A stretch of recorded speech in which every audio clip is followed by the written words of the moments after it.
Recording in progress.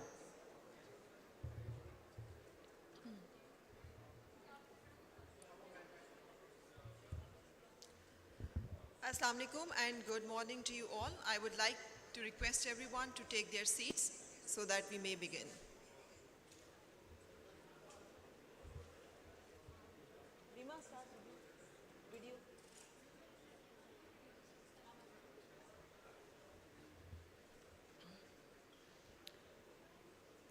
I request again, please be seated so that we may begin.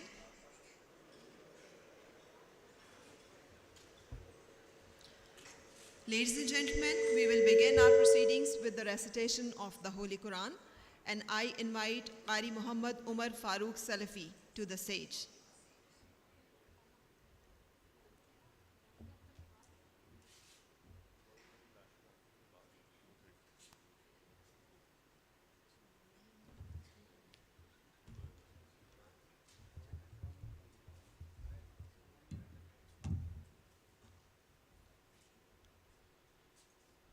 السلام عليكم ورحمة الله وبركاته. أعوذ بالله من الشيطان الرجيم. بسم الله الرحمن الرحيم. قل الحمد لله وسلام على عباده الذين اصطفى. الله خير أما يشركون. أمن خلق السماوات والأرض وأنزل لكم من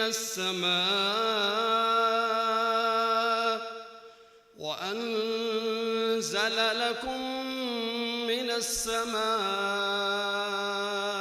ماء فأنبتنا به حدائق ذات بهجة ما كان لكم أن تنبتوا شجرها أإله مع الله بل هم قوم يعدلون. أمن جعل الأرض قرارا وجعل خلالها أنهارا وجعل لها رواسي وجعل بين البحرين حاجزا أإله مع الله بل أكثرهم لا يعلمون. أمن يجيب المضطر إذا دعاه ويكشف السوء ويجعلكم خلفاء الأرض أإله مع الله قليلا ما تذكرون. أمن يهديكم في ظلمات البر والبحر ومن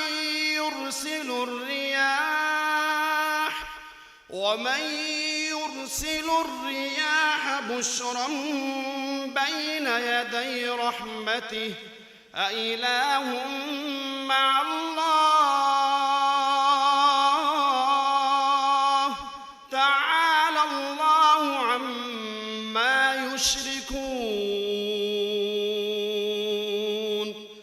أمن يبدأ الخلق ثم يعيده ومن يرزقكم من السماء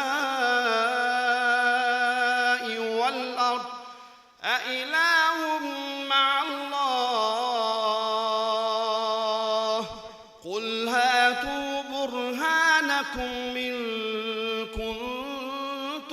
الصادقين قل لا يعلم من في السماوات والأرض الغيب إلا الله وما يشعرون أيان يبعثون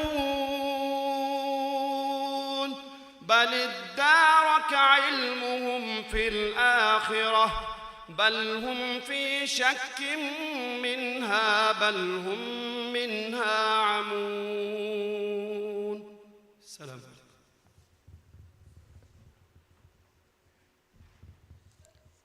Jazakallah.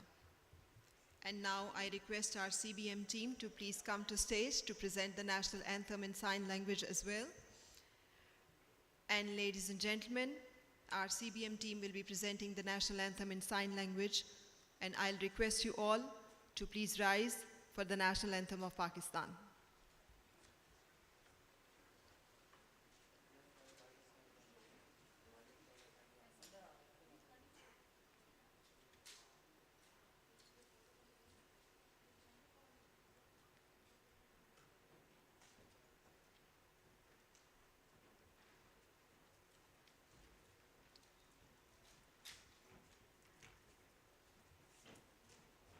Quick.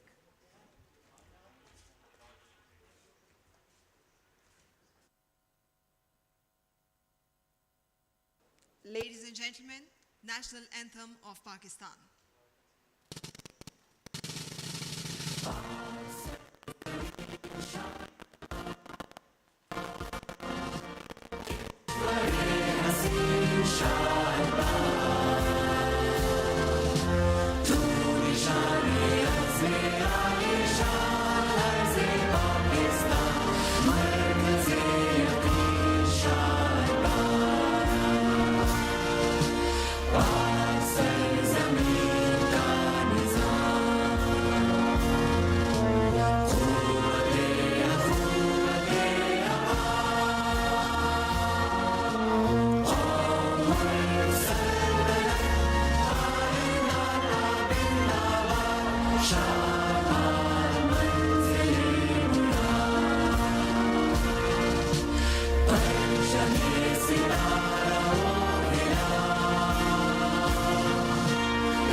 Thank you very much, dear CBM team.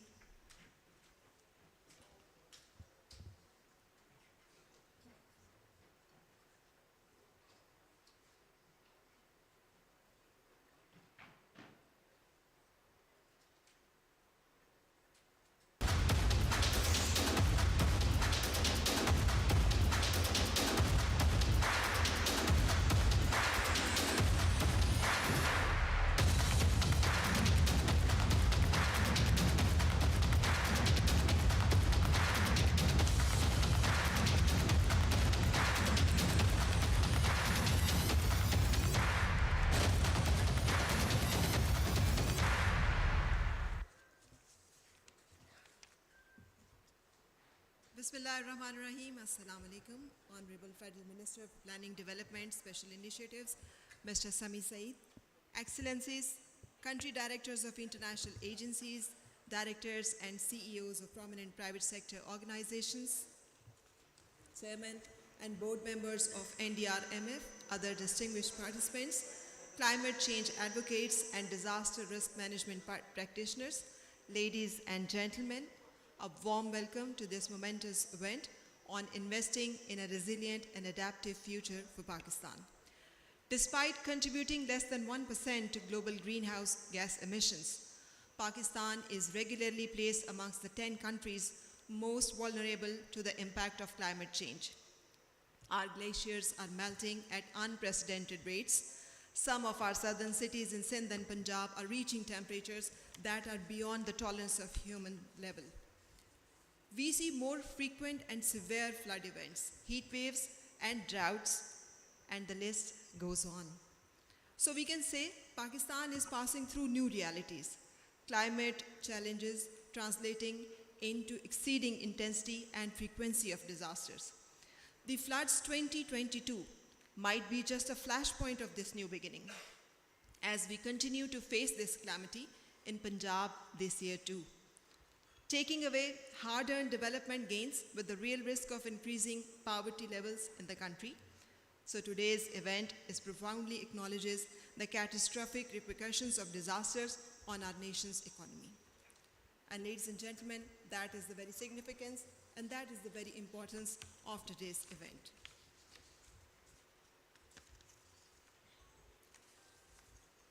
Flood represent the most critical disaster risk to Pakistan, and that is the primary reason that NDRMF predominantly focuses its efforts on flood protection in the first phase of its interventions. Floods resulted in 86% of all GDP losses due to climate-related disasters in the past 30 years, a total of equivalent to 11.6% of 2021's GDP, not only depriving large segments of society from socio-economic developments, but depleting already achieved development gains in the remote and vulnerable parts of the country, more so at the cost of natural capital. The financial resources designated for bolstering our resilience have sadly become a casualty themselves, repurposed to cater to the exigencies of disaster relief. The most recent illustration of this distressing trend manifests in 2022 floods, which left a trail of devastation across the country, claiming more than 1,700 lives and incurring damages exceeding $30 million. This catastrophe compelled government departments to divert all allocated funds for enhancing resilience towards urgent disaster relief and rescue endeavors. However, amidst these challenges, there is a glimmer of hope. The National Disaster Risk Management Fund, NDRMF, in the last 5 years made significant contributions in reducing the disaster risk for the country and put actions and measures in motion for minimizing such threats and risks. You will see the glimpses and features of these contributions in today's event. But still, it is an undeniable fact that a lot has to be done, truly a lot. Learning from the experience and facing the challenge, the NDRMF is in the process of redefining and repositioning itself in line with the new and emerging challenges.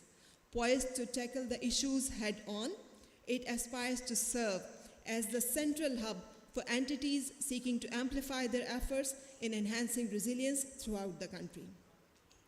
While NDRMF is the only federal government entity mandated for disaster risk reduction, empowered to work across Pakistan, it endows NDRMF to bring synergies across all units of Pakistan and invest and prioritize areas where assistance is needed the most.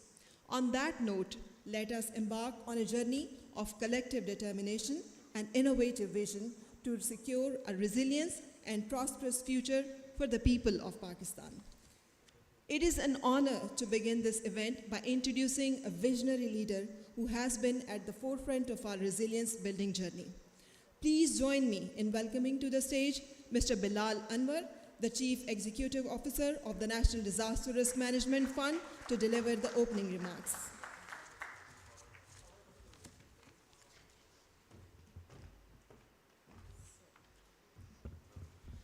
Thank you. Thank you, Farah. Distinguished guests, Honorable Minister for Planning, Development and Special Initiatives, Mr. Sami Saeed, Country Director, Asian Development Bank, Mr. Yang Jie, Chairman Board of Directors of NDRMF, Mr. Muhammad Jahzeb Khan, NDRMF Board of Directors, colleagues, excellencies, climate change practitioners and enthusiasts, a very warm welcome and good morning from NDRMF. It's It's an immense pleasure to welcome you, and I'm really delighted and pleased to see so many people turn up this morning to this event. This indeed is a very iconic and important event for NDRMF, mainly for two broad reasons. First of all, today we are celebrating, we are showing and sharing some of the contributions, some of the achievements which you have undertaken in the last 4 and 5 years. As you have seen in introduction, NDRMF has done some contributions.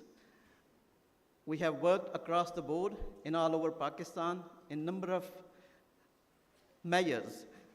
It includes the flood protection measures, erecting the early warning systems, watershed management in some of the remotest and some of the most vulnerable regions of Pakistan. I'm very delighted to mention and share with you that over this period, NDRMF disbursed a total of $355 million US, which is equivalent to 70 billion rupees in all across Pakistan. Our efforts and contributions span across building flood protection measures, domestic early warning systems, strengthening rescue services in provinces, building watersheds in Balochistan, Sindh, KP, and Punjab.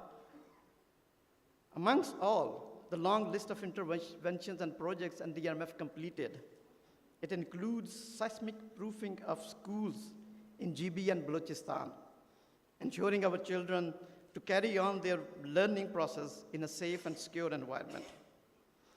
Ladies and gentlemen, our interventions, both small and medium in size and scale, are proven to have significant impact on protecting the local communities from disasters. All these interventions, all these achievements, all these contributions could not have been possible without the excellent support from our partners. In our language, in our terminology, in our lexicon, we call them Fund Implementing Partners, FIPs.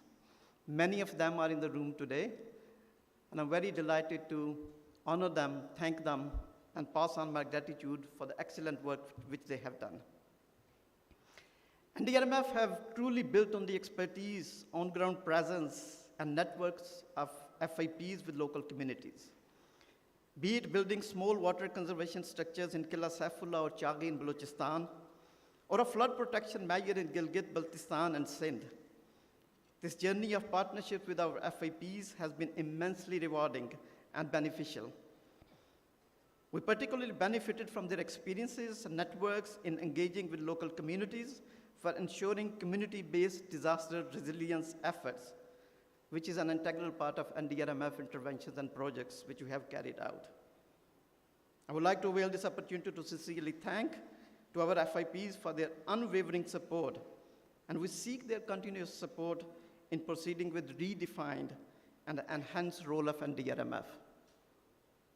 In session 5 today, you will hear and you will see the visual glimpses of the work which our FIPs, both from government as well as non-government sectors, have actually undertaken. So the very first purpose of today's event is actually to pay our gratitude and to say thanks to our FIPs for their work which they have undertaken.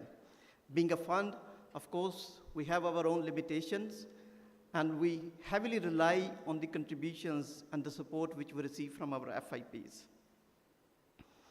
Ladies and gentlemen, the second phase of the purpose of today's session is to share and seek inputs and your views on how NDRMF is redefining itself in the face of emerging challenges and threats to the country. What we learned over the period that gravity and intensity of disasters is increasing. The disasters are they're changing their formats, which is compounding already deep-rooted economic and social challenges the country is facing. Pakistan have near to no contributions in making of global climate challenge, but it does not pardon us from its adverse impacts and adverse effects. Flood 2022 to 2022 might be just a one impact of it, one event of it. Right now, we are passing through another flood situation in some parts of Punjab. And the NMF, in view and sharp consideration to emerging challenges, has triggered an initiative to redefine and repurpose itself. The broad contours of our redefining goal is to embrace a forward-looking approach and to be proactive to reorientate our resources and efforts on disaster risk reduction in its broadest sense. We are aware and conscious that the new methodologies, new approaches, and the new technologies are evolving all over the world. The biggest purpose and the goal of our redefining is to benefit from those approaches and methodologies and bring to the benefit of the country itself. It will involve to engage with our partners on designing and implementing high-impact, multi-dimensional interventions in flood control, drought management, large-scale watershed management, early warning system, just to name the few. Another key feature of our redefining goal is for NDNMF to emerge as a knowledge hub in emerging areas of climate and risk modeling, disaster risk financing, approaches based on the risk-layered approach, and applying innovative financial instruments.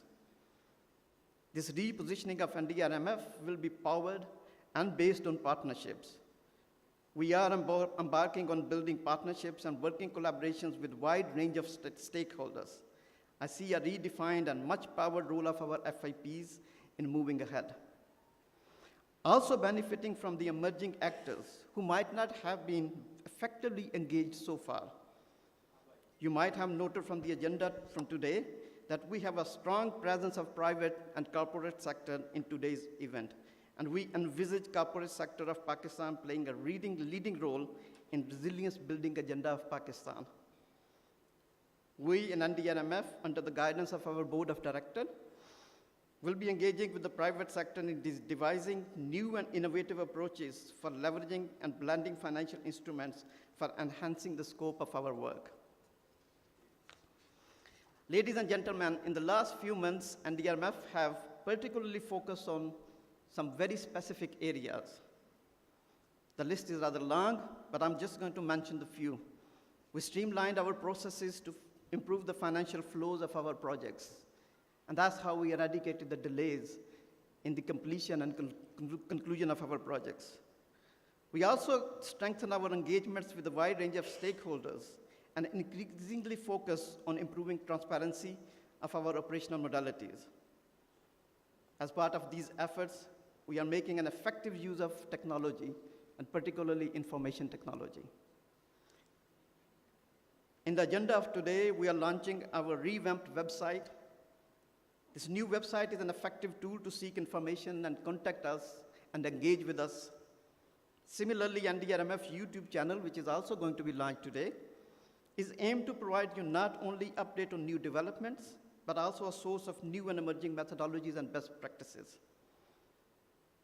As I said, the list is long, and you'll see the glimpses while walking through the corridors, and you'll see the number of other initiatives, and we would like to have your feedback on these initiatives.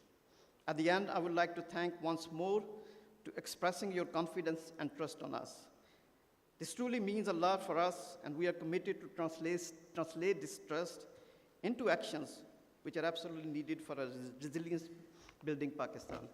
I thank you very much.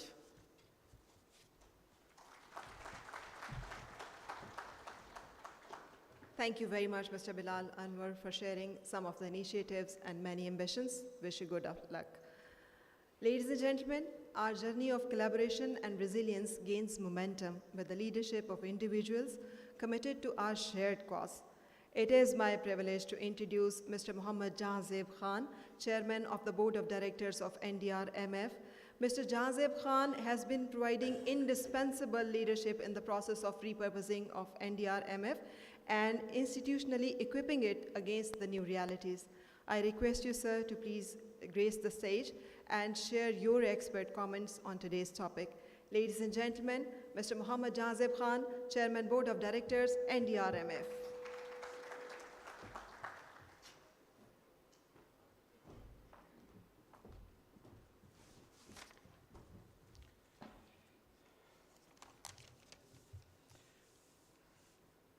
Bismillah ar-Rahman ar-Rahim. Distinguished participants, delegates, gentlemen, ladies, very good morning. Assalamu alaikum.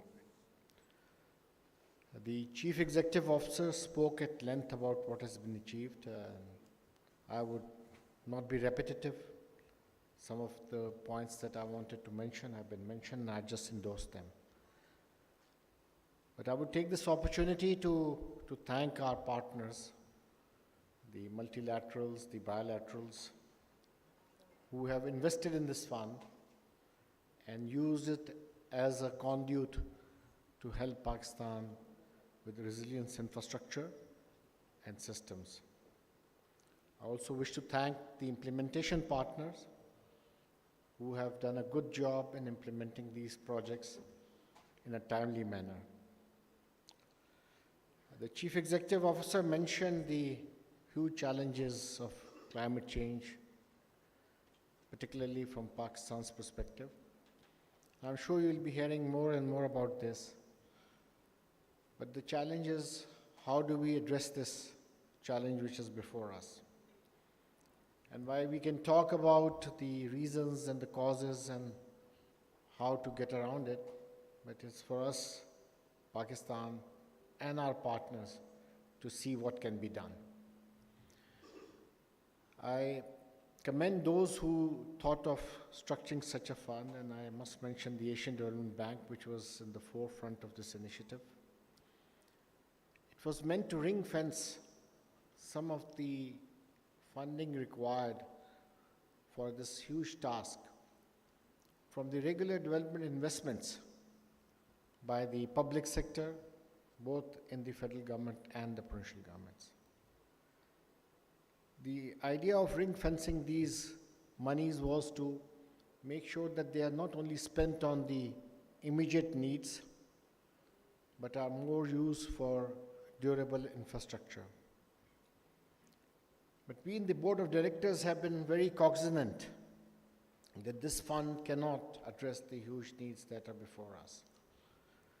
So one of the things that the Board of Directors has been talking about is that how do we leverage it so that the rest of investments, both in the public sector or private sector or in partnerships, are geared toward this end. Alone, the fund would not be able to gather the money or the ability to address the needs which are multiplying. In that context, we have been doing a lot of brainstorming. The board has had several sessions, strategy and very detailed discussions on how do we reposition ourselves. We are mindful of some of the setbacks that we've had. Some time was lost in transitions. The fund was being repositioned in the planning ministry. It took some time. The hiring of new leadership also took some time. And those were worrisome times. Personally, I was worried whether this fund would be able to deliver or not. But I'm glad that it's behind us. We've moved forward. We've been able to demonstrate the ability to get things done. And we've also charted out a new course for ourselves, which is much more simplified.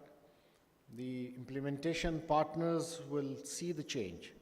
They will see how we work more efficiently, more effectively, and in a timely manner. One of the key challenges that we've been discussing is how do we influence this fund to impact the larger development investments in the country. Well, ladies and gentlemen, I think it's also very important that the investment portfolio is also reviewed, because we have seen that in the past several decades, the investments have not led to the results that we aspired for. There have been studies which have shown that the development public investment has not only not been able to give us sustained economic growth, but also has not improved the social indicators. So there must be gaps and a mismatch which needs to be fulfilled. So in the fund, we are trying to use it as a catalyst for those projects which will also influence the larger development investments. I should commend the team, the management, the CEO and his colleagues for working hard and taking a lot of clear-headed thought process, rethinking our approach, listening to our partners, and also accepting our mistakes. Moving forward, we feel that the fund must act as a prime thought leadership entity which helps the government of Pakistan, the provinces, the other stakeholders with valuable knowledge, technical advice, and also the ability to monitor and evaluate what is going on the climate side. One of the key challenges is to mobilize more financing. We've been reliant on multilaterals and some bilateral partners, but that is not enough. The climate financing is a very tough area. The fund is trying to learn how to access more climate-related funds, but I think this is also a global agenda. While we talk a great deal about the need to adapt, and mitigate, the availability of these funds, particularly to the vulnerable countries, is very challenging. The sheer process could take years altogether. And I think this is part of the global agenda on the Conference of Parties to see how climate financing can be made more accessible. There has been a lot of talk, but not enough walk. If we do not provide these monies urgently to societies and countries and economies who need it, then more disasters are in the offing, and we will not be able to forestall them. At the fund, we are trying to see how we would capacitate ourselves to leverage climate financing. But I urge you, some of you who are part of the global dialogue, to see ways and means of how we can improve access to climate financing and how can we make it a part of the development plans of the countries and the climate adaptation plans of the countries which are passing through this very difficult phase of addressing some of these challenges. We at the fund are very committed. The board is very involved in the affairs of the fund, not in terms of management, but in terms of giving direction, leadership, and focus to the work. We would ask you to support the fund. I'm very grateful to the multilaterals, the Asian Development Bank, the World Bank, as well as the Asian Islamic Development Bank, and all our bilateral partners for reinvesting their faith in the fund.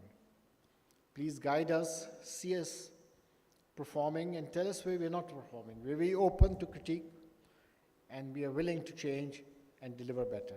Thank you.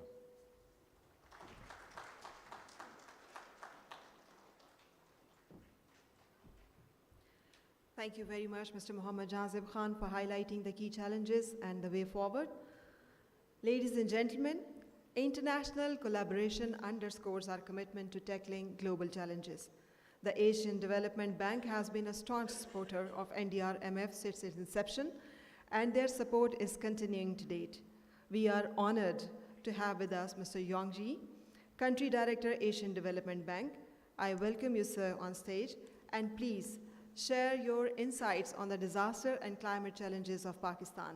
Ladies and gentlemen, Mr. Yongji, Country Director, Asian Development Bank.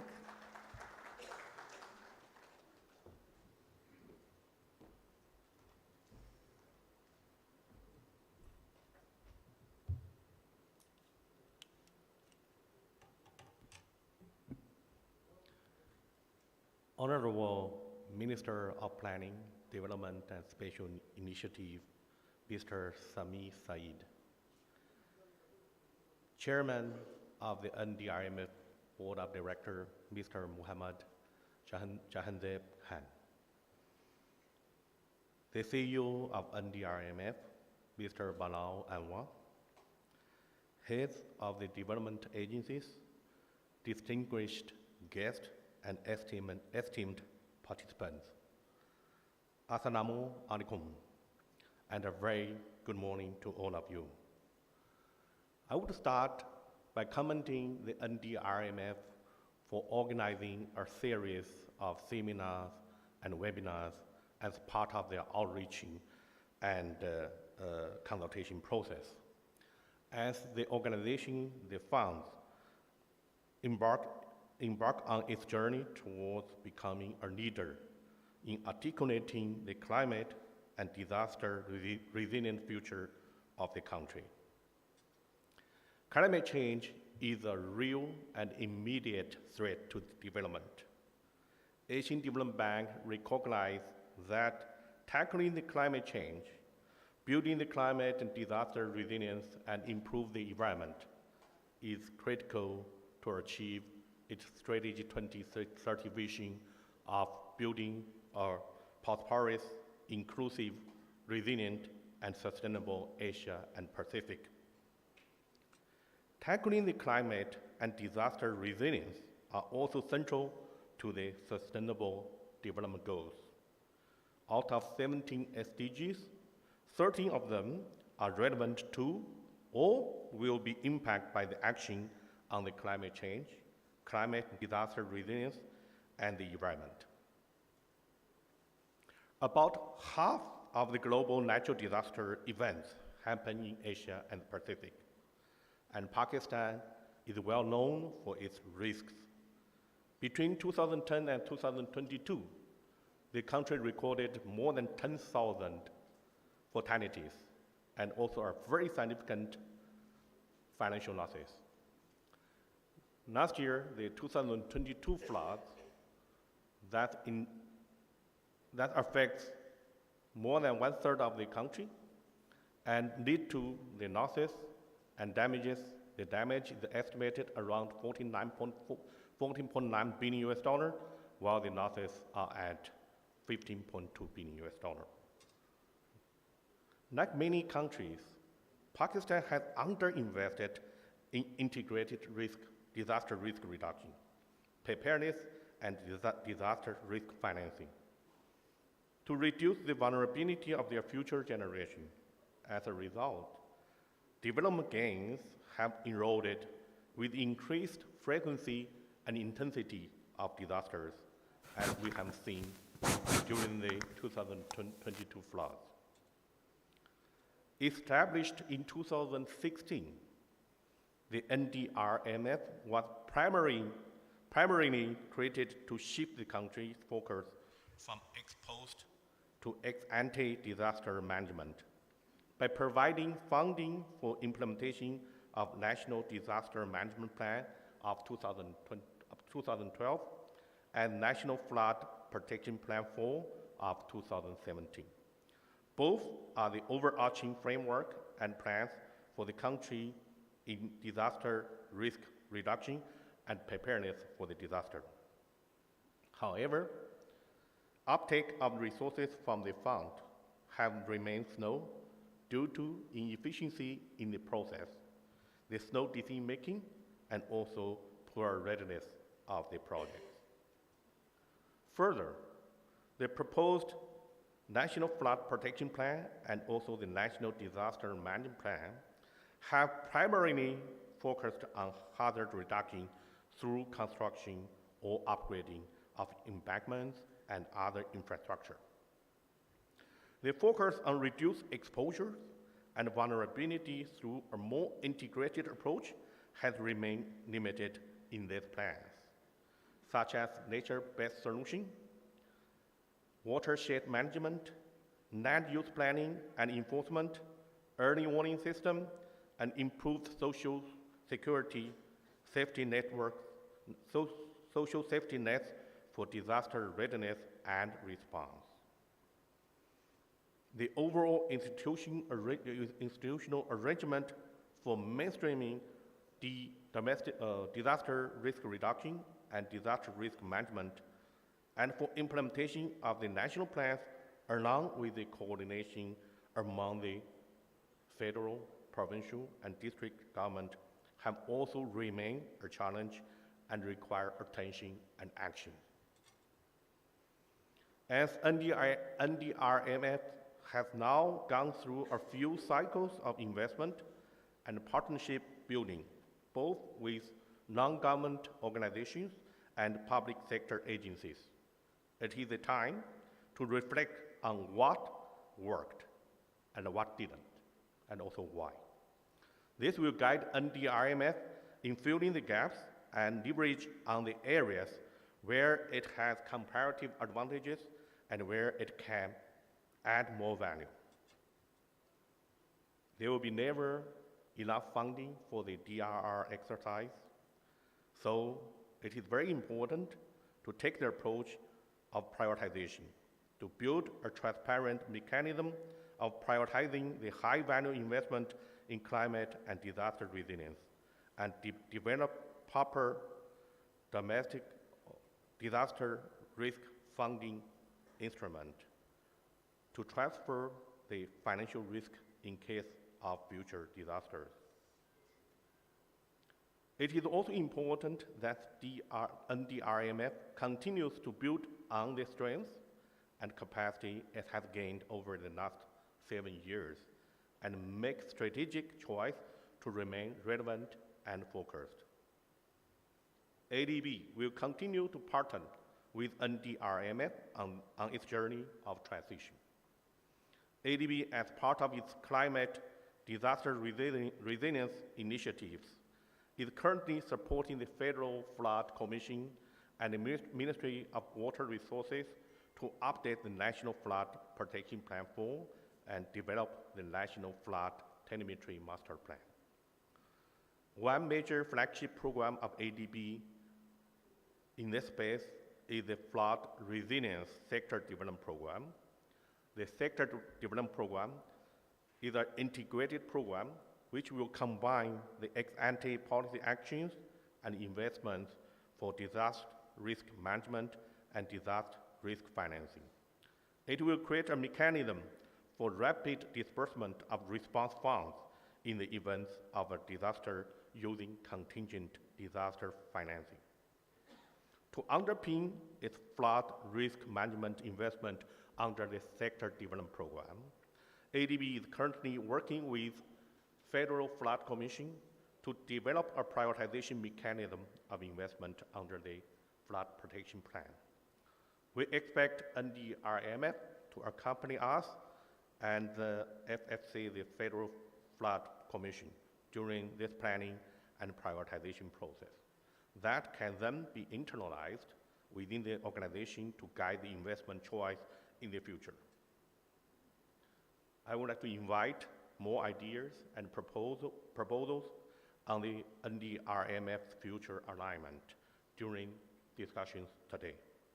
And I look forward to long and sustained partnership with NDRMF for the climate and disaster resilient future of Pakistan. At the end, I once again congratulate NDRMF for successfully organizing this webinar series on these very critical, important topics, and particularly this webinar, and bringing together an excellent group of speakers and participants to the table. So thank you very much.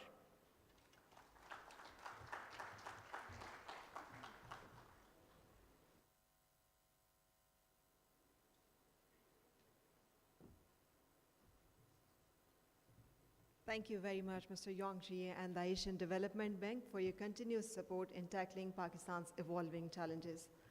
Ladies and gentlemen, our pursuit of a resilient future is guided by the foresight of leaders who understand the significance of our mission and take bold steps to lead the institutions towards this direction. Let us welcome the Honorable Federal Minister for Planning, Development and Special Initiatives, Mr. Sami Said, as he delivers his remarks that will illuminate the path ahead. Ladies and gentlemen, Federal Minister for Planning, Development and Special Initiatives, Mr. Sami Said.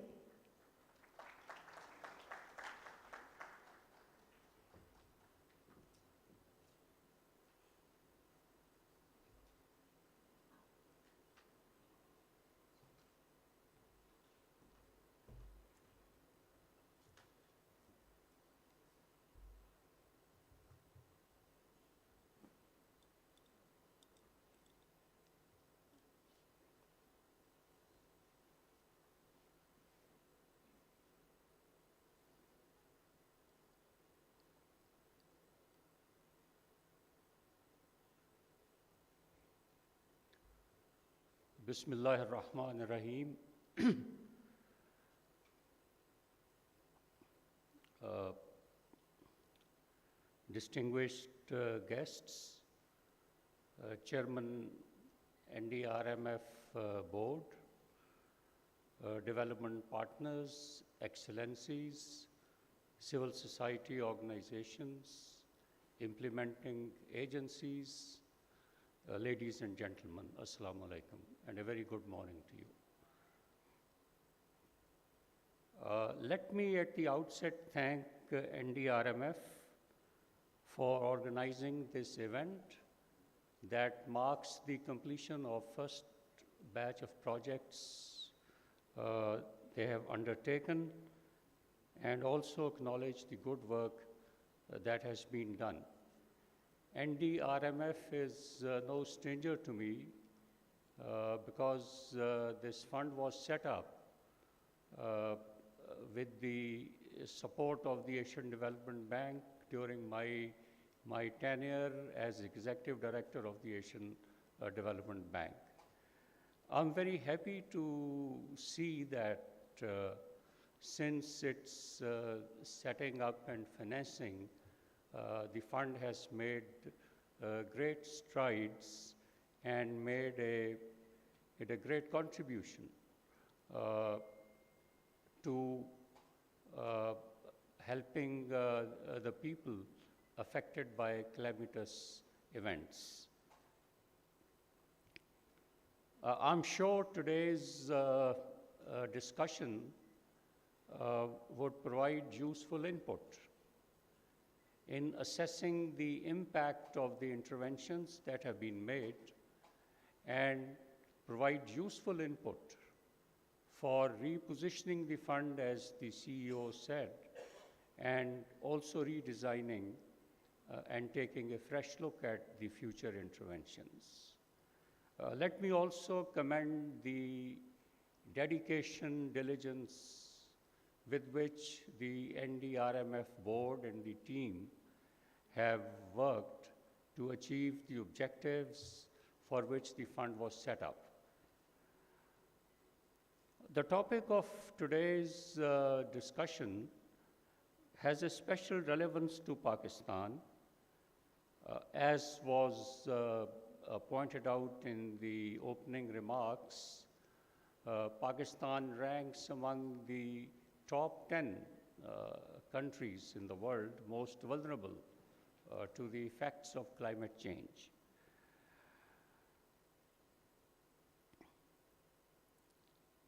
Our nation stands at a critical juncture where the decisions we make today will profoundly shape our future. In a world marked by uncertainty and challenges, especially those posed by climate change, we must chart a course that ensures a resilient and sustainable future for the people of Pakistan.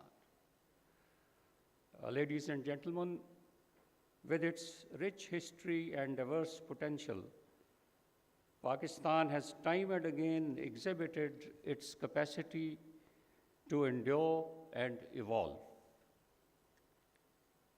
However, we confront new challenges ranging from global warming to technological change, and our approach to development must evolve as well. We must pursue smart, sustainable growth that considers the long-term well-being of our citizens and the health of our environment. As you know, a year ago, Pakistan faced one of the most devastating floods in its history, leaving behind a trail of destruction and deprivation. But amid this devastation, we witnessed the indomitable spirit of the affected people. The government and people of Pakistan, together with our development partners, extended a helping hand to those in need. We gratefully acknowledge the contribution made by our development partners by friendly countries for the support we received to the relief and rehabilitation effort. Let me reaffirm the government's resolve to translate the vision of a resilient and adaptive Pakistan into reality.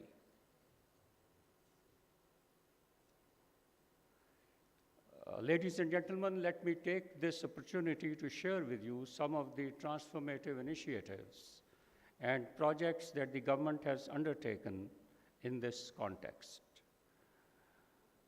These initiatives include a comprehensive post-flood rehabilitation and reconstruction program, interventions to incentivize the farmers for transition to climate-smart water and land management practices, programs to support income-generating activities and livelihood diversification.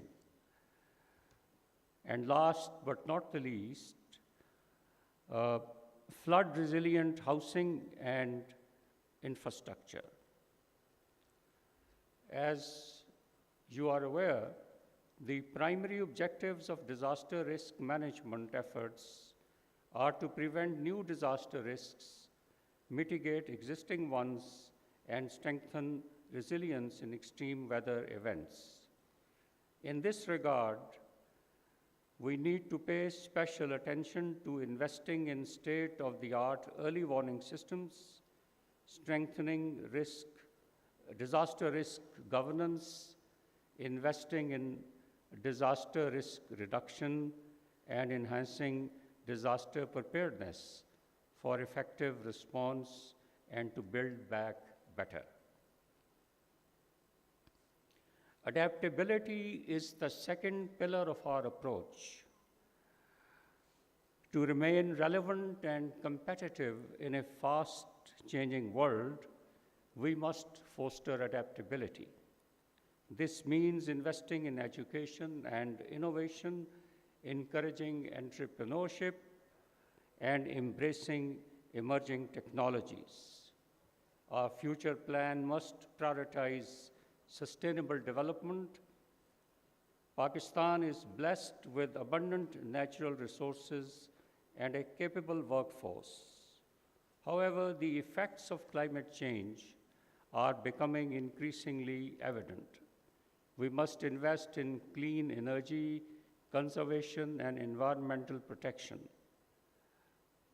This safeguards our unique ecosystem and presents opportunities for economic growth through green industries. Ladies and gentlemen, the road map to resilient and adaptive future plan for Pakistan requires collaboration with multiple stakeholders, government agencies, private enterprises, civil society, academia, and development partners have to work hand in hand to align their efforts to achieve the objectives.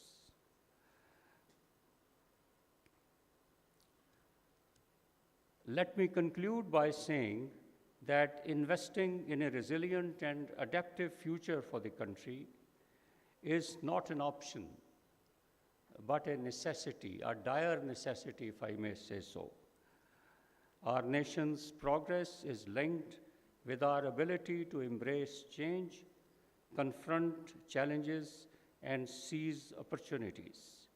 Impact investing offers us a framework to do so, to create a prosperous society that leaves no one behind, protects our planet, and secures a better and brighter future for generations to come. Let us commit ourselves to this cause, knowing that the decisions we take today will reverberate through time. Thank you very much, ladies and gentlemen. Pakistan Zindabad.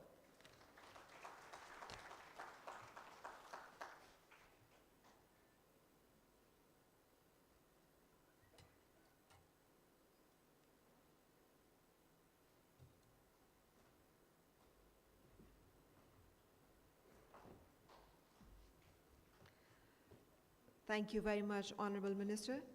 Ladies and gentlemen, NDRMF, as part of its efforts to evolve as a transparent, open, and forthcoming organization, has been working hard to develop technology-based tools and means to reach out to stakeholders and public at large. These are some of the spirited steps of NDRMF to evolve as a proactive, knowledge-oriented organization in the climate action and disaster risk management landscape of Pakistan. Unveiling some such tools is our next session, and I invite my honorable guests on stage for that. I request Honorable Federal Minister for Planning, Development and Special Initiatives, Mr. Sami Said, to please grace the stage again. I request Mr. Rashid Abdurrahman Al Ali, Chargé d'Affaires, UAE Embassy, to please grace the stage. I request Mr. Muhammad Jahazeb Khan, Chairman Board of Directors, NDRMF, to please grace the stage. I request Mr. Imdadullah Bosal, Board of Directors, NDRMF, Dr. Kazim Niaz, Board of Directors, NDRMF, Mr. Syed Zafar Ali Shah, Board of Directors, NDRMF, Ms. Nadia Rahman, Member Board of Directors, NDRMF, Mr. Asif Haider Shah, Board of Directors, NDRMF, Mr. Ali Taqir Sheikh, Board of Directors, NDRMF, Mr. Abid Qayyum Suleri, Board of Directors, NDRMF, and Mr. Bilal Anwar, CEO, NDRMF, along with NDRMF management team, to please come to stage.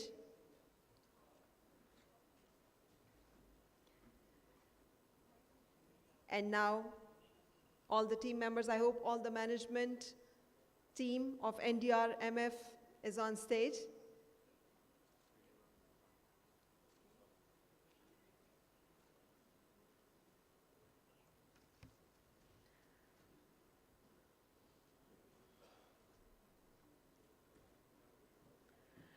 Thank you very much. And now I request Mr. Muhammad Jahazeb Khan, Chairman Board of Directors, NDRMF, and CEO, Mr. Bilal Anwar, to please unveil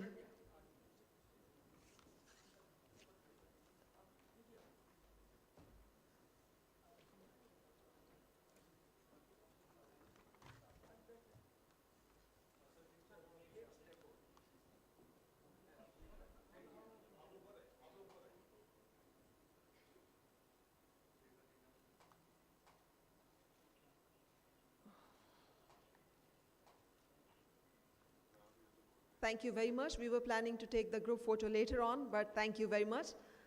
I request Mr. Muhammad Jahazeb Khan, Chairman Board of Directors, NDRMF, and CEO, Mr. Bilal Anwar, to please unveil the NDRMF Annual Corporate Report.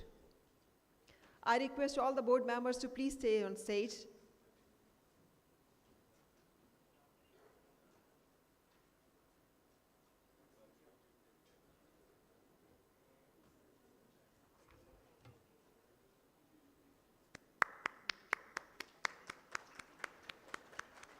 Honorable Minister, Chargé d'Affaires, UAE Embassy, and Chairman Board of Governors and CEO have unveiled the annual corporate report of NDRMF. And now I request the Chairman Board of Directors, NDRMF, to please present the report to the Honorable Minister.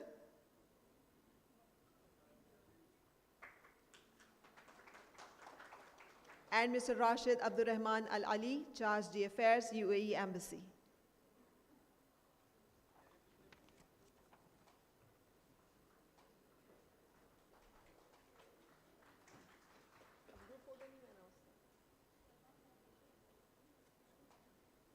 And now I request for the group photo to be taken. So please come together for the group photo.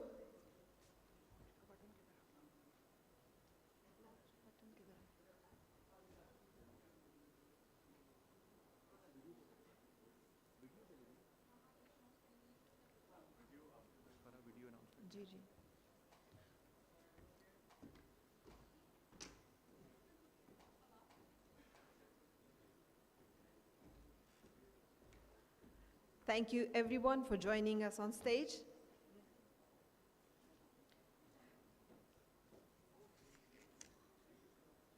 Thank you very much. Please take your seats.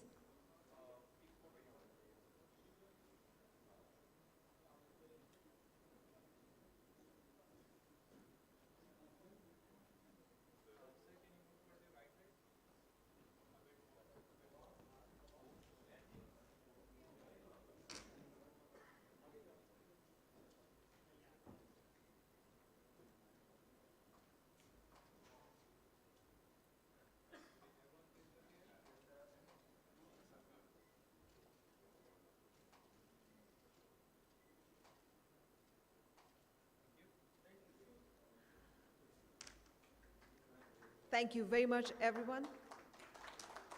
And ladies and gentlemen, let's have a look at key features of annual report of NDRMF.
Ladies and gentlemen, in the digital age, our online presence shapes our connectivity and outreach.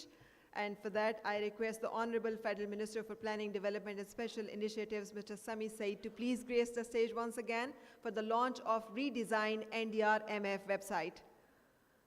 Sir, I request you to please grace the stage once again as we are about to launch the redesigned NDRMF website. And I also request our dedicated CBM team member, Sumaya, to please come on stage.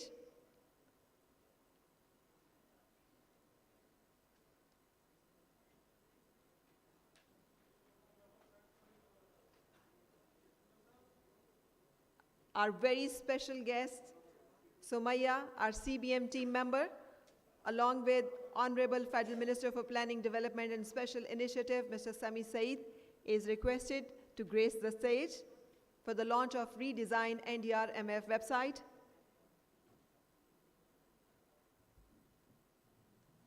Please put your hands together to welcome our CBM team member, Sumaya, on stage.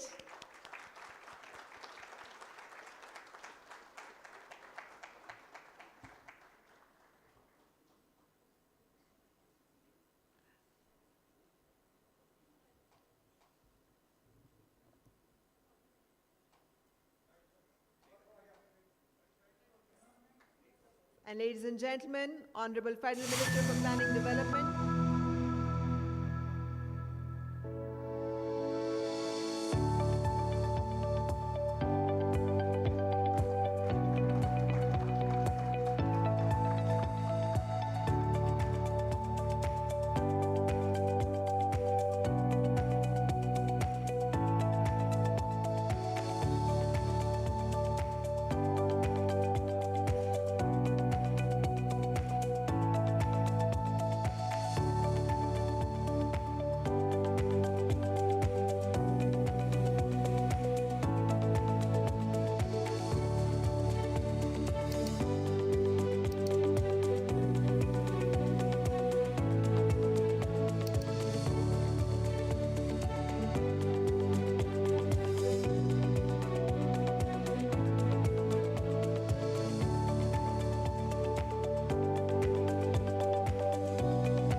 thank you very much, Honorable Minister. Thank you very much, Sumaya. Thank you, Mr. Muhammad Jazib Khan and Mr. Bilal Anwar. And embracing the power of multimedia, we unveil the NDRMF YouTube channel To officially launch this platform of knowledge sharing engagement, I invite Mr. Rashid Abdurrahman Al Ali, Charge d'Affaires UAE Embassy, to please grace the stage.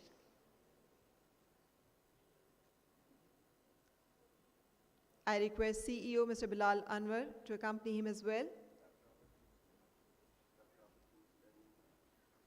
I also request Dr. Abid Qayyum Salahri to please join us on stage as well for the launch of NDRMF YouTube channel.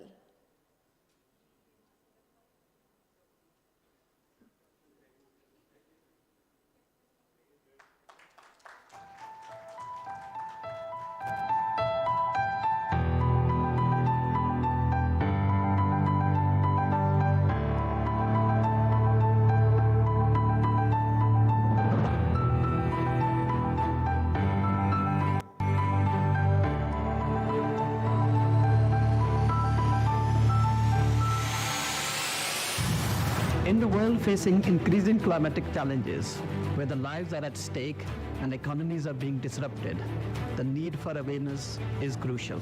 Introducing the National Disaster Risk Management Fund YouTube channel. Your platform for a resilient future through informative videos. Discover expert advice and inspiring stories. Engaging shorts and insightful podcasts. Manage disaster risk and safeguard health. Together we can make a difference. Together, let's create a world where resilience reigns. Empowering you with the tools and knowledge to combat climate change. For updates, Awareness. And a chance to be part of the change. join us on a journey of knowledge, resilience, and hope. National Disaster Risk Management Fund's YouTube channel. Where resilience reigns. Subscribe to the NDRMF YouTube channel.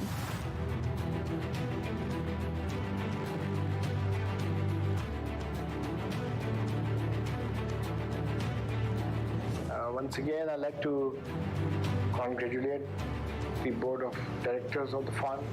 It's a very eminent board. Also like to commend the team for the work that they've done and thank the development partners and the implementation partners for working in collaboration and together to meet these challenges. ADB had the opportunity to work closely with the NDRMF team from outset. I'm glad to see the NDRMF through its operations setting some new pathways in disaster risk management practice in the country. ADB will continue to support NDRMF and its work, in particular in the areas of climate actions and disaster risk financing. The future of the NDRMF is quite promising in the global context, not only for Pakistan, but we have heard that during the COP or also in the coming summit about the global finance, the tool like and the experience of a tool like NDRMF will be very important to be shared and with the international community. We are in the process of defining a new project dealing with climate financing, and definitely such an institution like NDRMF will have its role to play. NDRMF now needs to further consolidate its position as a lead entity in the area of ex-ante disaster risk management and climate resilience. Wishing NDRMF the best in its endeavors. So I want to express my sincere appreciation for the partnership between FAO Pakistan and the National Disaster Risk Management Fund. Our NDRMF has been very instrumental in developing policies and creating mechanisms for disaster risk financing in Pakistan. And congratulations to NDRMF for this YouTube channel. And I, on behalf of FAO, wish you a full and continuous success in building resilience.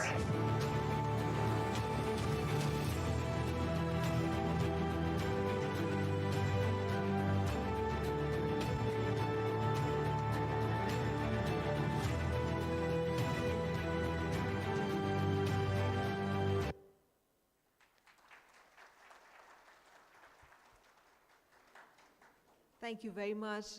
I request you to stay on stage, sir. I request you to stay on stage because we'll be presenting a shield to you. So I request our guest of honor, Mr. Rashid Abdurrahman Al-Ali, Charge d'Affaires UAE Embassy, to please grace the stage. And I request Mr. Mohammad Jazeb Khan, Chairman Board of Directors NDRMF, to please come on stage to give the shield to Mr. Rashid Abdurrahman Al-Ali, Charge d'Affaires UAE Embassy.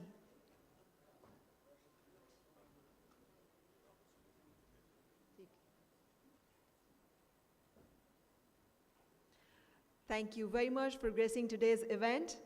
We are honored to have you here today, sir.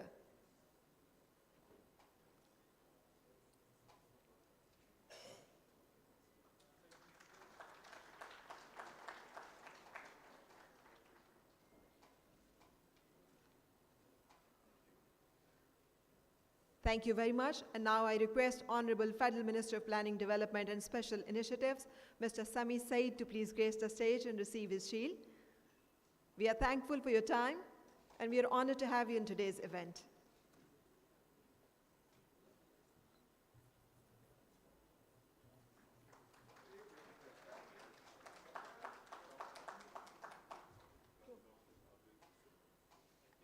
Thank you very much. And I request Dr. Abid Salehri to please come on stage and receive your shield as well. Thank you very much for your presence in today's event.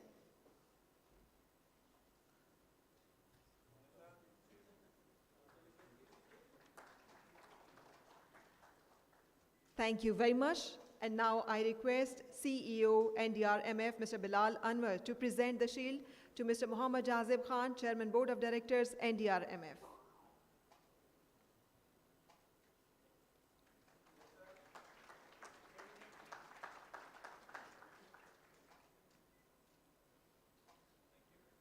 Thank you very much, and it's worth mentioning that today's event is live broadcasted on our YouTube channel as well. And I invite the audience here to make the maximum use of the NDRMF website and also subscribe to the NDRMF YouTube channel. So before our transition to next session, we will now take a short break of 15 minutes. Please join us for a cup of tea. Thank you.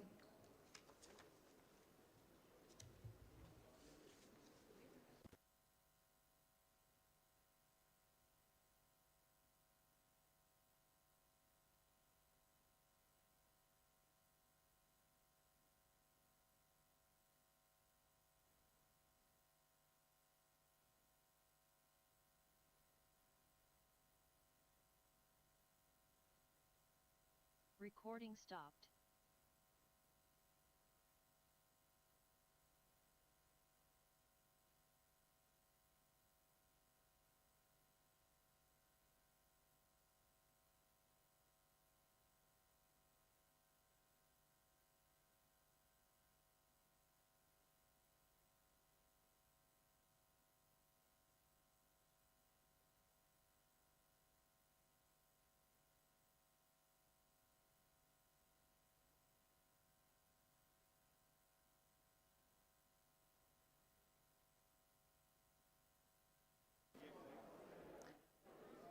Ladies and gentlemen, the tea has been served in the hall.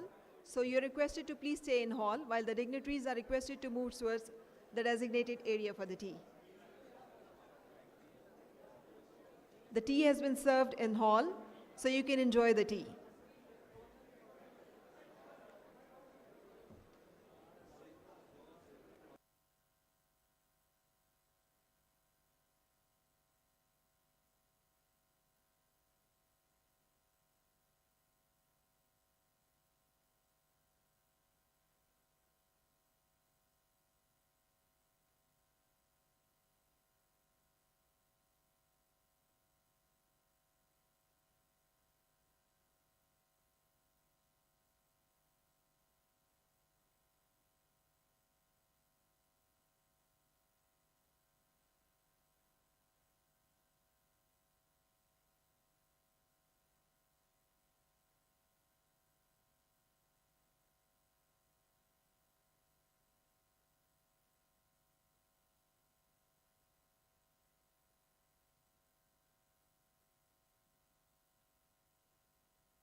holidays, holiday.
Hello, hello, check.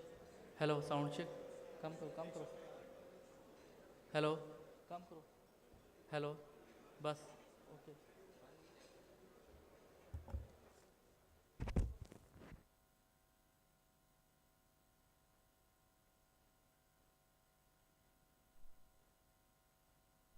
Hello, hello, hello, hello, hello, hello, check. Hello. Hello, hello, hello.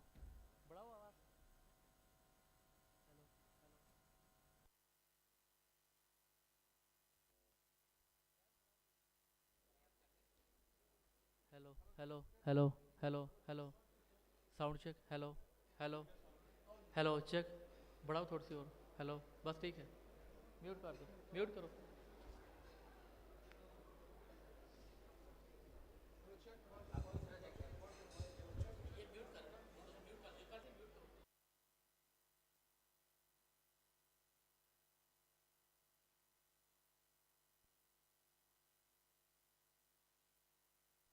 Hello check कम करो कम hello sound check hello बस mute कर दो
holidays.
Now,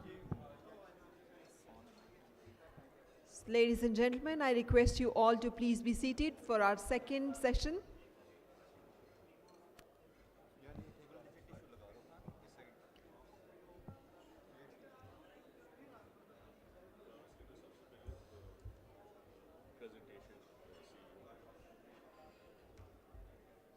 Sorry, that comes later. This is the panel discussion. No. The presentation first, yes. To present the strategic framework that guides us, our endeavors, yes. Insightful presentation, and then we रुकेंगे co-moderate करेंगे. Okay, जी. Yeah.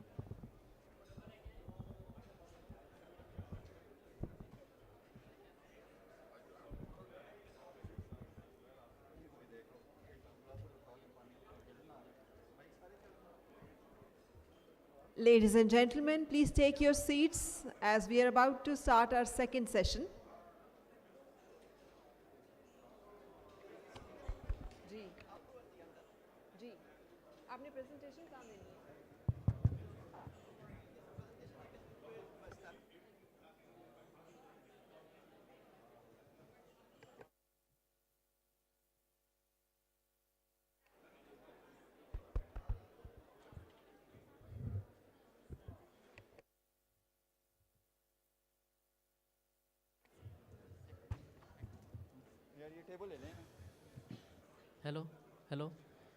Hello, testing 1 2. Check. Hello. Hello, check. थोड़ा volume बढ़ाओ उसका. Hello, check. Hello, sound check. Hello. इसको बुलाएं. Volume बढ़ाओ. Hello, check. Hello, check.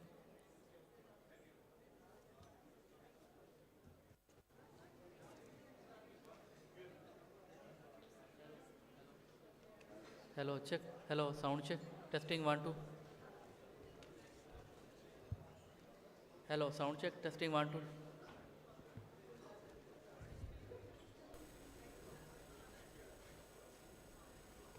Check. Hello, testing 1 2. Hello, sound check. Volume कम करो इसका. Hello, check. Hello, okay.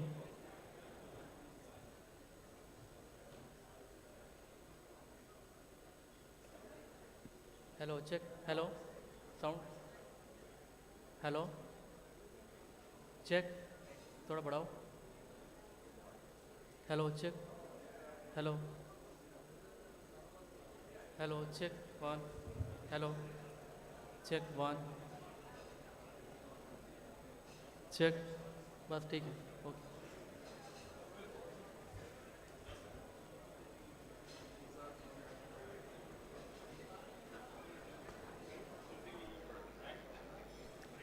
Ladies and gentlemen, I hope you have enjoyed your tea. Please take your seats so that we may begin.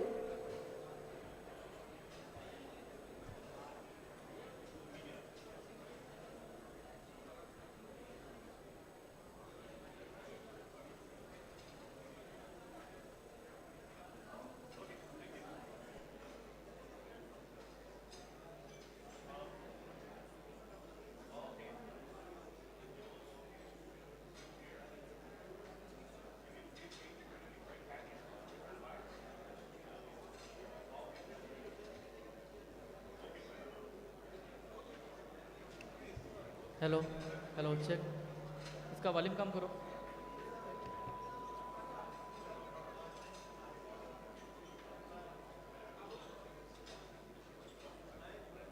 Hello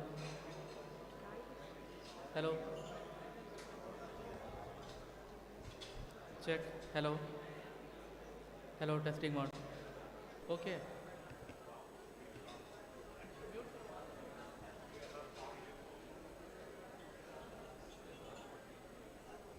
Check. Hello. Come. Again. Hello. Check. Hello. Check. Hello.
and resilience constraints imposed by disasters require strategic innovations.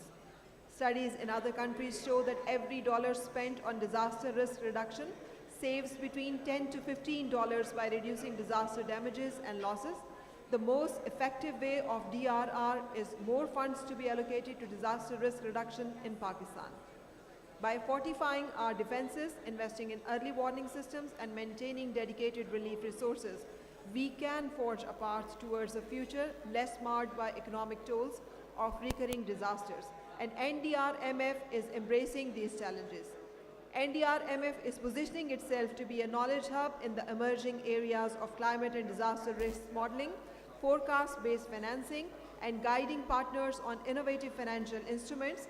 This new positioning of NDRMF will be built on harnessing the power of partnership, building on deeply embedded institutional expertise, and learning from stakeholders. A brand new long-term focused business strategy is at the advanced stage of preparation through a consultative process. And to guide us through this journey, allow me to invite Mr. Bilal Anwar, the CEO of NDRMF, to present the strategic framework that guides this endeavor. Ladies and gentlemen, I welcome, and please put your hands together to welcome Mr. Bilal Anwar, CEO, NDRMF. Hello. Okay, I'm audible. Thank you very much. Thank you, Farah, once again. And okay, can I have a little bit of attention? I know that from the first morning session, we left a number of insightful information points, and you all want to discuss between yourself. But trust me, this session is going to be even more entertaining. It's going to be even more informative.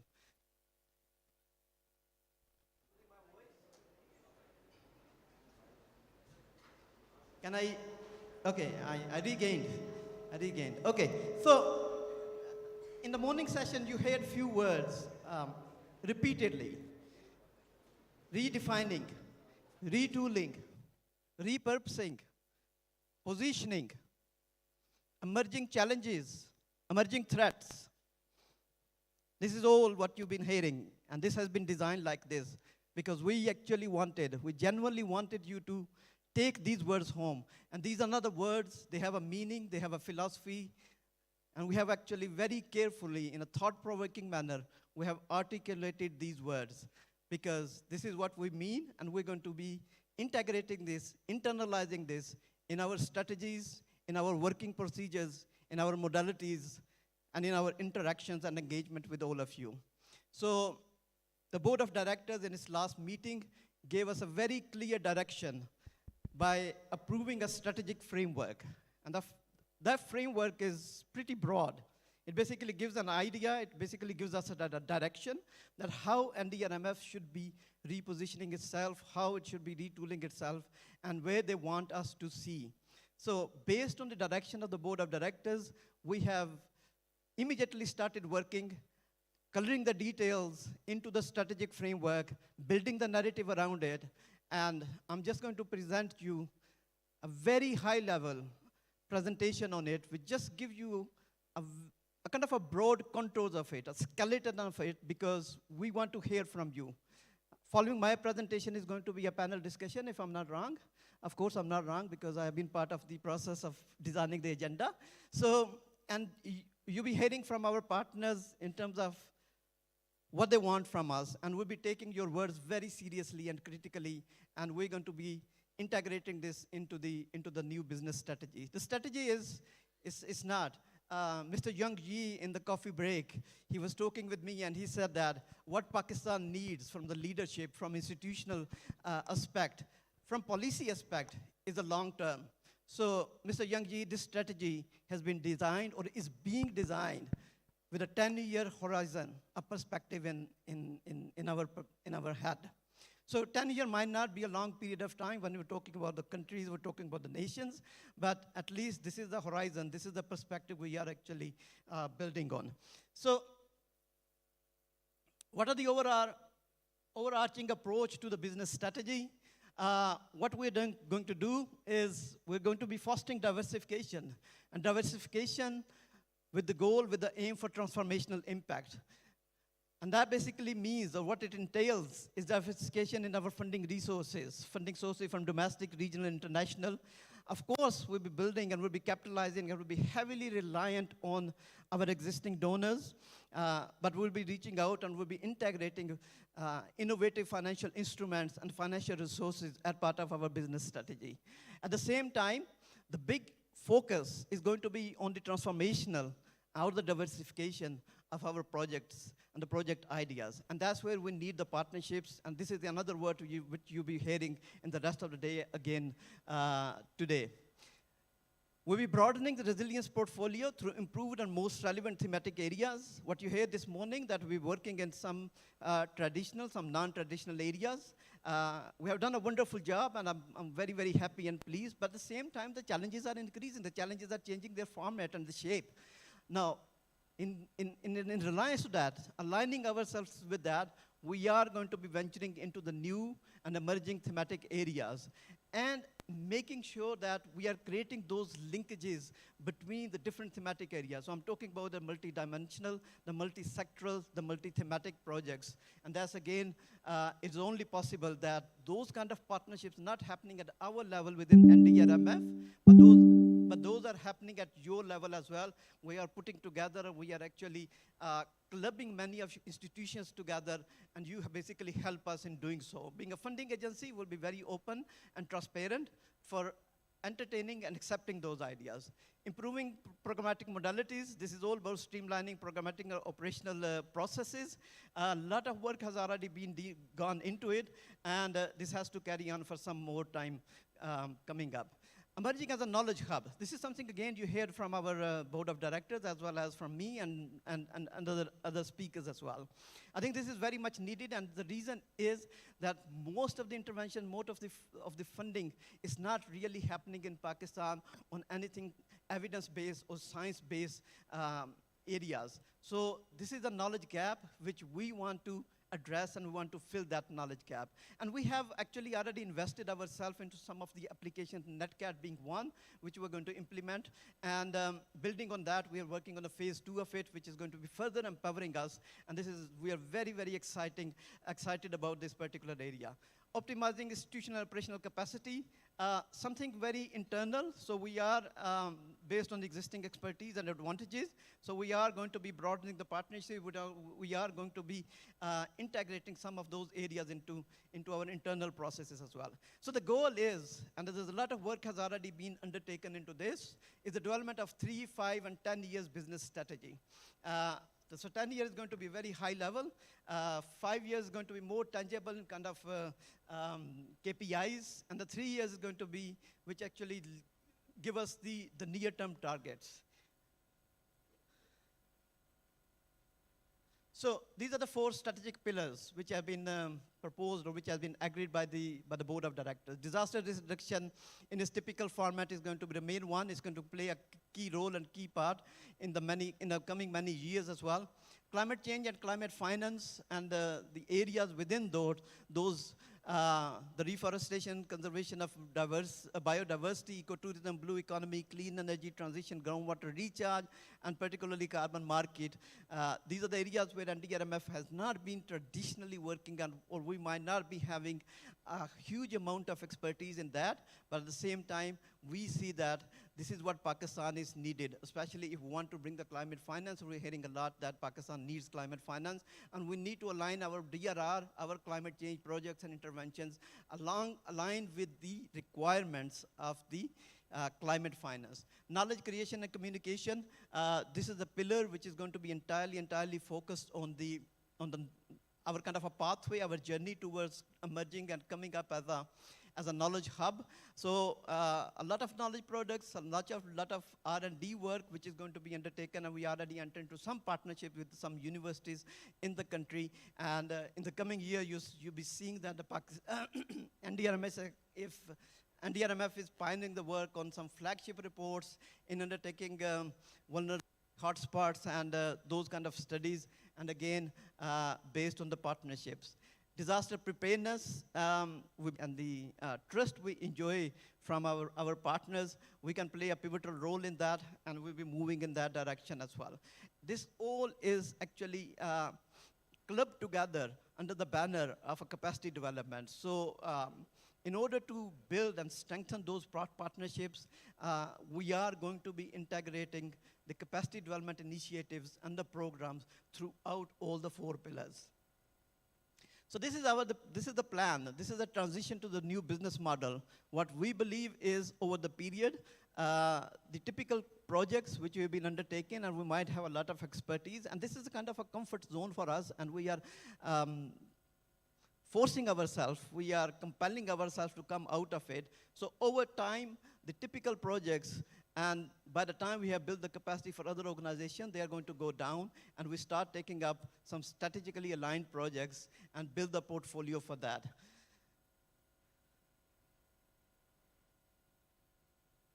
Okay, Okay, this is just a very quick overview of what the 3 years rolling plan or 5-year plan or 10 years plan would entail. I think I have already elaborated a little bit about it. So 3-year plan is to the broad program, how they will contribute to setting in motion the achievement strategic objectives.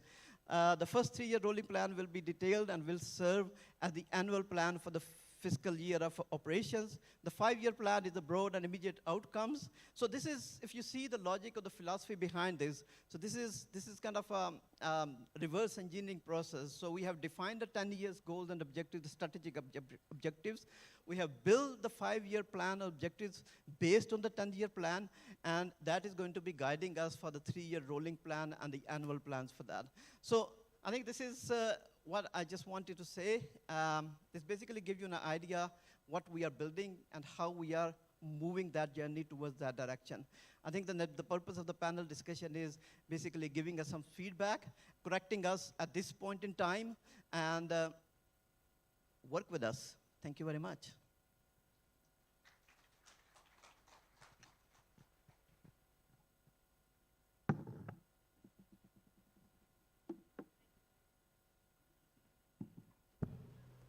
Thank you very much, Mr. Bilal, for such an insightful presentation. And I was about to request you to remain on stage to co-moderate our panel discussion, but you're already there, and so is our second moderator. And I welcome you both, Mr. Raja Rehan Arshad, retired lead DRM specialist, World Bank Group. And now, it is clear that we are at a critical juncture in shaping a sustainable future for Pakistan. However, our explorations wouldn't be complete without the insights of distinguished panelists who represent pivotal organizations. Each speaker brings a unique perspective that will enrich our understandings. Please join me in welcoming our panelists. First of all, I invite Mr. Yong Yi, Country Director, Asian Development Bank. So please join us on panel. I request Mr. Galius Drulius, Acting Country Director, World Bank. Please join us on stage. I request Ms. Sandra Baldwin, Acting Development Director, British High Commission. Ma'am, please join us on stage. I request Wafa Senanis, Deputy Director, AFD. Please join us on stage.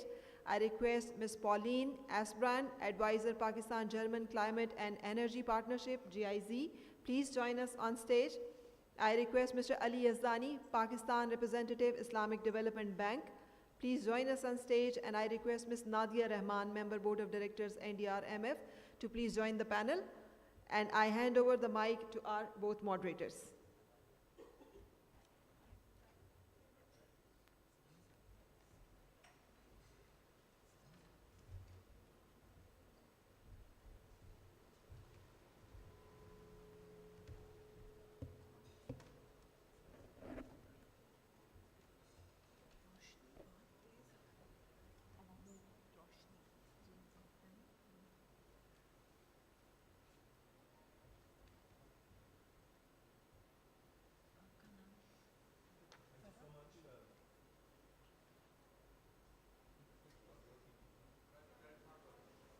Press the button, sir.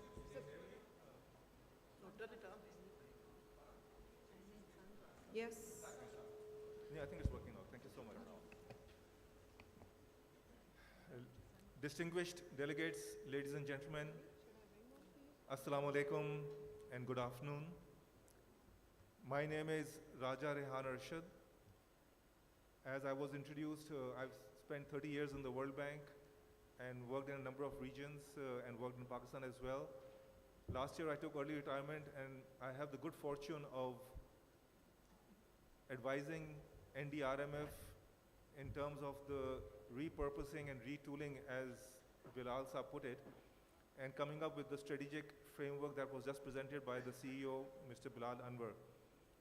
And of course, I have the good fortune of moderating this session, and as we know, as has been introduced, this is a very distinguished high-level panel that we have over here with us, representing the range of multilateral development banks as well as the bilateral development partners.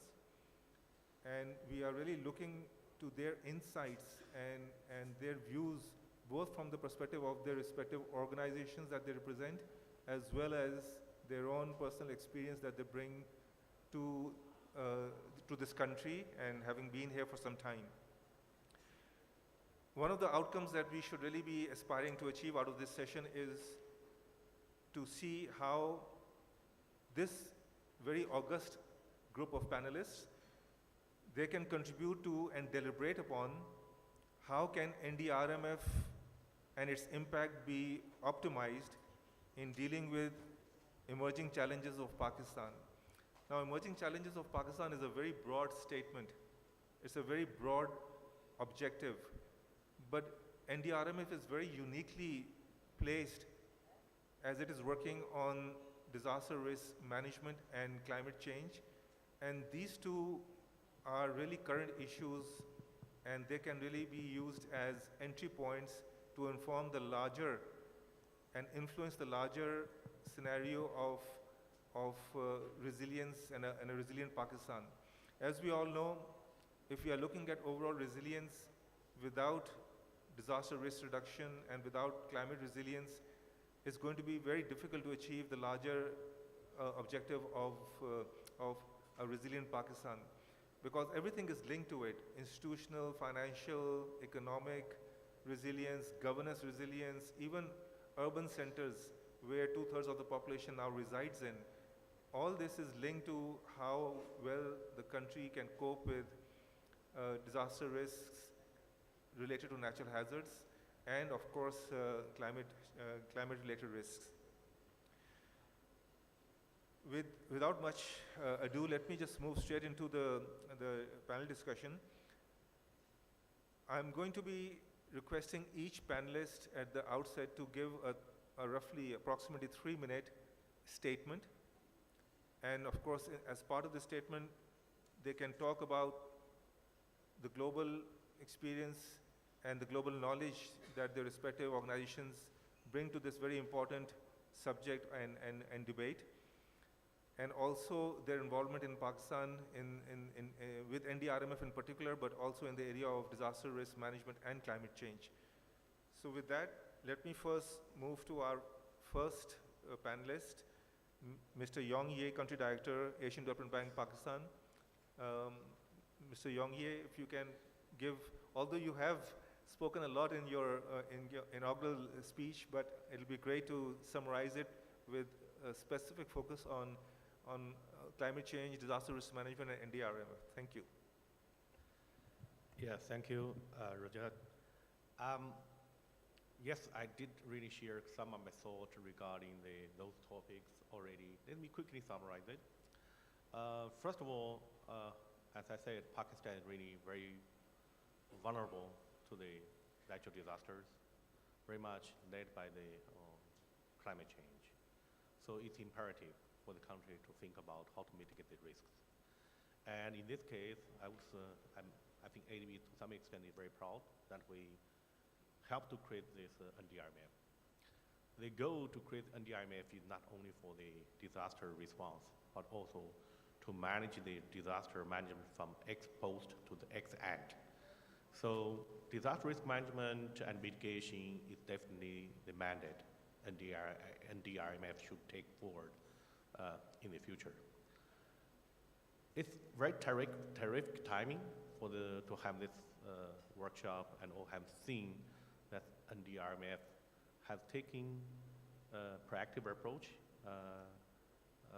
reaching out and also do the consultation to look at how they can make some changes for themselves to transform themselves into a primary agency for the disaster or climate risk mitigation or resilience for the country in the future. So that's very important. Second, when you look at, as everyone mentioned, for Pakistan, the flood is out of this natural disaster, the flood probably account half of it. So it's another kind of source of the disaster. So we have to probably be more focused on flood risk management. For such, the country has developed multiple national flood protection plan. And as I shared in my opening remarks, those plans previously have been very much focused on the hardware or infrastructure solution. Now it's a time to broaden and to look at more integrated approach, look at solution, nature-based solution, watershed management, early warning system, and also social safety network. Those are the elements we should pay probably equal attention moving forward, and ADB stand ready for that. Over and above that is really how the plan will be implemented. Let's touch upon the prioritization. So you need to prioritize the investment, look at those of most impact. Second, you need to look at delivery mechanism to avoid the duplications. I mean, some issues that NDRM experience. That's also the case for many other government implemented projects. When I talk about it, it's really the inefficiency in the process, the overlap of the responsibility, slow in decision making, and also poor readiness of the project. But there's some strengths that NDRMF can explore even for address those shortcomings or the issues. For example, the NDRMF have pretty good partnership. You have a number of the FIP, financing implementation partners, and you should look at strengthening those partnerships and also maybe make better use of those partnerships when it comes to the implementation, whatever your future initiative. I would probably also emphasize the need for the community empowerment and engagement. And through your partnership, you can further expand that partnership with community as well. So, did I answer your question? I wouldn't want to repeat what ADB is doing, but if there's time, I can elaborate on that. Thank you. Thank you so much, Mr. Yongyi, for those excellent opening remarks.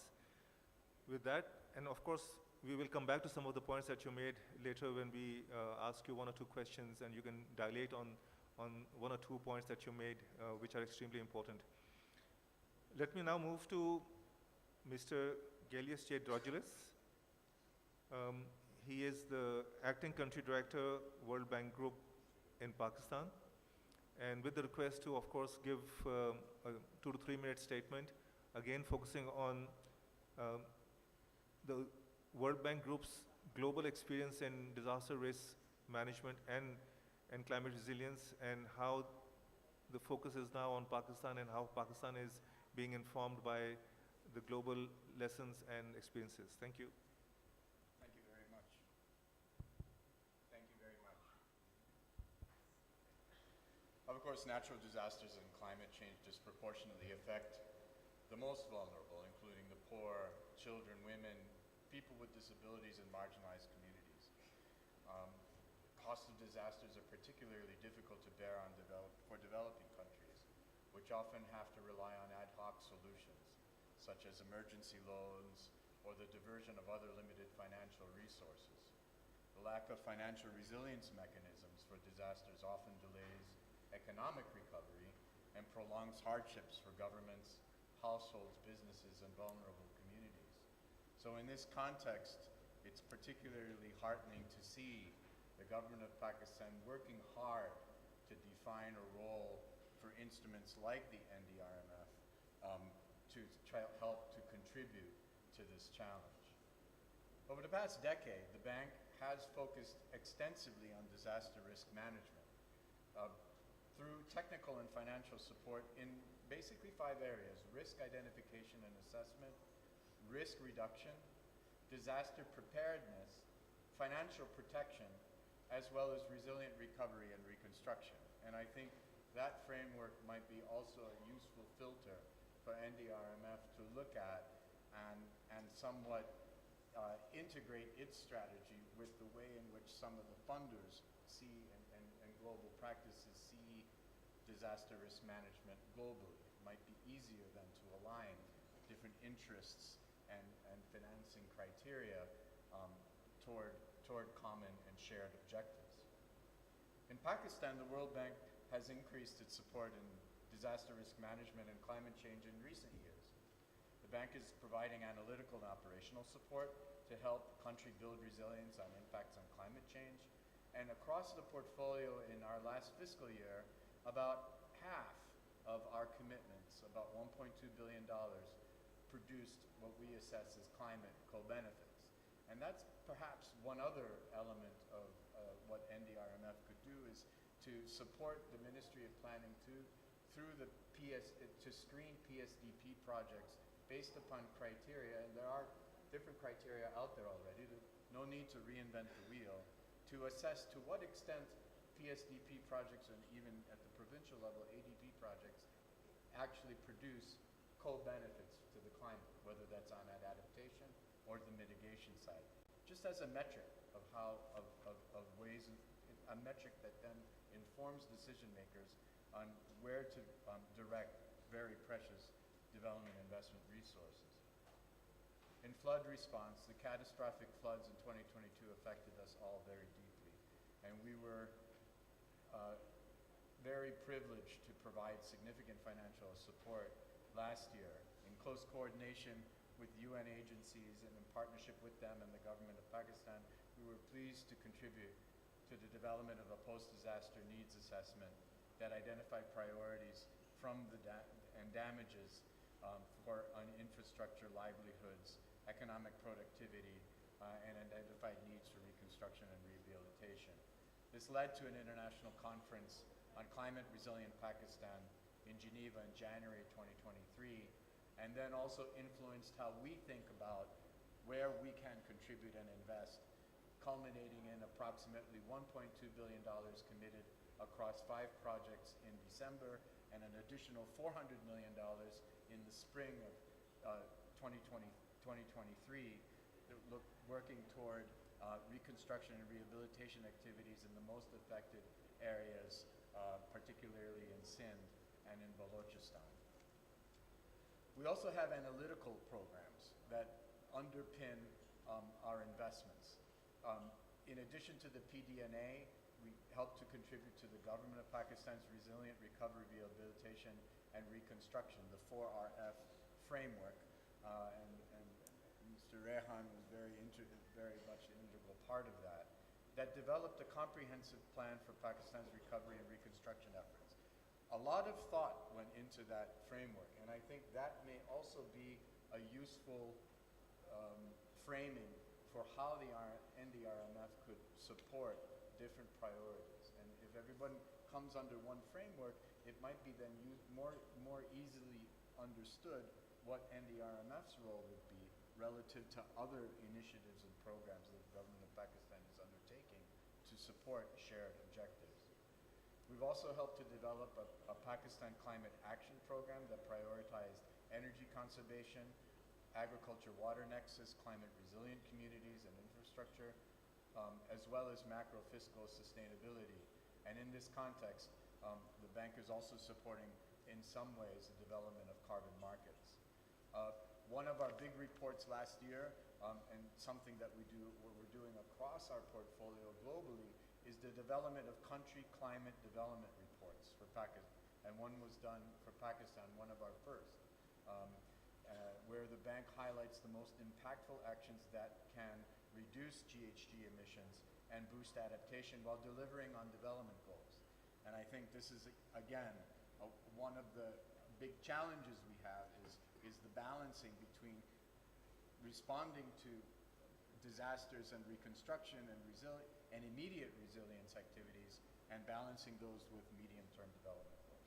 I'll stop there and I'm very interested. Thank you so much, Gelius. In some ways, you have responded to one of the questions that I had posed for you, but we'll come back to that later because you have raised one or two very important areas which we would like to hear more from you on. Let me move to the third panelist, Mr. Ali Yazdani. Mr. Ali Yazdani is the representative for the Islamic Development Bank based in Pakistan. Over to you, Mr. Yazdani. Thank you very much, Mr. Bilal and Warsa. First of all, I would like to congratulate you on the behalf of Islamic Development Bank for the successful completion of the first phase of the projects. And I also would like to congratulate your team who would have been worked tirelessly throughout this period to make this phase a very success which we have seen so far. Islamic Development Bank, it has 57 member countries. And you would be aware of that out of these 57 countries, majority are facing the climate change and the disaster risks in the member countries now. So Islamic Development Bank has an institutional history and expertise to addressing these climate change and disaster risks in its member countries. And Bank is very much aware of these challenges that has been posed by the member countries, and it is mindful of the fact that without having the concerted efforts and the strategies to address these issues, this is not possible to change this situation. And Bank has been investing in the key areas that are related to the climate change action, disaster resilience and adaptation. And these projects in the member countries are in the sectors including the clean renewable energy and smart systems, climate smart agriculture, zero carbon buildings, sustainable transport, sustainable cities and urban development, waste management, and the sanitation, water and sanitation. On the same time, the bank is also considers that if these risks are not addressed in these projects, the development result could potentially be disrupted and even reversed. So the bank addresses and challenges of disaster risk and climate change through the adaptation-driven and resilience-focused investment and intervention. And all the bank policies and operations are aligned with international frameworks for the disaster risk reduction, Paris climate action, and sustainable development goals. And every effort is made that all these frameworks are incorporated into the bank operations so that maximum impact could be achieved. And in the post-flood scenario, as my colleagues mentioned, Geneva Conference, the bank has been extensively engaged with the government of Pakistan. And for the next 3 years, we have developed the country engagement strategy, and we have named it the Supporting Resilience and Economic Transformation. So for the next 3 years, all our financing and support to the government of Pakistan would be on the disaster risk and resilience and economic transformation within Pakistan. Historically, Islamic Development Bank has been supporting government of Pakistan, be it the earthquakes of 2005. The bank supported the housing project here in Pakistan, and then through the support to basic education, the bank built more than 250 schools which are resilient to the disasters. When it comes to 2010 floods, again, Islamic Development Bank stood with the government of Pakistan, and in the current scenario, we are partnering with the government of Sindh and World Bank in Sindh Integrated Health Program where the health infrastructure will be reconstructed, that should be resilient so that in the future, in case of the future events, those are secured. In addition to that, we are also, sure. You will have an opportunity to Sure. get down into some of Sure, the areas that sure. you have talked Maybe, about. last sentence, going forward, inshallah ta'ala, we will be working with the development partners and the government of Pakistan to address these challenges of climate disaster and resilience. Thank you. Thank you so much, Mr. Yazdani, for these opening remarks. My next panelist that I'm going to request for the opening remarks is Ms. Sandra Baldwin. She's the Acting Development Director, British High Commission, Pakistan, and she is representing the Foreign, Commonwealth and Development Office. So over to you, Ms. Sandra Baldwin. Thank you. It's on. Thank you so much. Assalamu alaikum. Good afternoon, everyone. Thank you very much for inviting us to be part of this panel today. First, if I could say congratulations to the NDMRF, the whole yourself, Mr. Chairman, and all of the team on the successful launch today. We're great to see that. And I'd also like to recognize all the efforts of the government of Pakistan at federal and provincial and lower levels for all of the work and the huge work that has been done on setting Pakistan on a path towards resilience, tackling climate change. So I'll just say a little bit about the UK's focus in the climate area and make a couple of points around some of the priorities that we see. So climate change and tackling climate change is at the heart of the UK's policy. It's in our international development strategy, and it will be the core of a new white paper that the government of the UK will be putting out at the end of 2023. And of course, it's at the heart of reaching the SDGs, which all of us will be discussing and in the UN General Assembly next month. We are building climate resilience with our partners here in Pakistan and trying to change the landscape of climate finance. And I just wanted to say something very thank you. Just a minor point about climate finance first. We know that the landscape of climate financing is dominated by the international public financiers, which is an extremely important part. One of the things we're trying to do is to bring in private sector financing into this landscape so that we can fill some of the key gaps that we see and give more opportunities for countries like Pakistan and elsewhere to be able to respond.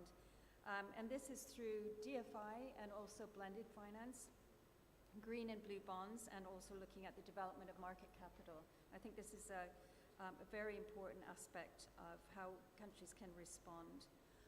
And a little bit about the UK's commitment. So at COP26 and 27, we pledged multi-million-pound programs to tackle the effects of climate change, including in Pakistan. And I'll just mention two that you may be familiar with. One is a program called Building Resilience and Addressing Vulnerability to Emergency. And this is about helping Pakistan's poorest communities to adopt innovative practices to build resilience and protect their assets at community level.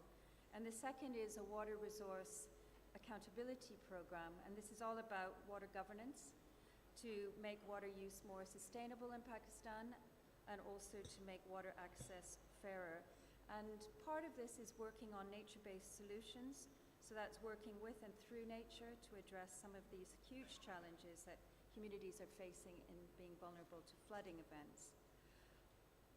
Just to mention two things Pakistan and UK are working on together, and that is around protecting nature and biodiversity, which is absolutely central to building climate resilience. We are two countries that are among the high ambition group committed to protecting 30% of land and 30% of oceans by 2030. That's the 30 by 30 initiative. Pakistan is also a founding member of the Forest and Climate Leaders Partnership. And we've been supporting Pakistan in this initiative as well. And I just wanted to mention one of the more innovative technologies that we've been working on in KP on artificial intelligence to control forest fires. I think it's important that as countries, as nations in these commitments, that we see them through as time goes on. I'd also like to mention just one other thing, if I might, in my opening comments, and this is around disaster risk preparedness at the subnational level. We've heard a lot about the national level, and Pakistan is moving forward so much on that. Our work has focused in at provincial levels in Punjab, KP, and now in Sindh.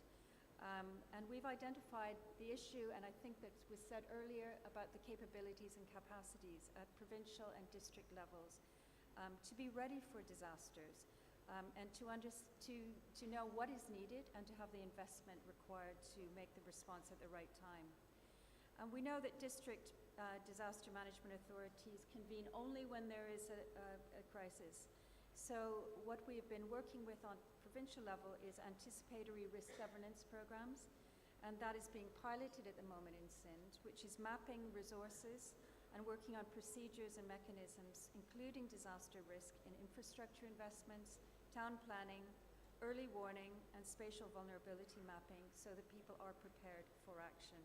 So just in closing, one of the things we see where investment is really required is at the second and third tiers of government in order to be prepared for communities Sandra, if I can to request protect you to their assets and develop and execute green transition programs. Thank you so very much, Sandra. Really appreciate it. With that, let me move to the next panelist, Ms. Wafa Sananes, who's the Deputy Director for Agence Française de Développement in Pakistan. Agence Française de Développement, AFD, or the French Development Agency in English. If you can also give us in 3 to 4 minutes the kind of work that AFD has been doing globally in the area of disaster risk reduction and climate resilience, and then we'll come to the questions and ask some specific questions based on the area of your support. Thank you. Thank you. It's okay. Thank you very much. I'm really delighted to be among you today, and congratulations for this ceremony and launching of your report. Let me start first by introducing the French Development Agency, and just to say that AFD has been established in 1941, just after the Second World War, and the idea was to rebuild France and overseas territories after the big disaster of the war. And then AFD has been established in Pakistan in 2006, just after the earthquake in the Kashmir, and our first project was to rebuild and to restore the livelihood conditions after the earthquake. So since that time, and 17 years after, we have implemented more than 33 projects, mainly in the energy sector, in urban development, with mobility projects like BRT in Peshawar and Karachi. And we work as well on other sectors like enhancing and contributing to the protection of the cultural heritage of Lahore by the Fort of Lahore. And we are as well contributing to the access to basic services in other provinces. What I can say is just that the mission of NDRMF is fundamental to building a resilient Pakistan. The commitment of the government of Pakistan by creating special purpose vehicle to focus on disaster risk reduction and climate change is a worth initiative. And NDRMF has shown its key role in building resilient Pakistan and building disaster risk reduction. And you are glad and very happy to work with NDRMF. We have a project on COVID-19, and still we are working on strengthening health system regarding COVID pandemic. What I can say is just that your strategy reflects our vision as well, and we are aligned on our vision and your vision as well, because you have three important pillars. One of them is the climate change, and the IFD is 100% aligned on Paris Agreement, and as well on social link and gender equality. These are three pillars, three criteria of sustainable development, and that you reflect in your strategy and your planning. Beside these pillars, you have a deep vision. We know that development is not a sum of projects, but we need to have a midterm vision and a long vision of development to build a resilient Pakistan. So I believe that to fight against poverty and climate change needs to be addressed as a global perspective and not only from a single angle. Thank you very much. Thank you so much, Ms. Wafa Sananis. And we'll come back to one or two points that you made specifically. And just to alert you, I think very important topic of gender equality, that is something that we'll come back to you as part of your second question. We talk about resilience, and this is a very important pillar of resilience across the board. Our next panelist is Ms. Nadia Rahman. She's member board of directors, NDRMF, and she's also in the Planning Commission. She is member for climate change. So with that, let me just pass it on to her for her opening statement. Thank you.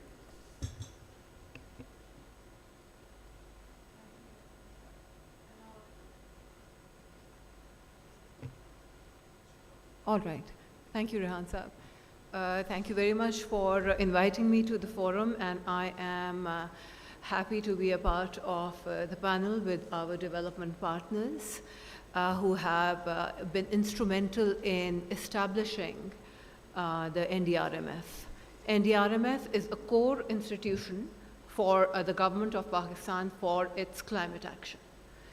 So Pakistan, as we are aware, the government is very well aware of the fact that climate stability and economic stability are interlinked.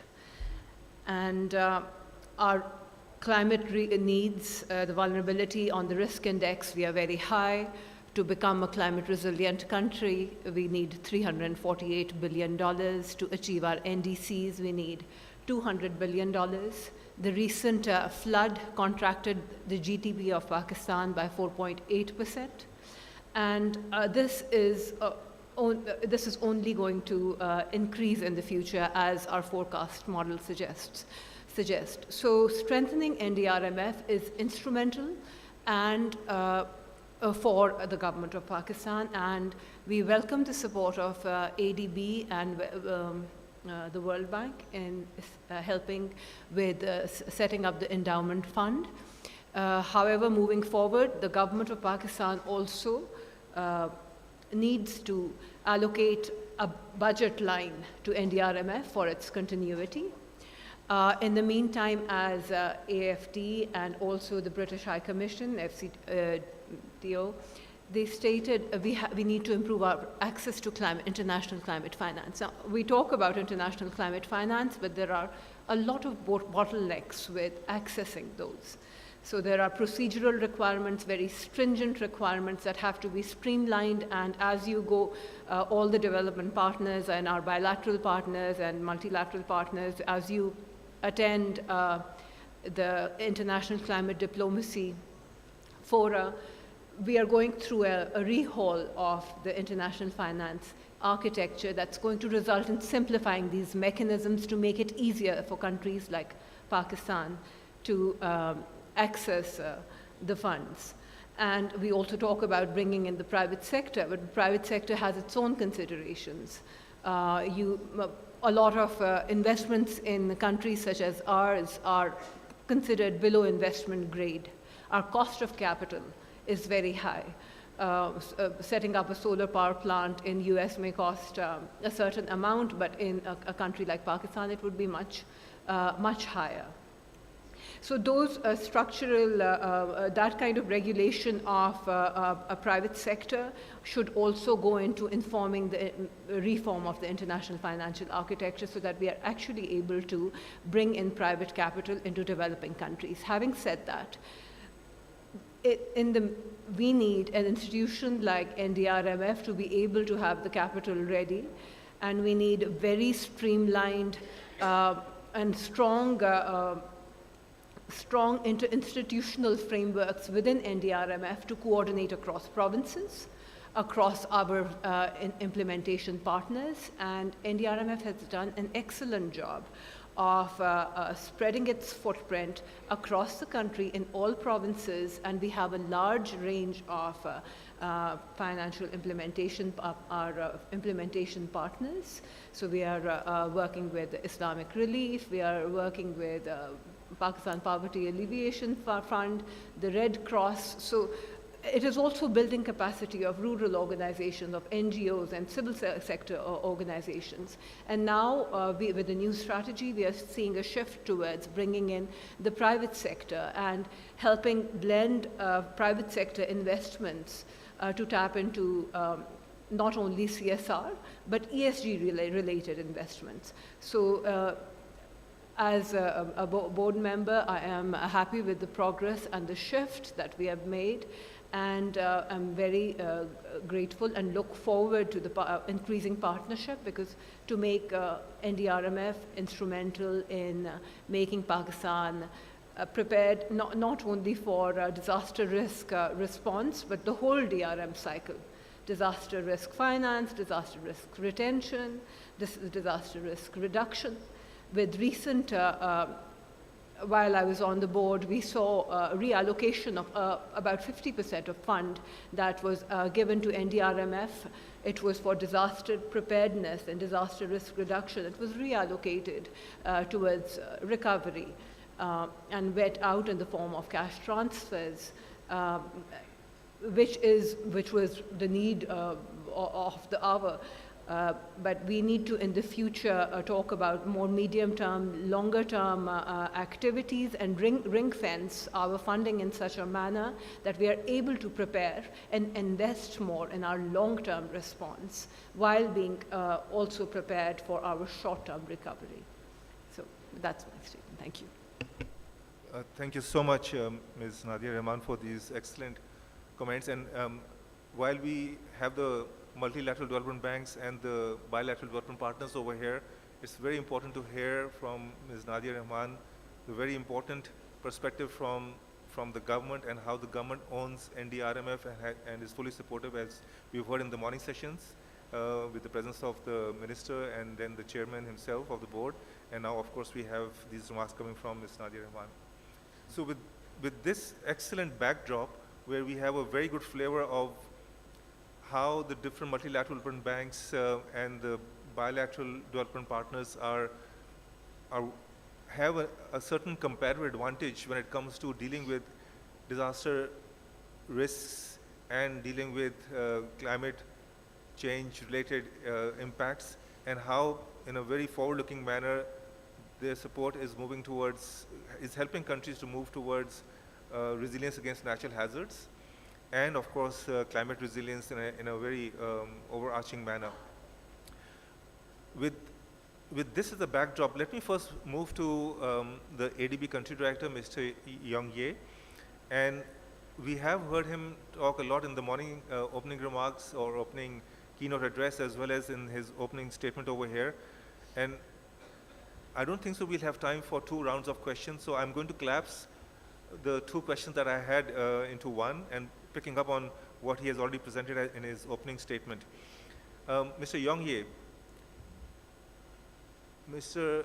Bilal Anwar has presented the strategic framework, and we see a significant shift from how NDRMF has been evolving over the last 6-7 years. Now, ADB has been very instrumental in setting up and also in the genesis of NDRMF. And ADB has not only supported NDRMF, but has seen how NDRMF has grown, has evolved. With this shift in its overall direction, which they refer to as repurposing, retooling, but it's a significant shift because a number of these completed projects, as you very well pointed out, and a number of other panelists as well, they were mainly in the ex-post domain because of the floods that happened last year. But now is the time for NDRMF to really carve out its niche and move more and more towards ex-ante parts of its strategy. So with that, we would really like to hear from you. How do you see NDRMF moving in this very important area of ex-ante and looking at reducing risks, innovation, capacity development, and more importantly, how they can help the ministries and the line departments and our non-public sector partners to mainstream the work that they can do. Thank you. Thank you, Rehan. To start with, I would like to say I welcome and appreciate the change in your strategic framework that aim more towards the disaster risk reduction rather than response. I would like to share some of my observation. First, I'm pretty impressed with whatever I have seen so far today. And Mr. Jahanzeb, in his opening remarks, said that let's face and acknowledge the mistake. But what I want to say even more is that I have seen the sincereness of NDRMF to learn from the mistake and from what happened before you are seeking the change and reorient yourself towards our primary agency for the disaster resilience in the country. Equally important is that I noted there is a very decisive support from the government. I think today the Planning Minister, the Chairman Board, now we also have our board member from NDRMF participating in this discussion. The positive changes I have seen in the past few months, I would say already generate quite some momentum. It's pretty comprehensive when you come to your strategic framework. As you rightly point out, it's public for 10 years. And immediate implication is really how you are going to translate those strategic framework items into the 3-year, 1-year action plan. So they involve the prioritization. I think it's important also to keep this momentum that you generated with all these efforts when you start implementing your strategy. Just now, I think Rehan mentioned about the comparative advantage. You need to probably re-examine what really advantage you have. I would say NDRMF, because of the timing you have, because of the setup you already enjoyed, that make yourself, lend you quite a number of advantage that you can build on and probably transform yourself. You know, you have very close association with the government. You also get very strong support from the planning. You have natural connection of good history of collaboration with development partners. You've already built up your network through your partnership with the FIPs, with the communities. Those are the things you need to consolidate. And identify a few things. You know, there are many things we discussed today. We talk about climate finance. We talk about disaster, what do you call this, early warning system, disaster response as well. So knowledge we have been talking about, the lack of data, the data evidence-based disaster risk management or mitigation decision. Those are the areas that are all relevant. Climate finance, carbon pricing, climate market, that's all mentioned in your framework. So what's important really, you need to narrow down and look at a few areas which you can immediately making use of your comparative advantages and proving your value addition, or the what we call value for money. So that's critical. You need to build, strengthen, consolidate your branding, so your brand value. So that's pretty important step to take on first. When it comes to moving forward, how ADB can support the NDRMF. As I said, we will be with you when you go through this transition. We have a lot of operations support the country's climate and disaster resilience. Just now in the morning, I mentioned we are updating the National Flood Protection Plan. Itself, it's multi-training Pakistan Ruby project. The telemetry master plan itself is like $60 million project. We want to really build the capacity in the country to work with us when it comes to the implementation of all this initiative. And NDRMF should naturally be a good candidate for consideration. So, but eventually what's really important is you prove your value for money, your value addition that you can bring to the table. And I believe with all these changes, with our kind of joint efforts, we will probably proving that it's a good choice for all the different partners for the government. Thank you. Thank you so much, Mr. Yonggi, for these very important comments, because ADB, having not only been part of the genesis of NDRMF, but has seen how NDRMF has grown, initial teething problems, but now, as we've seen today, is really on the path to making a difference. And this is where your comments are going to be extremely strategic in terms of guiding NDRMF in its next 3 to 5 years. Moving in a seamless manner from there to Mr. Gelius J. Georgilis. As a premier IFI, the World Bank is well placed to support countries to increase their resilience to disaster and climate impact through innovation and knowledge management. Now, in Mr. Bilal's presentation, we saw that knowledge management and capacity development is a very important and critical pillar in the framework. And this is one area, as Mr. Yonggi also pointed out, this is one area where NDRMF would have to do a lot to really make a difference, and is well placed to do it. So in your perspective, how do you see NDRMF playing this role based on the bank's experience, and how can the bank support NDRMF in this regard? Thank you. Thank you very much. I think the discussion on NDRMF's role on climate resilience adaptation is certainly timely in the context that we've all discussed about that, and the alignment that you presented is very encouraging. And certainly we will continue to engage, and we will be happy to continue to discuss based upon the journey that we've walked on together with you, of course with ADB's lead, but we've also invested through the fund and have learned along the way. And I think we're in a position to be there with you to discuss how might we be able to support it in analytics or in sharing global experience as you further define your role. And I think, and it's all in a step in the right direction, but it would be useful as we moving from this conference to get a better understanding of how NDRMF sees itself integrating with other agencies and ministries and departments, both at the federal level as well as at the provincial levels.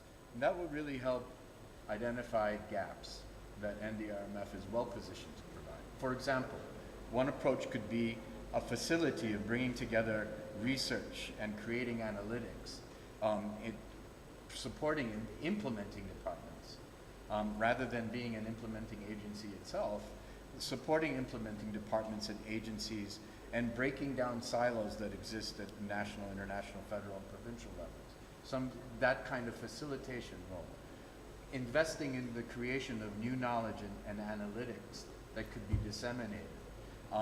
Providing value added in a small way to existing investment projects to move them to a higher standard and building codes and infrastructure codes that they may not be willing to undertake otherwise, or may not have access to expertise.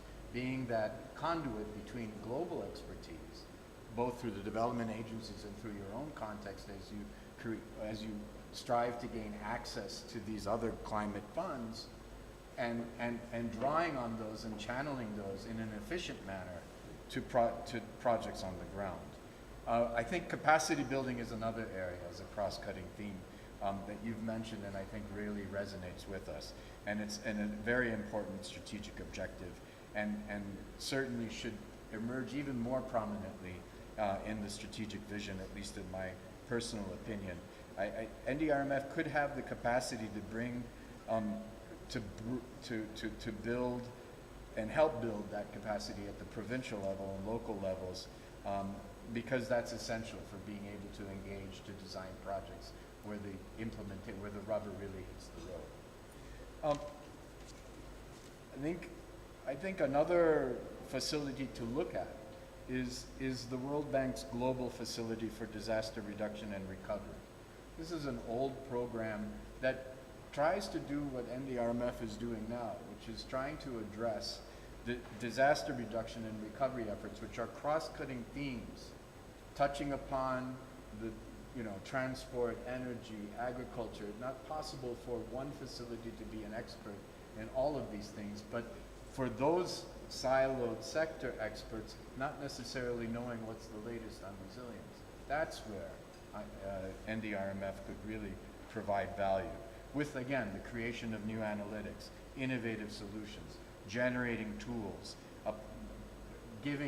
providing awareness, and even providing a facility to finance expertise, maybe even for the short term, to solve short-term technical problems that unleash the ability to apply and enforce more difficult and stringent standards that we know are required to be able to build a resilient infrastructure. So I think I'll stop there because we're running out of time, and we'll be happy to continue the dialogue. Thank you. Thank you so much, Gelius, for those excellent comments.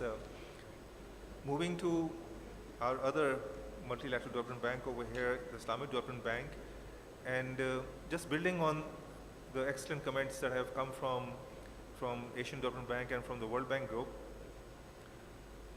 If I can just maybe focus on a couple of areas that you mentioned in your opening remarks. How does the Islamic Development Bank see NDRMF as a key catalyst, building on the comments that have come, and as a key change agent in promoting DRR and climate resilience in social sectors, productive sectors, particularly agriculture and food security, and infrastructure sectors? Now, as part of your original remarks, you had talked about clean renewable energy and climate smart agriculture. These are areas where there's a need to give a lot of attention, do a lot of research, and come up with new innovative ways of climate renewable energy and, of course, clean renewable energy and climate smart agriculture.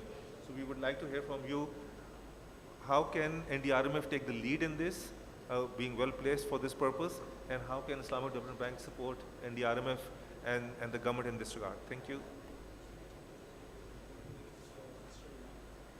First of all, I must say that NDRMF has positioned itself as a very dependable fund to support all the climate resilient risk related activities.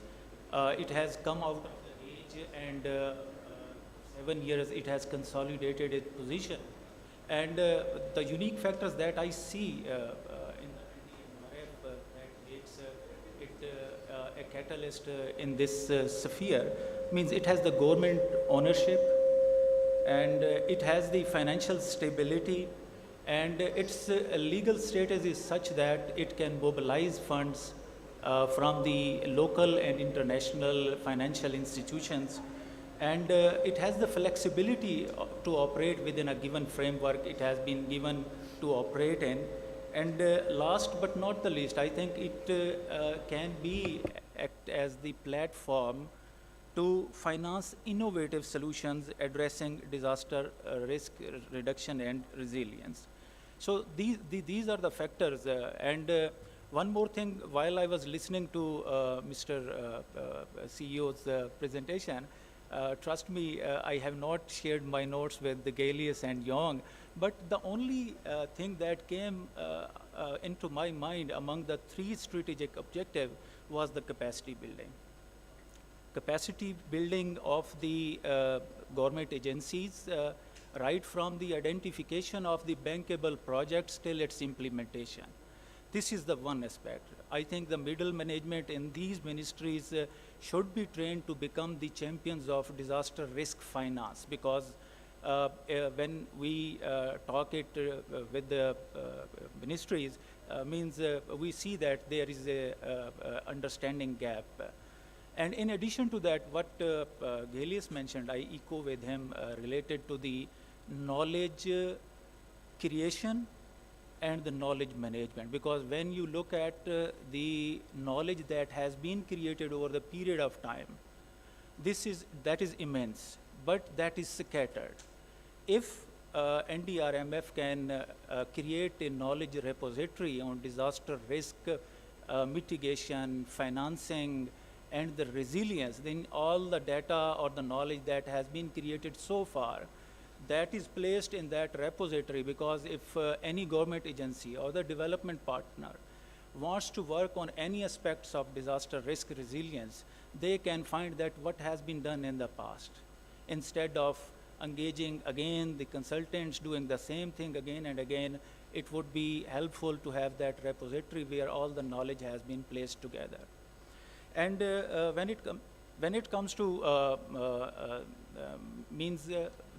through the disaster risks, one of the most impacted areas is the food security.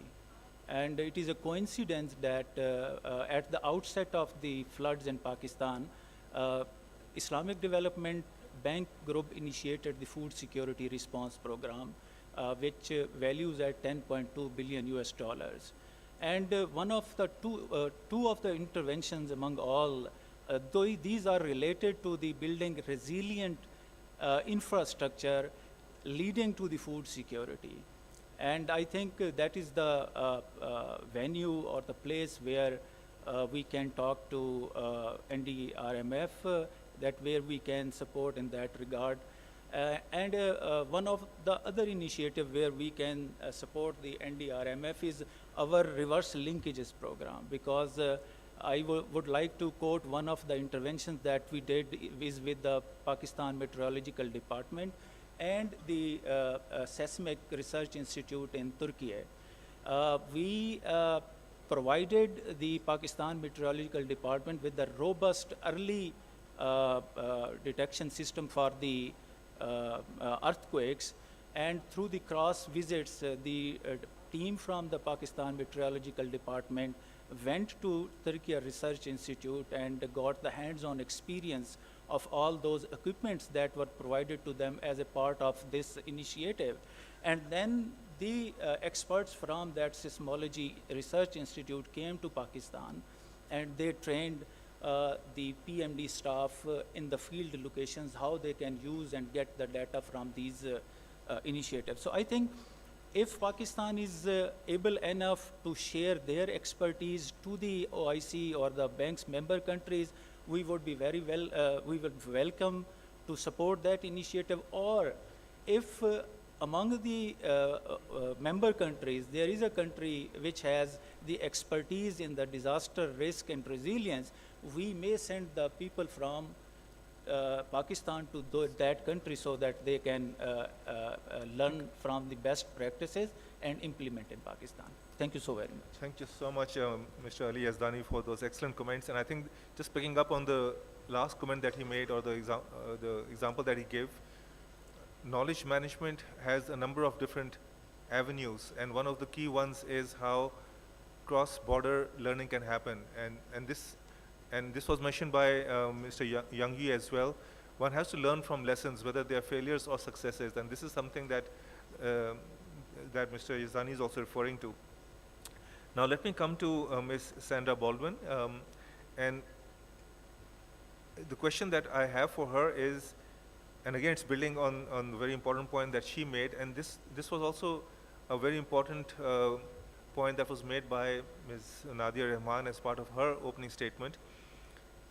In light of FCDO's global focus on DRR and climate resilience, how do you see NDRMF being a key catalyst in developing innovative approaches in trying to tap climate finance? Now we know that climate finance is something which is available, but we've also heard in different fora as well as over here that accessing climate finance is a challenge. And this was something that was echoed by Ms. Nadia Rahman over here. So it'll be good to hear from you. How do you see NDRMF playing a role in this regard, and how does how can FCDO support NDRMF in particular and the country in general? Thank you.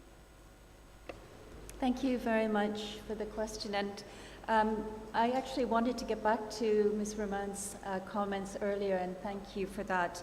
I think one of the key things, and I'm sure that the NDRMF is also part of the picture for Pakistan on this, is the changes in the international architecture of international climate finance. And it's so very important that we work to reform, simplify these systems. It's something that we work very hard at on the global level on this. Both Pakistan and the UK have been part of the board of the Green Climate Fund, trying to work on getting those structures and systems more simplified and helping countries to attract that finance. But I think also you mentioned the Bridgetown Agenda as well, which is so very important that international public finance can be made easier to attract. So I think, to be honest, that is one of the key things that needs to be done. One of the things for NDRMF that strikes me also is around Pakistan's National Adaptation Plan. And the reason I'm mentioning this and linking it to finance is one of the things that I think is needed now, given that this is a new plan that's come out, is to really not only mobilize its adoption at provincial levels, but also cost it out. So what are the actions, the cost of actions that are needed in order for Pakistan to be able to not only manage its current vulnerability, but future impacts? So I think the NDRMF has the ability actually to develop the costs of actions set out in the plan, set out the opportunities, therefore, for attracting public and private finance as a result of that. And I think also the counterfactual, what would be the cost of inaction? So if we don't take those steps, then what will happen? And I think that's an important argument to put out as well. And I am sure that the NDRMF is in a very good and key position to be able to do that. I guess lastly, I would say on the private side, the private finance side, and I mentioned that in my opening remarks, this is not an easy area. We know that building a pipeline of bankable projects for private financiers to invest in is actually, one of the most important structural things to do. And I know that that's a collective responsibility for all of us.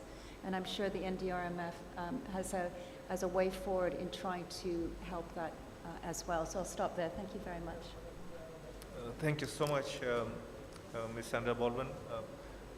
Climate finance is definitely a challenge, and even the private financing side and the systems and how countries can access the different windows that are there, that's something that needs to be simplified. So thank you so much for those comments. And this is where NDRMF can really make a difference, working with the Ministry of Finance, working with the other key ministries, and also with the private sector. This is one area where it can really make an impact. Moving on to Ms. Wafa Sananis, and I'll pick on one or two areas that you mentioned in your opening statements, but my general question is, in light of NDRMF's revised strategic framework, what role does AFDC NDRMF playing in financing and undertaking analytical work? Now we have heard from the ADB country director and from the World Bank acting country director the importance of analytical work and how NDRMF is ideally placed to carry out this kind of analytical work, which focuses on cutting edge innovative approaches and how this analytical work can be used to inform resilient design of infrastructure investments. You mentioned a couple of areas in your opening remarks. One is urban development and your support to mobility, especially the BRT, and then protection of cultural heritage. Now we know that almost 2/3 of the population now lives in urban areas or peri-urban areas in the country. And in order to make these urban centers resilient, it's important to focus on how urban areas are planned, how they are developed, and how this development is done in a very green, resilient, and inclusive manner. So it will be good to hear from you how NDRMF can play this role in the urban sphere as well as in the culture and heritage sphere. and also how we can ensure that gender equality and gender representation is there so that the inclusiveness is more balanced. Thank you. I think that NDRMF could play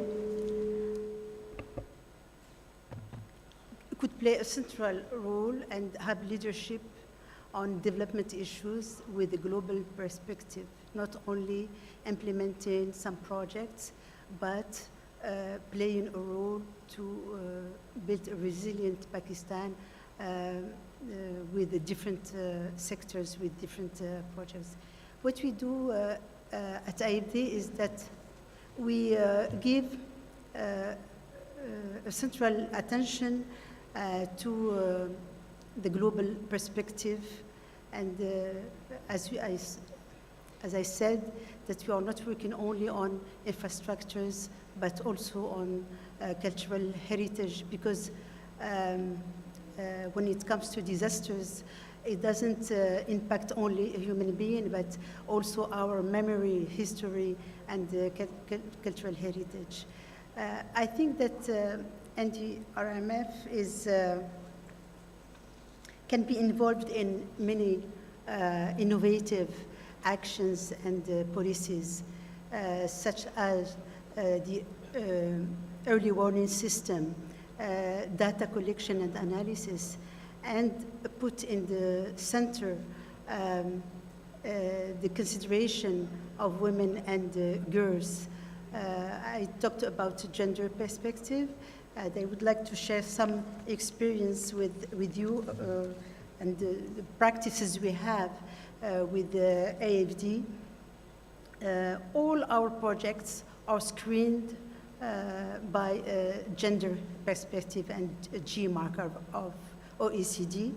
And today we have 67% of projects which are gender responsive. As well as we are aligned on the Paris Agreement. 100% of our project should respect the criteria of Paris Agreement. So I think that with you, we can develop many opportunities and projects to enhance your capacity in data analysis and collection, in gender perspective, and to collaborate on climate financing. Just one word about AFD. AFD shares the International Development Finance Club, IDFC, which is a network of 27 national, regional, and bilateral development banks. And AFD as well is a founding member. With this partnership, we can raise a lot of funds for financing climate change and having strong policies. So we should maybe diversify as well our partnerships and work with the private sector as well. Thank you so much, Ms. Wafa Sananis.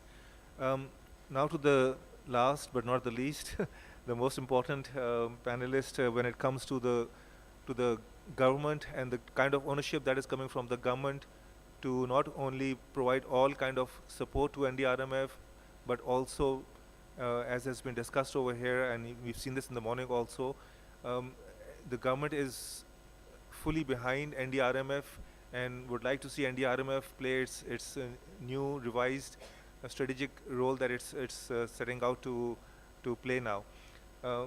Ms. Nadia Rahman, you've heard all the panelists representing the multilateral development banks as well as the bilateral development partners. From your perspective, and building on a couple of points that you made earlier, the kind of role that NDRMF can play in terms of institutional coordination, bringing all the different players together, and this is not just institutional coordination when it comes to the public sector, but also, more importantly, the non-public sector when it comes to the private sector, civil society, academia, think tanks, etc. In your view, how do you see NDRMF playing this kind of a role as part of its revised strategy and the support from the government in this regard? Thank you. Thank you, Rehan Saab. So listening to all of our comments, it reminds me of in climate governance, it's been dubbed as the 5 C's challenge. Each agency can only contribute to coordinate to combat climate change. So it is such a cross-agency challenge that we are faced with as countries that all of us have to work together, and NDRMF is well placed. One comment that was repeated and resonates very strongly is that we have to develop a very clear interinstitutional framework for different organizations within the government to collaborate. And the government priorities right now is the NAP, implementation of the NAP. And for that, we have a large pipeline of PSDP projects, which may which we would have to reorient in such a manner that we are able to achieve systemic resilience towards achieving the outcomes of NAP in a shorter amount of time. So that developing a clear interinstitutional framework with federal and provincial agencies would be essential moving forward. We've talked about various sources of finances, including public-private partnership, private sector finance, and climate finance. But there are other market-based instruments, such as disaster risk finance instruments, which are available in other countries, have used them successfully.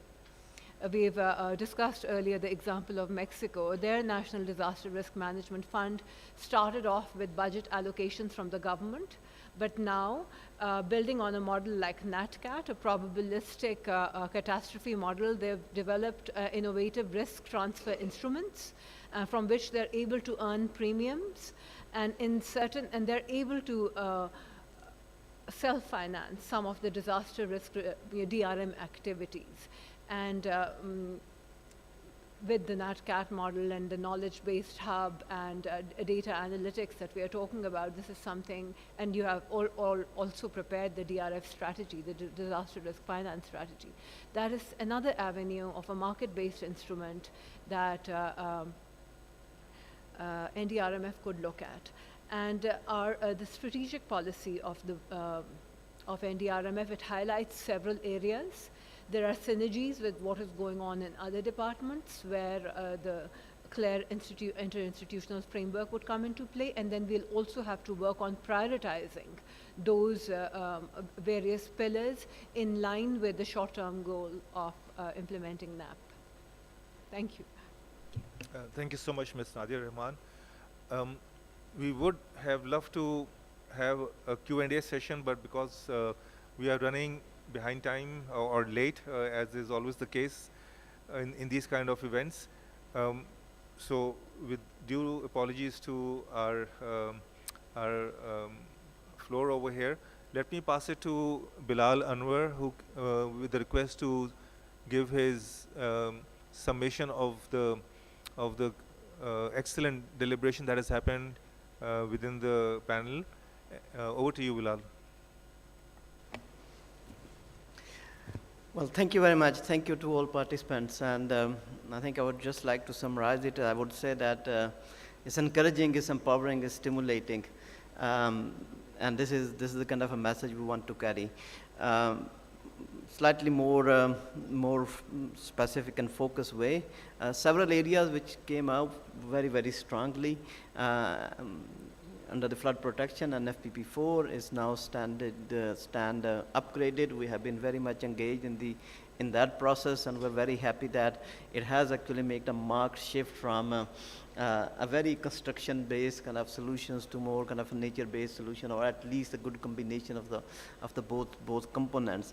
And we've been very, very actually encouraging that the DRF is now an essential part and parcel of that NFPP4 as well.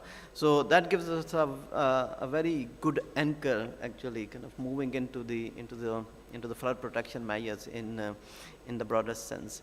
I think one area which was underscored, emphasized quite a lot, which is the knowledge creation, the knowledge management, dissemination, and this is a wide, vast, open area which need to be captured, which actually crying out to be captured, and this is something which you might have noted from our strategic framework as well, that we're moving into that direction. The intention, of course, is not that we want to be an implementing agency. I don't think we have the capacity and we have the intention for that, but it is really that the kind of expertise we have and the model which we have developed with the help of Sparco, and we're going toward the extension of it. We can actually create and become a facilitator and enabler in several areas, in the flood, in the disaster risk reduction, risk management, climate change risk modeling, and the list is quite long. Carbon markets, carbon financing is again an area which is very fast emerging and coming up in the world, and that's why we have aligned this under our climate change portfolio. So this is again another area, and I've taken very detailed notes, and I'll be approaching every one of you and actually holding you accountable to your words and seeking support for all these areas.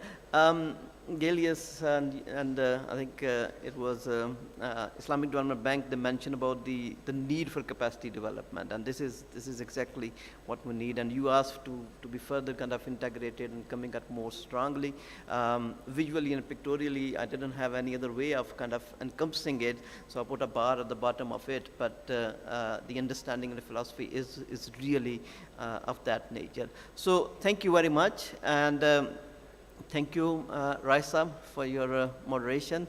I would say that this is hugely informative and encouraging for us. Thank you. Thank you so much, all the panelists, the distinguished panelists, for this excellent debate, deliberation, but it's all something which NDRMF will have to take into consideration, and it is in a very timely manner, because NDRMF, as was pointed out by Bilal Anwar, it's right now finalizing and fine-tuning the business strategy, and of course a 3-year, 5-year and 10-year plan. So this is going to be extremely important to integrate into that framework. Thank you so much.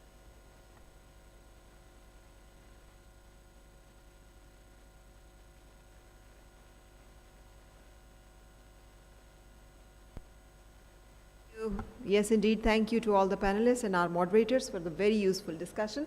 And I request all the panelists to please remain seated on stage while I request CEO NDRMF, Mr. Bilal Anwar, to please give away the shields to all the worthy panelists.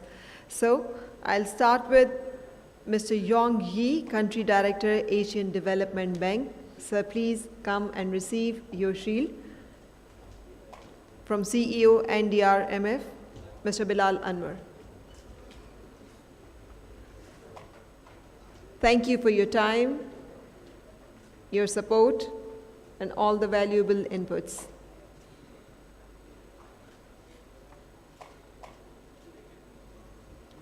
Thank you very much.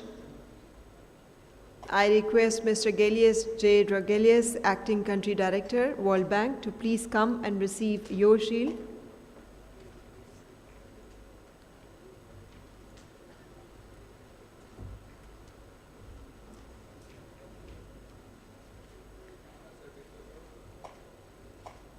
Thank you very much for your time and candid thoughts.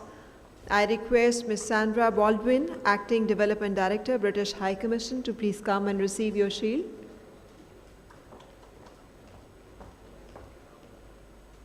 Truly grateful for your time and inputs in today's session. Thank you very much. And I request Ms. Wafa Sananis, Deputy Director, AFD. Please come and receive your shield as well.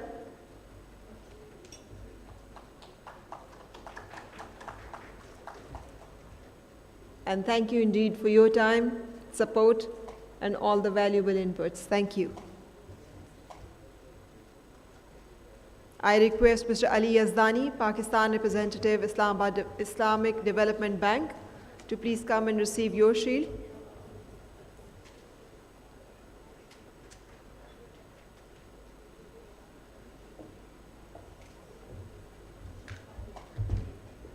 Thank you very much for your participation, your time.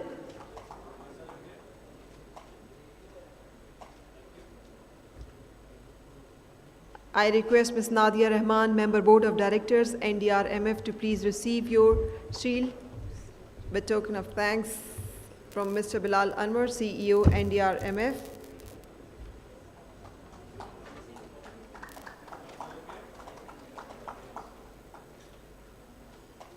And I request our moderator, Mr. Raja Rehan Arshad, retired lead DRM specialist, World Bank Group, to please receive your shield as well. Thank you very much, sir.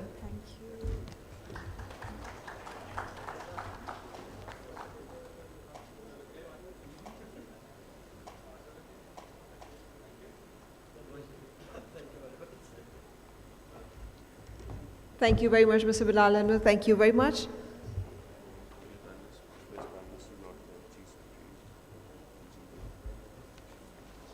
Okay,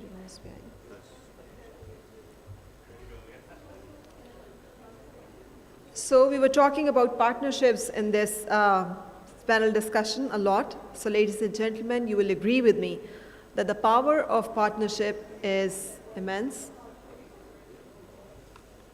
and undeniable, enhancing our ability to create a greater impact through united endeavors. And today we have the privilege to presenting to you a video highlighting from an unprecedented event in Pakistan's history. I'm talking about the Disaster Risk Reduction Expo 2023. This historic occasion was made possible through the collaborative efforts of two key entities, the National Disaster Risk Management Fund and the National Disaster Management Authority. The two entities with distinctive roles and mandates were able to pull this off by collaborating with each other. And ladies and gentlemen, let's have the glimpse of Pakistan's first ever Expo on Disaster Risk Reduction 2023.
So these are the glimpses from Pakistan's first ever Expo on Disaster Risk Reduction 2023. And the chairman of the National Disaster Management Authority, Lieutenant General Inam Haider Malik, played a pivotal role in materializing this expo. Unfortunately, he is not able to be with us today as he is visiting the recently flood-affected areas of Punjab. I request Mr. Idris Mahsood, Member Disaster Risk Reduction, to say a few words about this partnership and its significance in tackling the challenges ahead. So I invite Mr. Mahmood. I request Mr. Idris Mahsood to please come on stage.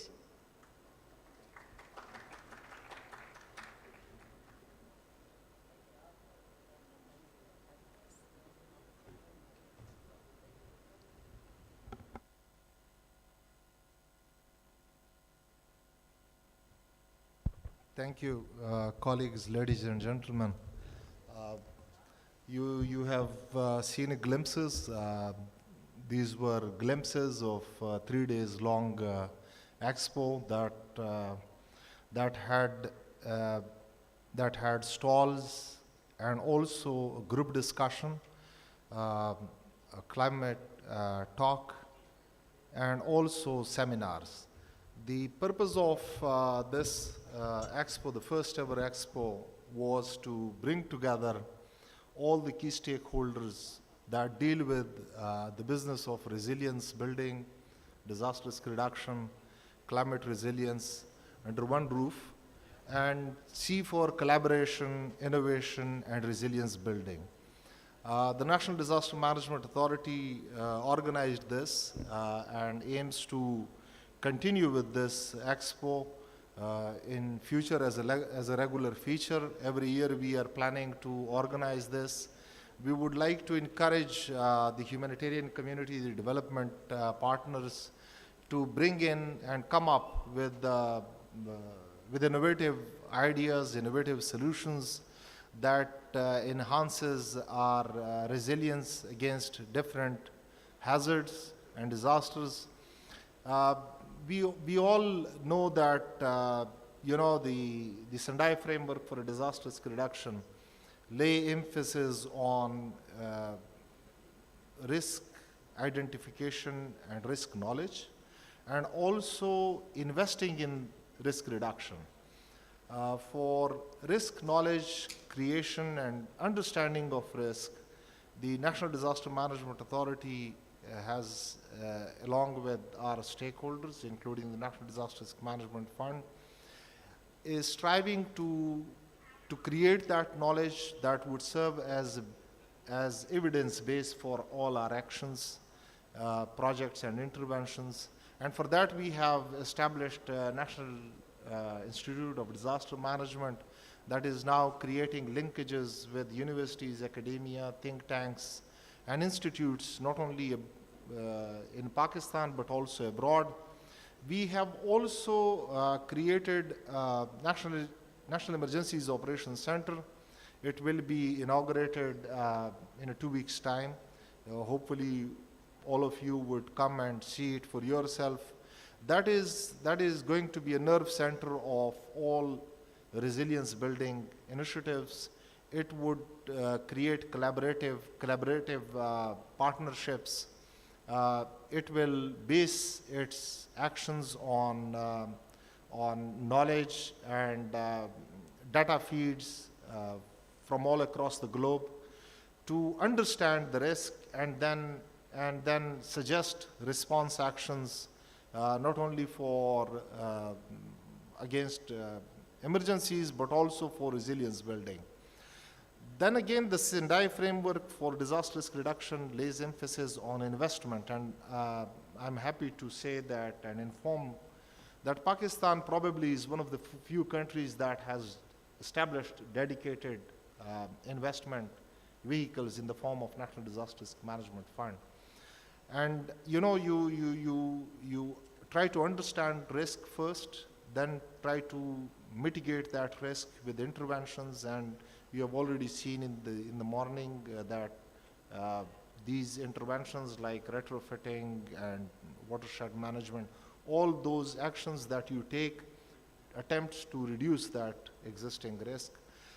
Then you also create infrastructure or take initiatives to be prepared to absorb shocks or meet those shocks in the best possible manner. But there is always a likelihood that you continue to have risk, and you cannot eliminate it 100%. And then you, as the panelists were also saying, you need to have strategies to transfer that risk. And here comes the risk financing or risk transfer mechanisms. And I appreciate the efforts of National Disaster Risk Management Fund also as one of the key partners with National Disaster Management Authority, and is a key component of the whole National Disaster Management system at national level, that it will continue to play its role. And we hope to continue these collaborative efforts to create a common operating picture for resilience building in Pakistan. Thank you.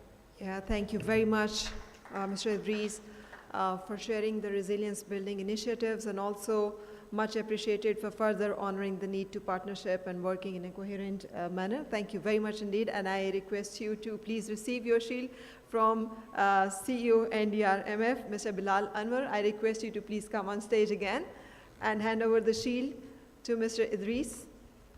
Thank you for your participation.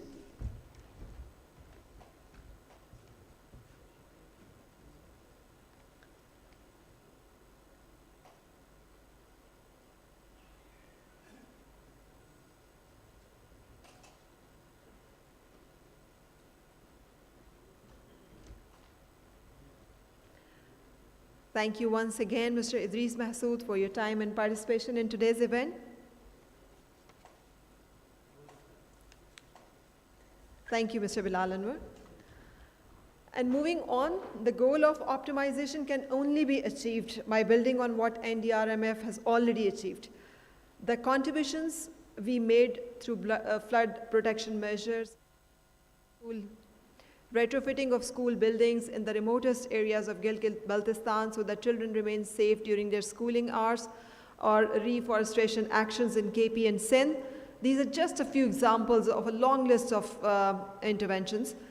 Building resilience is contingent on reducing risks, and in this session, we will wish and try to recognize the exceptional individuals and organizations who have played a vital role in strengthening disaster resilience across different provinces. As we prepare to immerse ourselves in enlightening video presentations, I kindly request the accomplished fund implementing partners to step forward as I call out their names.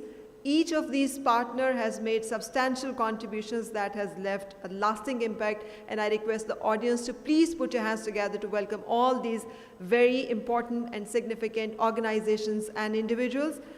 First of all, I'll request Ms. Nusrat Nasib, CEO, Aga Khan Agency for Habitat, to please come and join me on stage. Dr. Muhammad Asif Iqbal, CEO, Muslim Aid Pakistan. I request you to please come and join me on stage. Yes. Yeah. Dr. Abid Bodla, Member Water PND Punjab, will be joining us online. I request Mr. Asif Shirazi, CEO, Islamic Relief Pakistan, to please come and join us on stage.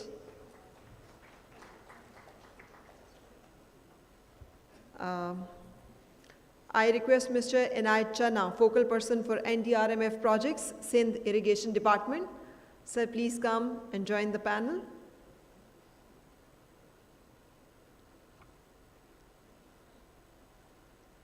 And I request Mr. Haider Raza, Project Director, Climate Change Project, Sindh, to please join me on stage. I also request Mr. Mahmood Mumtaz Rathore, Project Director, Landslide Project, CNW Department, AJK.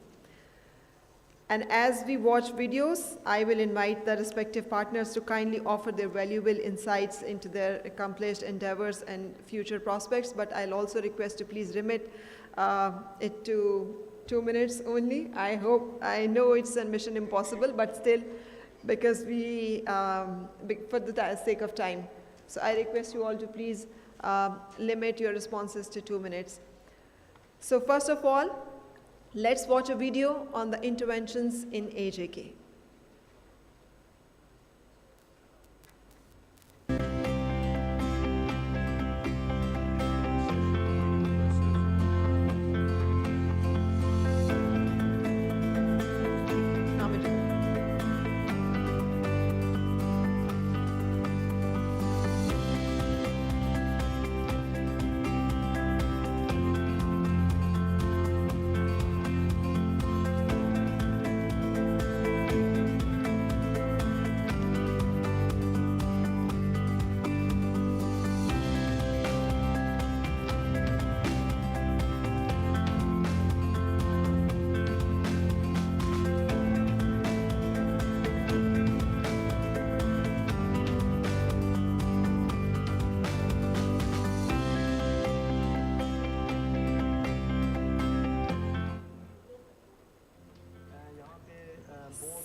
था ये इसके पीछे जो हमारा boy degree college So, Mr. Mahmood Mumtaz Rathore, Project Director of Landslide Projects and CNW Department.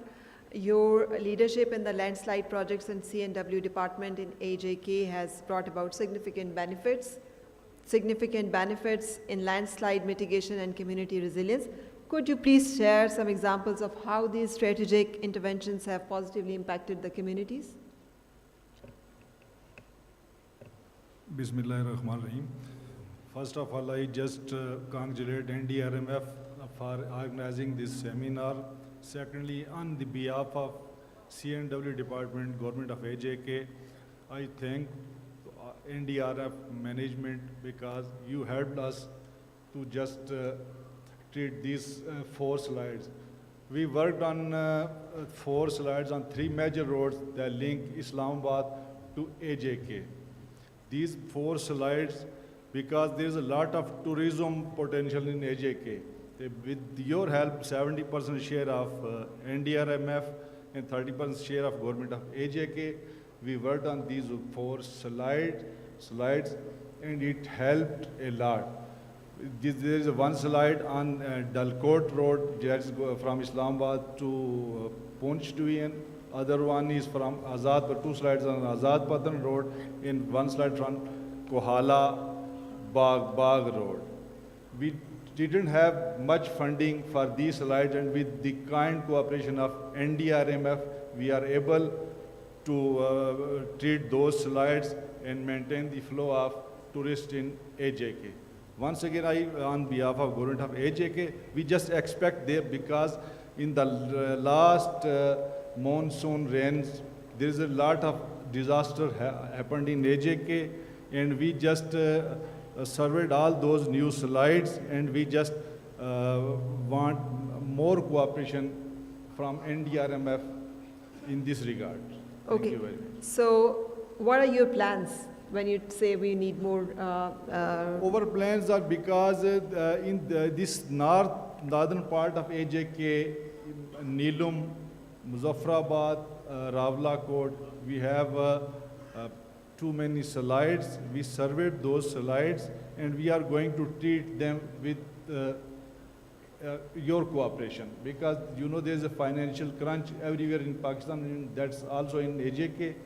That's why we are unable to treat those slides without your cooperation. Okay. And we are all thankful to management of NDRMF. They all the time they helped us. Whenever we just approach them, they come to see our problem, and they visited our slides, and we expect this cooperation in future. Okay, that's great. Thank you very much for your positive remarks and response about NDRMF. So, what are your plans to ensure the sustainability of these measures and expand their reach, which you have already taken?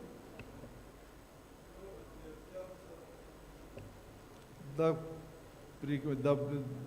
treatment we did with your cooperation, it's like stability of the roads improved with these in these slides, and you know there is a lot of flooding in this area, like the Neelum River, Jhelum River, all passed parallel to these slides, and almost there is a 619 million help from NDRMF. It's 432 million share from NDRMF and 148 from AJK. And we designed these slides that includes the mitigation too, like forestation in these slides, mitigation, short grids, piling, everything. There is a proper design, and we learned a lot from this project for the future.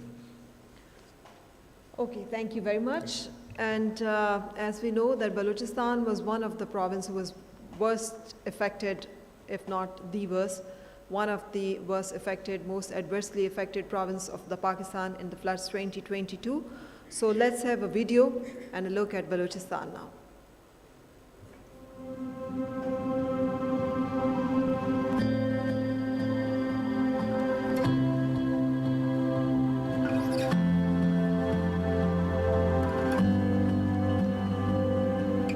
vulnerability to disasters, multi-hazard emerging disasters in form of flash floods, earthquakes and drought in most vulnerable targeted districts of Baluchistan, included Chagi and Quetta and Kila Saifella.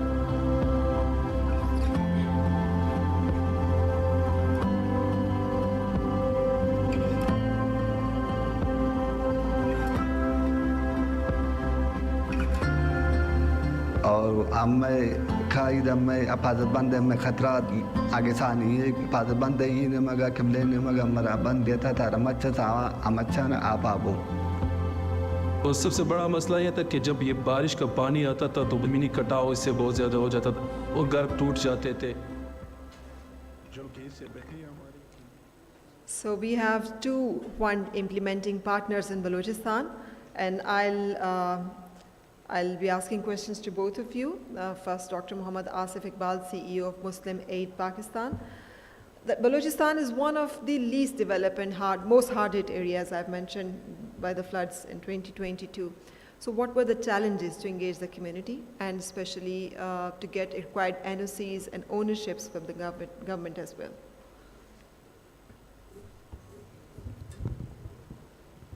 Bismillahirrahmanirrahim. First of all, I would like to thank you, NDRMF, who provided us the opportunity to serve the communities, vulnerable communities in very remote areas of Balochistan. As far as the challenges are concerned, number one challenge, everybody knows that some of these remote areas have not accessible easily. So that was one of the biggest challenge. And when we started these flood protection walls over there and the construction of the small dams to protect all these villages which were like affected by the floods. Sorry. So linking in the community and the relationship with the community, we've found that, okay, the communities are very welcoming over there. The only challenge with the communities is that when you are going there, the barrier of the language is there. Yeah. And to try to enhance their capacity is a very difficult task, you know. So for this, I was discussing with the NDRMF, you know, on the other day that, okay, there is a gap which I see during our implementation that we need some volunteers as well. You know, just like everybody knows that Red Crescent movement, they have volunteers. So we also, there is a gap that, okay, we have to fill that gap through the volunteers, and we offer the community to come up and to volunteer themselves. Then somehow we can fill this gap, which we felt throughout our implementation over there.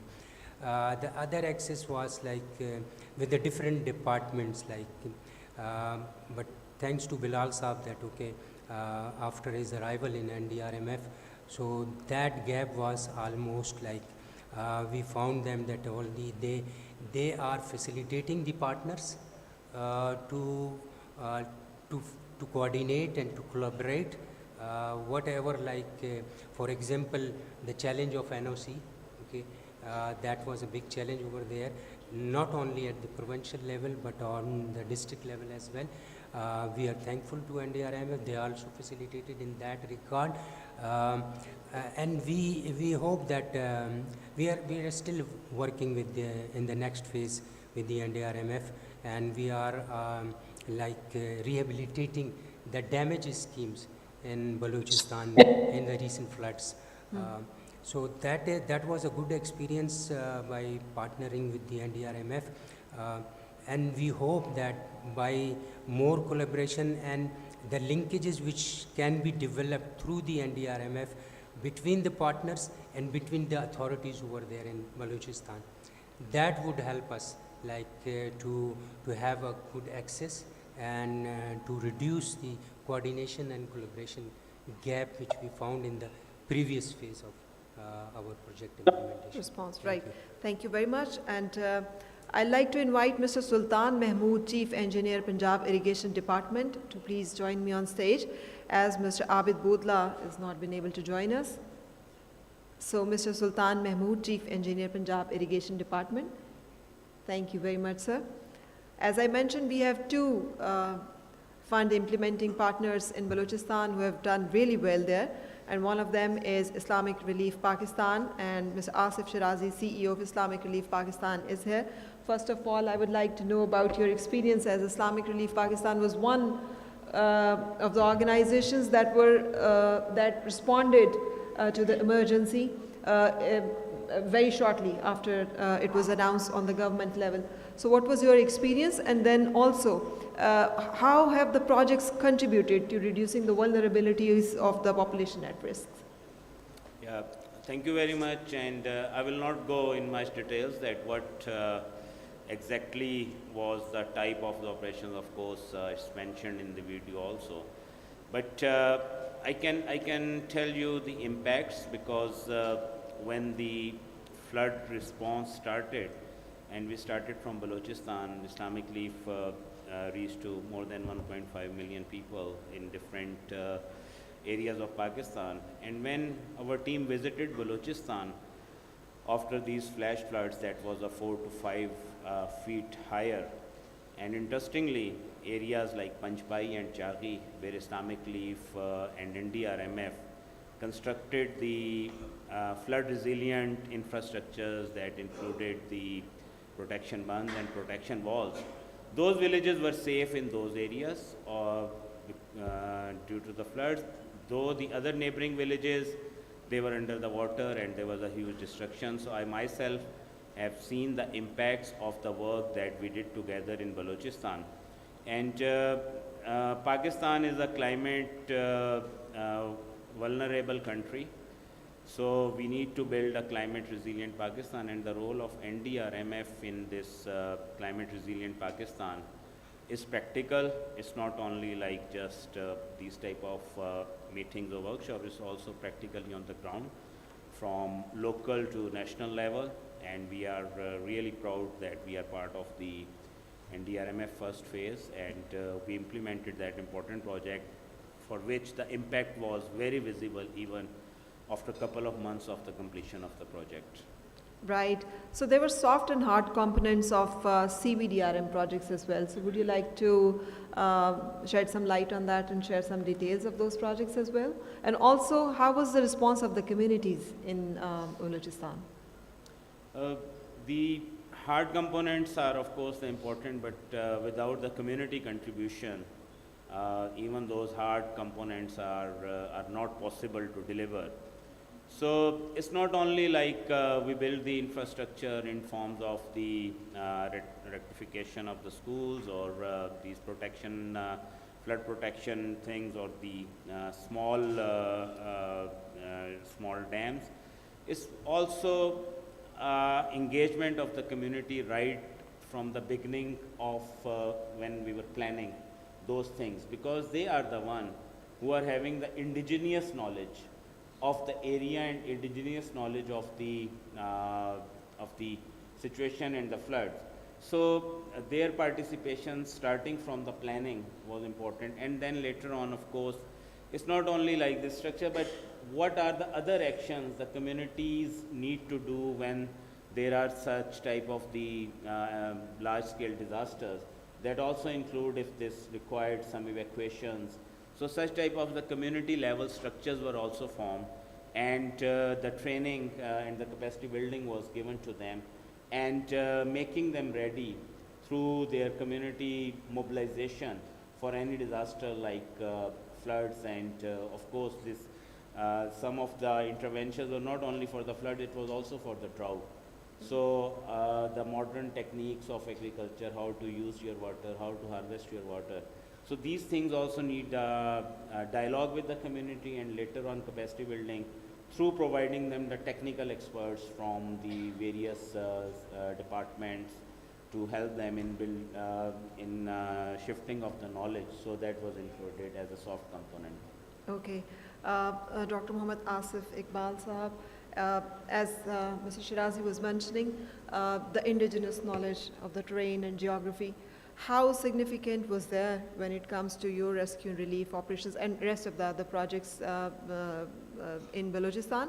And how have you ensured the sustainability of your projects funded by the community?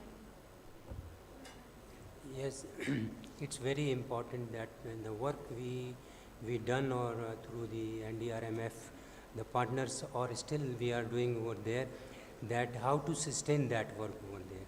So as I said earlier, that we need to have a volunteer system over there to take care what has been done over there, what has been constructed over there.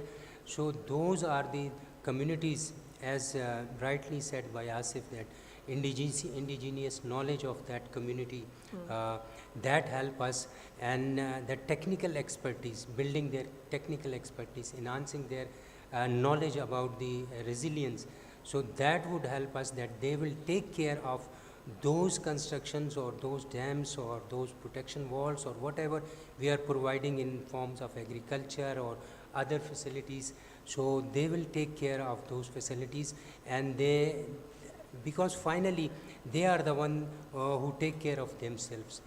Just we need to build their capacity, and we need to enhance their knowledge that in times of the disaster, how can they protect themselves. Right. Okay.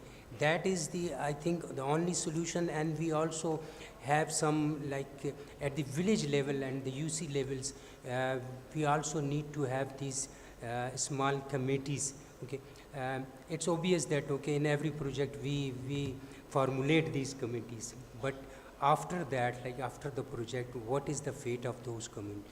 So those communities, those committees should be linked to the district authorities or district system, that they will be in touch in the future, and all the information, because the district authorities, those are the ones who can pass the timely information to those communities. Right. And they have been trained, if they have been trained well, so they can take care of their self before reaching anyone to help them. Right, thank you very much.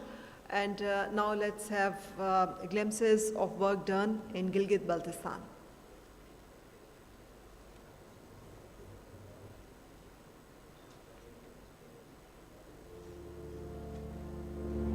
यहाँ पे एक खतरनाक तबाहकार सैलाब आया था, जिससे तकरीबन इस इलाके के काफ़ी गिराने फ्लड इमेजेस हैं, नाम निशान नहीं है, पता नहीं है। 2021 में एक बड़ा फ्लड आया, तो इसमें हमारे गांव के तकरीबन कोई 10-12 घर जो है वो बह गए। इसके अलावा खेतों को नुकसान पहुंचा, लोगों को यहाँ से माइग्रेट करके जाना पड़ा। और बराबर में स्कूल भी है, स्कूल भी ये फ्लड की जद में था।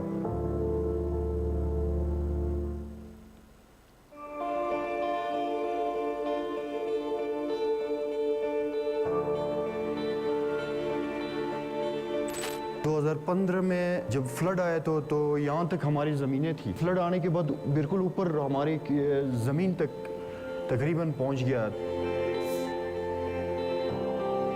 निस्पाक के सर्वे हुए यहाँ पे इस मिटिगेशन के हवाले से, तो एक ऐसी जगह पे इन्होंने मिटिगेशन बनाया कि जो ऐन मुनासिब था।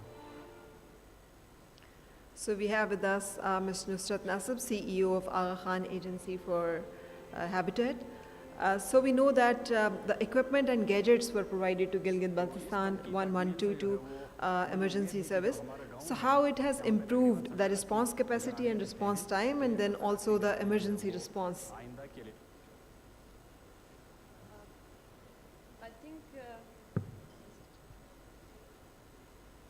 as directly going to your question, I think the collaboration, in any disaster response, it's vital, because when you do work collectively, the result is going to be more, powerful. So we have a search and rescue team, for sure. They have been trained and assessed at the INSARAG standard. We work closely with the Rescue 1122, not only in GB, but in Punjab, Sindh as well. So Yes, that's yeah. really working. So what are the most pressing needs to reduce disaster impacts in GB? I just want to make one correction. I think through this partnership, we covered 7 districts,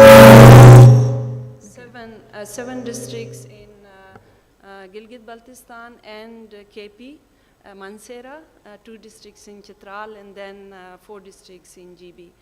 The challenge is, as you know, within Pakistan, I think the mountain communities, they, I think, are more vulnerable for 2 reasons. One is because they live with the risk. There are multi-hazard. You just name it and you will find that in a mountainous region. The other one is the scarcity of resources because it's a scattered, terrain and the infrastructure, the services. It may not be possible for any institution, any government to provide, that type of facility. So it makes it more vulnerable. The challenge, which I can say, and it's across Pakistan, that with the intensity and frequency of disaster, and particularly the climate change aspect, be it heat wave or drought or the types of floods. So the Glacier Lake outburst flood, it starts from the mountain, and the way it happens is like you lose everything. Like if you are from the area, you will see the devastation, but if somebody who has not been there, when they visit, it will look like, okay, there is this mountain, there is, this type of barren land. So the disaster has happened, it looks like the same. So what I want to say is the mountain community, they are more vulnerable. They have also the good part is that the resiliency, it's also there. So, Ms. Usrat, as you have mentioned yourself, the threats and challenges of difficult terrain and geography. So, what do you think are, what type of further assistance is needed in GB? So, I think our overall, aim is to contribute towards the resilient Pakistan. And the Aga Khan Agency for Habitat, and on behalf of that organization, what I kind of re-emphasize on the mission to create habitats that allow communities to be, to be resilient to disaster, adapt to climate change, and then thrive.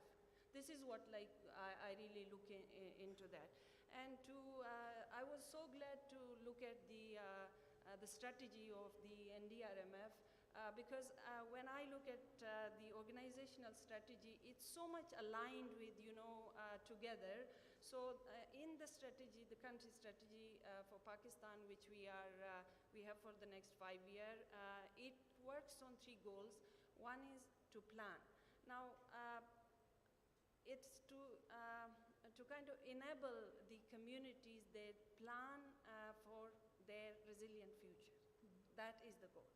Then it comes to, and here we try to understand the risk, and based on that we plan. Then it comes to preparedness. So here the goal is to prepare the communities for sure to respond to disaster, to and kind of make themselves with more institutional as well as the community capacity. That is the real part. Then the last one is progress.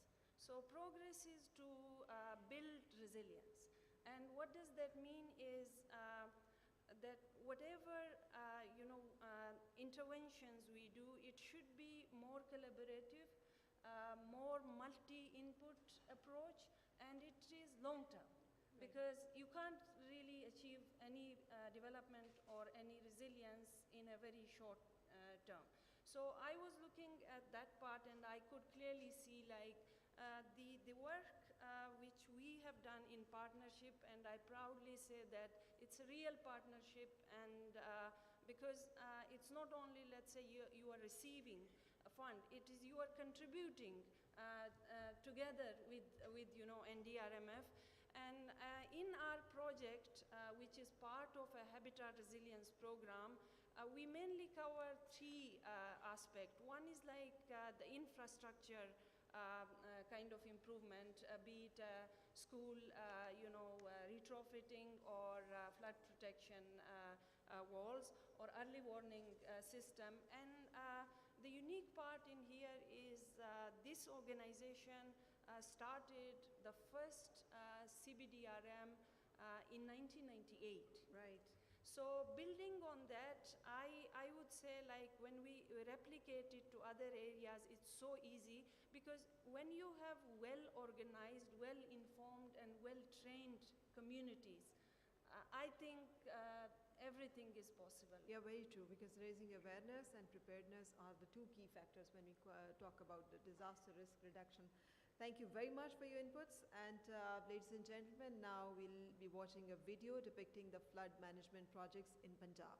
If I take 1 minute, just I want to thank the chairman and the CEO and the board of directors of NDRMF and the any development partners who are contributing. But I would like to thank the communities and my team who are present in this room and those who are in the field. I really want to take this opportunity to thank everybody. Thank you. Thank you very much. Let's have a look at the video of Punjab.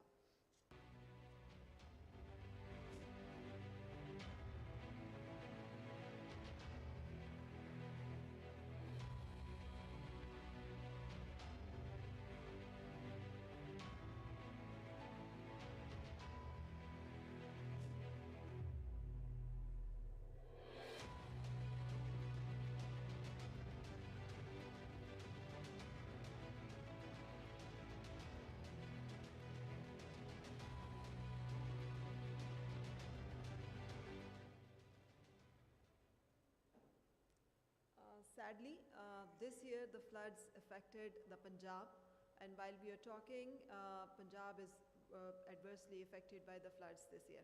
So we have with us Mr. Sultan Mahmood, Chief Engineer, Punjab Irrigation Department, and we had almost 4 projects for flood management in Punjab. So I would like to know, what do you think these projects implemented through NDRMF funding contributed, how they contributed in reducing the vulnerabilities and the projects, and how it protected the population and infrastructures during the floods 2022, and now while the Punjab has been hit by the floods and affected by floods again, so how you see and what are your recommendations? Bismillahirrahmanirrahim. Thank you for respected audience. Punjab has been passage of 5 major rivers and its benefits. On the other hand, Punjab has to face the floods of these 5 rivers, and the frequency of floods have been changed and raised after the flood 2010. The major flood in this time, 2010, then 2014, then 2016, then 2018, and flood 2022. These 4 projects, they have been completed in the upper area, in the upper reaches of River Ravi and its different nalas. They are different small tributaries of this River Ravi. These projects have been mainly completed in the villages areas of district Narowal, Sialkot and district Sheikhupura. Before this, these areas was open to the devastation of these nalas, and thousands of acres and different round about more than 30 villages, they were inundated every year whenever the flood came there. With these 4 projects, with the cooperation of NDRMF and its support, which it provided by financing technical support, Punjab has been able to complete these 4 projects by developing their flood infrastructure in the shape of earthen as well as some stone-built structures. And after this, now these areas, which I have said then about 30 villages, they are saved from the inundation of the crops, from the erosion of the lands, from the destruction of their houses and the other infrastructure. And we are highly thankful to NDRMF dignitaries and the whole organization for its financial as well as the continuous technical support for developing such beneficial infrastructure. Okay, And what we- do you think what do you And- think can be done differently to manage the floods? With this infrastructure, when I request is the flood have been managed in those areas where these structures have been developed. And we hope, the further I will request, and we hope such cooperation and such support from NDRMF, especially in the southern areas of the Punjab, where major flood 2022 was observed and a huge destruction was seen in the shape of destruction of crops, homes, and a large abadi was disturbed during the flood 2022 due to flash flood of hill torrents. Major the affected districts were Rajanpur, Dera Ghazi Khan, and Miawali. The main areas which has also been affected this year and was largely affected the last year is Rajanpur, Fazalpur, Jampur, due to the flash floods of major hill torrents. The infrastructure there has not been developed due to lack of funds. Some projects were started in 1994, but those were not completed due to lack of funds. And in some areas, some projects at some branches of the hill torrents, they were completed in 2014 after the flood of 2010. They have been proved quite beneficial, resilient for the areas of the city, Dera Ghazi Khan, where during the flood 2022, we have not seen any major destruction of the city as compared to those happened in the flood 2010, where there was about 6 feet water in the city of Dera Ghazi Khan. Yeah. Now, and the same was happened and in the Tausa Sharif, Fazalpur and Jampur. Now, major infrastructure is needed there in these areas in the shape of dispersion structures, which will not only disperse the flash flood from the hill torrents, but with the help of those, we can utilize this water for irrigation purpose in those hilly areas where this land is available. Feasibility study is in progress and what we have concluded up till now that about 1 lakh acre areas can be cultivated in these hill torrents area instead of the destruction which is going in these current floods. And also there is not a reasonable drainage system. The capacity of the drainage system is quite small, that is in hundreds for some drainages where the floods come in thousands and in lakhs. Right. Moreover, the major drainage system is there, I say about only 8,000 cubic, where even in those areas we have observed lakhs of discharge and lakhs cubic of floods in the previous year. And we hope such supports and we expect such NDRMF will continue this valuable supports for making those areas resilient for developing the infrastructure in these southern Punjab from the hill torrent areas as well as from the river and floods. Thank you very much, Mr. Sultan Mahmood, for very useful suggestions. Thank you very much indeed. And as we know that Sindh was one of the hardest hit province in floods 2022, still recovering from floods effects. So we have a video on the disasters and the disaster managements and all the interventions done in Sindh. Let's have a look at the video.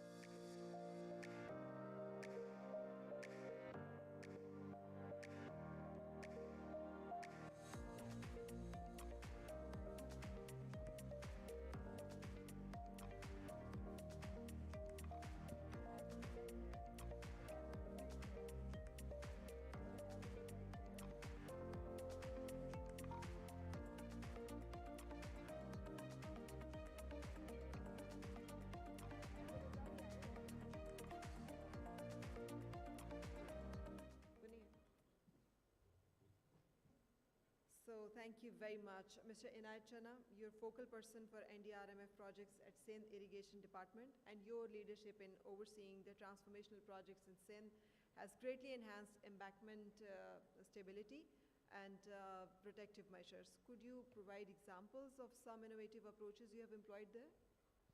Yes, Bismillahir Rahmanir Rahim. Assalamu alaikum.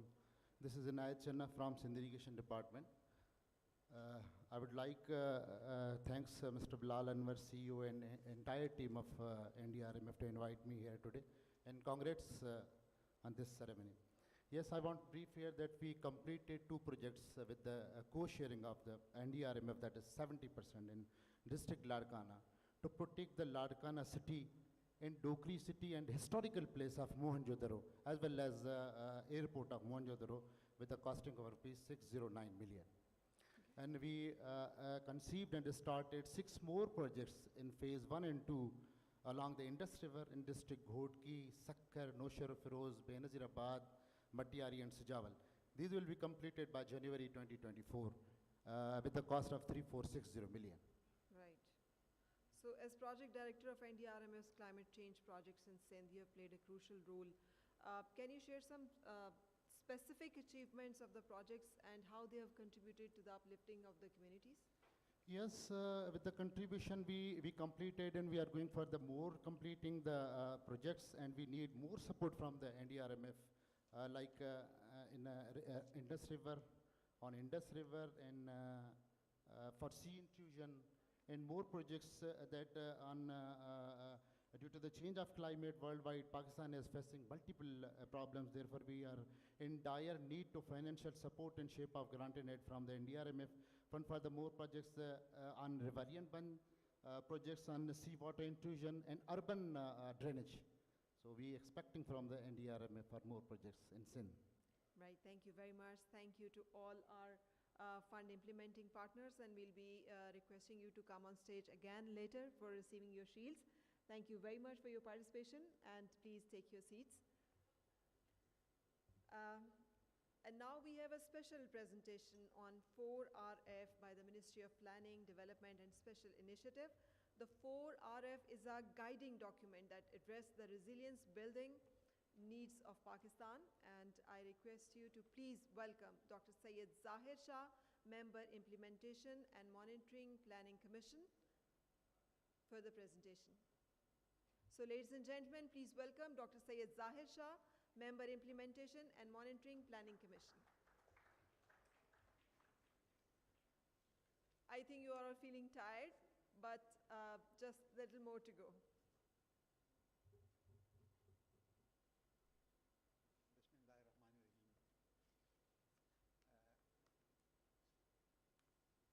Pakistan has been facing natural hazards and disasters in recent history. And we see there were floods in 2010, and then again we witnessed the floods in 2022. The things which I'll be discussing today is basically the framework or a policy document which outlines the priorities, implementation framework, and overall financing arrangement, for the post floods, and I'll give some background and some highlights, because I understand that this is has been quite a long day for you. And in the beginning, I would first like to acknowledge and thank and extend my deepest gratitudes from the Ministry of Planning, Development and Special Initiatives to all our development partners, to the provincial governments and regions, to the federal ministries who facilitated and assisted us in formulating this document. Next, please. Next slide. Just covering a brief background. Once the floods came last, summers, so after that there was a post-disaster need assessment which was done, which is called PDNA. And this basically, we came to know that there are damages and loss of over 30 billion, and the needs were assessed at $16.2 billion. Then this framework was made, which I'm talking about, and I'll touch upon some of the highlights and objectives of this, this framework, which is basically a policy document, which I said, and it provides the resource sharing and financial arrangement, and provides implementation arrangement for post-disaster reconstruction. In few slides, next I'll be describing the details. Then there was a conference on 9th of January at Geneva where they were presented to the development partners, and the funds were pledged for $10.9 billion, and available funding, which is confirmed presently, is $6.9 billion, and the rest work is going on. And its implementation of 4RF committee, I'll just describe, that few of the details. I'll come to the next slides, please. Come to the next, please. Again, this is again summarizes the PDNA, that these were the damages was for $14.91 billion. I'll not go to the details, the losses which were there, and the needs were identified as $16.26 billion. Next, please. This is the regional impact of the flood. We can see the various provinces and regions and what were the damages and losses, and we can figure out that Sindh was the worst hit, and followed by Baluchistan. Next, please. The 4RF vision was, this document which I was referring to, which is basically resilient recovery, rehabilitation, and reconstruction framework. It is an inclusive and resilient recovery through a whole of Pakistan approach leading to sustainable development for the people and country. And to put it simply, I will call it a climate resilient Pakistan was the objective of the 4RF, and which is today. There are 4 strategic recovery objectives which are highlighted here.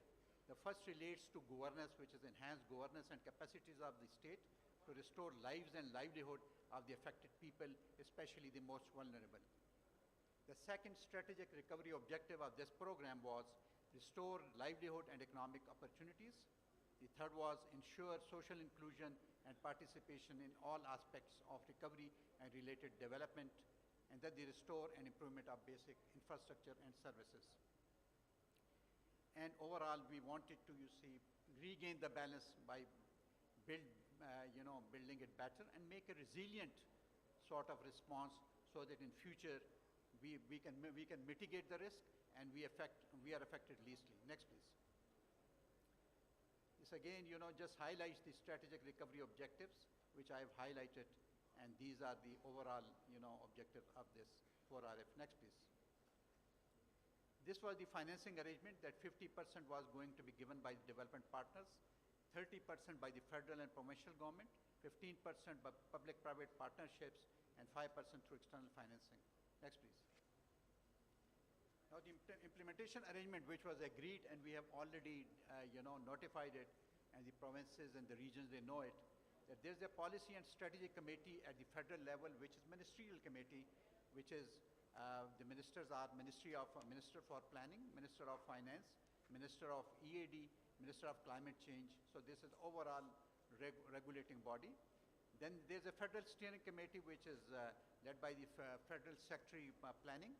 And then there are RRUs in the respective provinces, which are called Recovery and Reconstruction Unit, which is, one is at the Ministry of Planning, and the rest are at the provinces level, which basically interfaces for the 4RF projects, which are post-flood, which are included in these programs. Then there is for the provinces and specialties, again, we have an implementation committee, which is led by the Chief Minister, and it has Chief Secretary, SES Development, and the respective Provincial Disaster Management Authority and this thing. So it goes down to the project level and then line departments and the RR projects. So it's just a kind of overall framework. Next, please. This just describes the, we have, there is an international partner support group for this program, for which 2 meetings have already been held, in which they review the program and they see the financing and the overall progress of the project. And we have agreed with the help of development partners to have a development for the M&E for this program. And this has basically 4 pillars. So it's just to highlight that thing that, we want to really ensure that these all funds are optimally utilized. So the first pillar is that we monitor the progress, again, the 4RF integrated result framework. The second is evaluate delivery of reconstruction tasks and ensure equity and transparency third is enhanced implementation support to the project, and fourth is that we include all the, it is basically involvement of the community, making the data open. So there are various facets of each of the pillar in this regard. Next, please. Just, you see, this is my last slide, but I just wanted to give you a broad outline of this, the 4R framework, because on this framework, basically all the pledges were made, and we are, kind of at this time implementation phase of this project, and this work is continuously going on. But, just to keep the theme of the conference, I just wanted to, know that how do we optimize the optimize the impact of overall, this reconstruction phase and rebuilding phase of this program. So first of all, I was thinking that, we have to be very comprehensive. I'll just try to explain this. By comprehensive, I mean that whenever we want to make any investment, where we invest or what we invest, but basically we should look at this aspect that it is not that in isolation. We should see the future, we should see its impact on the environment, and make it so resilient so that in the future it can, and then, it has to be wholesome or with an integrated approach with all the stakeholders' input, so that whatever product we make, it is sustainable. The second thing, I put the word as inclusiveness. Basically by this, I mean that, this has to be inclusive in the region-wise also, inclusiveness of the program or the project, and even the communities, that no one is left behind.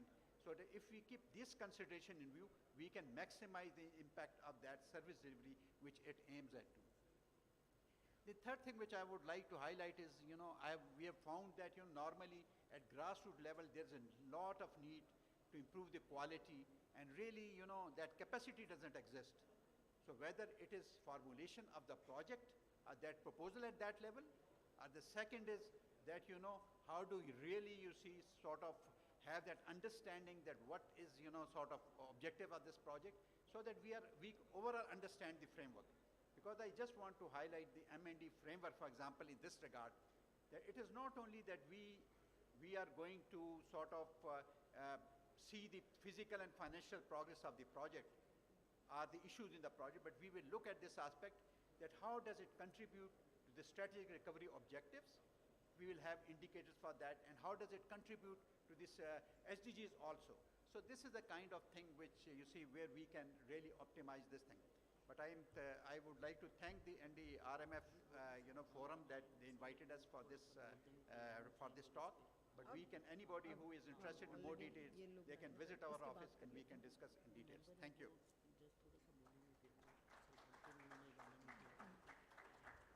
Thank you very much, Dr. Syed Zahir Shah, for sharing with us the 4RF vision of the government. And Mr. Bodla has joined us online, and we would like to hear his take on the interventions done in Punjab.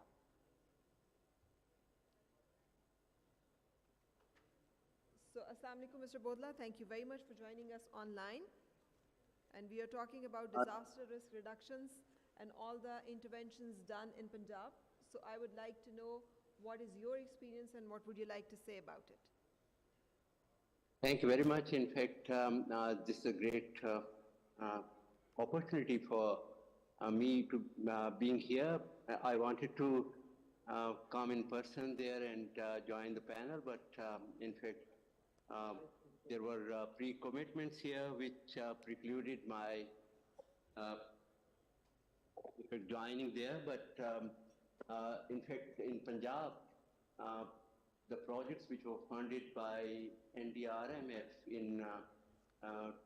for flood protective works in Punjab, those have been very successfully completed. Those were instrumental in addressing, in fact, very important interventions for flood protection. But I wanted to talk a little bit about some activities which are focused on creating and inducing resilience in almost all infrastructure planning here, which is underway in Planning and Development Board and in other sectors here in Punjab.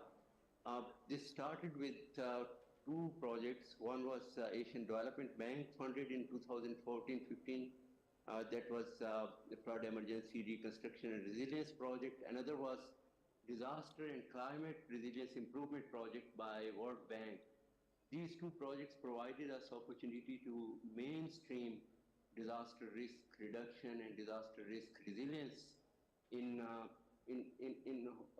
holistically into planning process, and also on project-specific levels on climate risk adaptation and mitigation.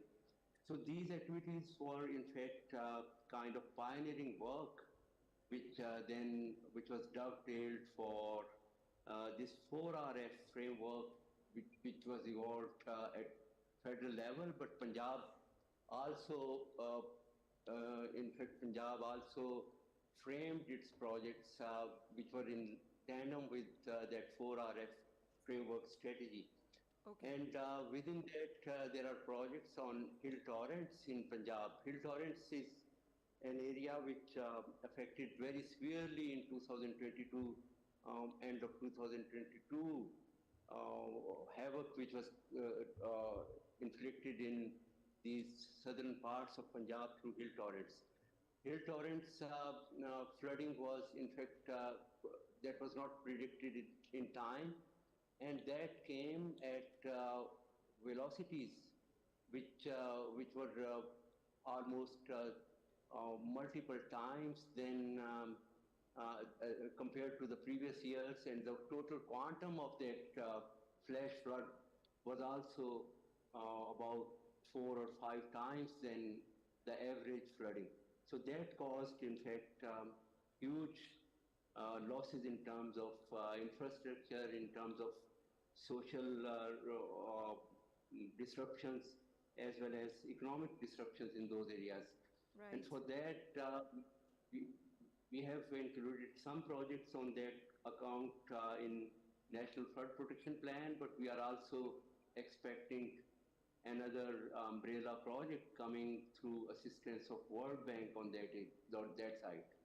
At the same time, we started some activities which were focused on evolving decision support system for climate risk adaptation and mitigation here in PND. And those can be very well integrated in NDRMF Phase 2 plans and activities. So we look forward to, in fact, launching of NDRMF Phase 2 for the provinces, and we will be always, it would be quite promising for us to participate in that, on that side. Thank you very much.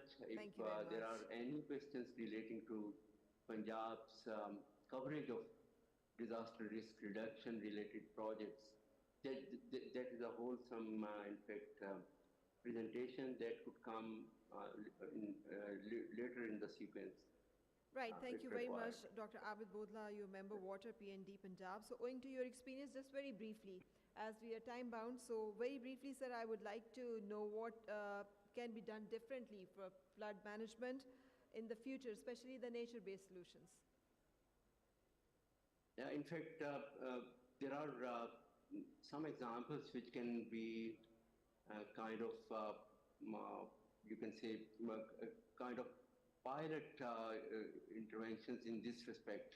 We had done a study on River Ravi Basin through the help of Asian Development Bank for rejuvenating this river basin, which is in fact marred, or which is encountering conditions of a dead river because of the high BOD reduction requirement there and high dissolved oxygen reduction or dissolved oxidation requirements there.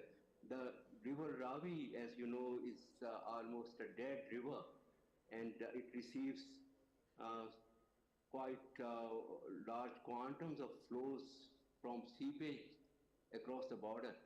So in fact, the solutions which were kind of innovative and which were prepared for this River Ravi Basin revitalization included agri-nature parks, constructed wetlands and bioremediation parks. Those have not been implemented under this RUDA, but those are available for implementation in some other parts of the River Ravi Basin. So the first pilot on that is coming in the area which is Faisalabad, Divian, and there it would be implemented, but gradually we will move on to these agri-nature solutions for urban areas like Lahore within River Ravi Basin. Right. There are massive problems which we encountered in Hadiara and Satokatla drains. Those would be done. Those would be, in fact, counteracted by, through these measures here. So there are solutions which are, in fact, in divergence from the conventional solutions, but which are still very effective. And that those we can discuss, as well as those we can put into a kind of PC1 for NDRMF phase 2. Right. Thank you very much. That is one area which we can yeah. Thank you very much, Dr. Abid Bodla, for joining us. Thank you very much again. And without taking much time, ladies and gentlemen, now we will focus on a very important player in national building, which is the private sector. And the corporate sector in Pakistan is vibrant and enthusiastic to play their part to be part of the solution. And NDRMF is working on creating the platform for the corporate sector to join and empower the public sector in dealing with this challenge of resilience building in its broadest sense. So let's explore their perspective through a dynamic panel discussion. And I'll request Mr. Fawad Hayat, Head of Climate Change, NDRMF, to please take the stage as moderator and invite the panel. Just for the change. So please put your hands together and welcome the panelists. No. Thank you so much, Farah, for that. Thank you, ladies and gentlemen. I'd like to invite the panel first, and then we can go ahead with the discussion. May I request Mr. Faisal Janjua? He's the Chancellor of Institute of Architect and Culture. He's also the CEO of Lahore Timescare, so very important industry for that matter. Mr. Altaf Madraswala, so he's the Head of Operations for National Insurance Company Limited. Dr. Moinuddin is the Corporate Director, HR and Organizational Development, Serena Hotels, where they host today as well. And Ms. Atika, Corporate Manager of Nestle Pakistan. May I request you to please join us. So the panel discussion will be around the role of private sector in resilience building and stakeholders' perspective for that matter. So I think so we'll have a little balance on that.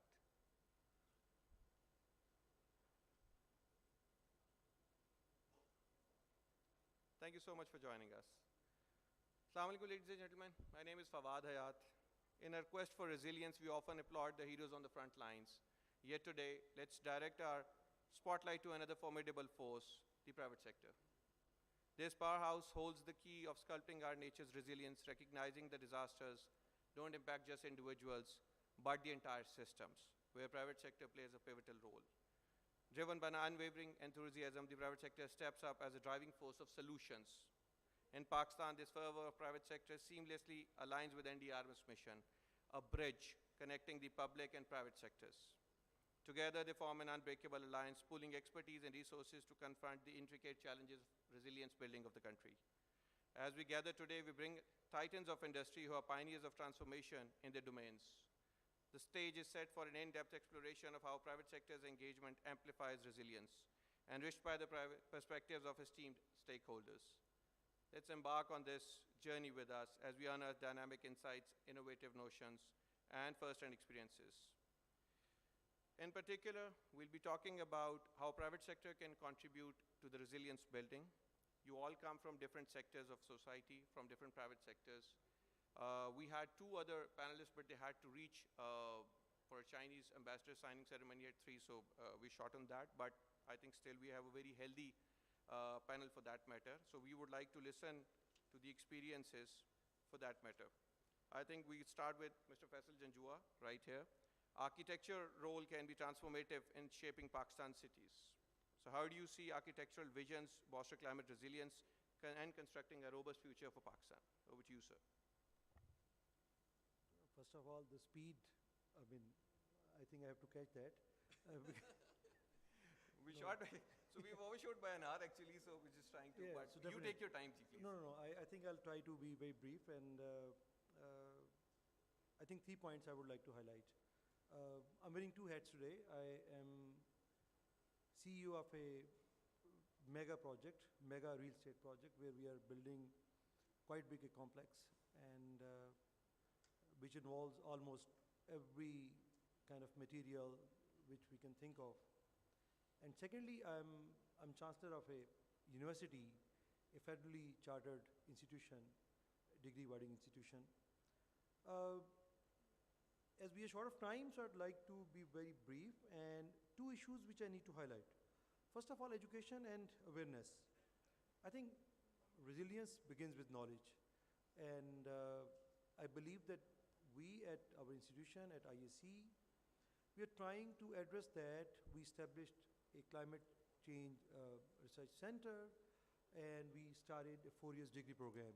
And I believe that not only just us, but organizations like NDRMF and other national bodies, they must reach to all private and public sector institutions.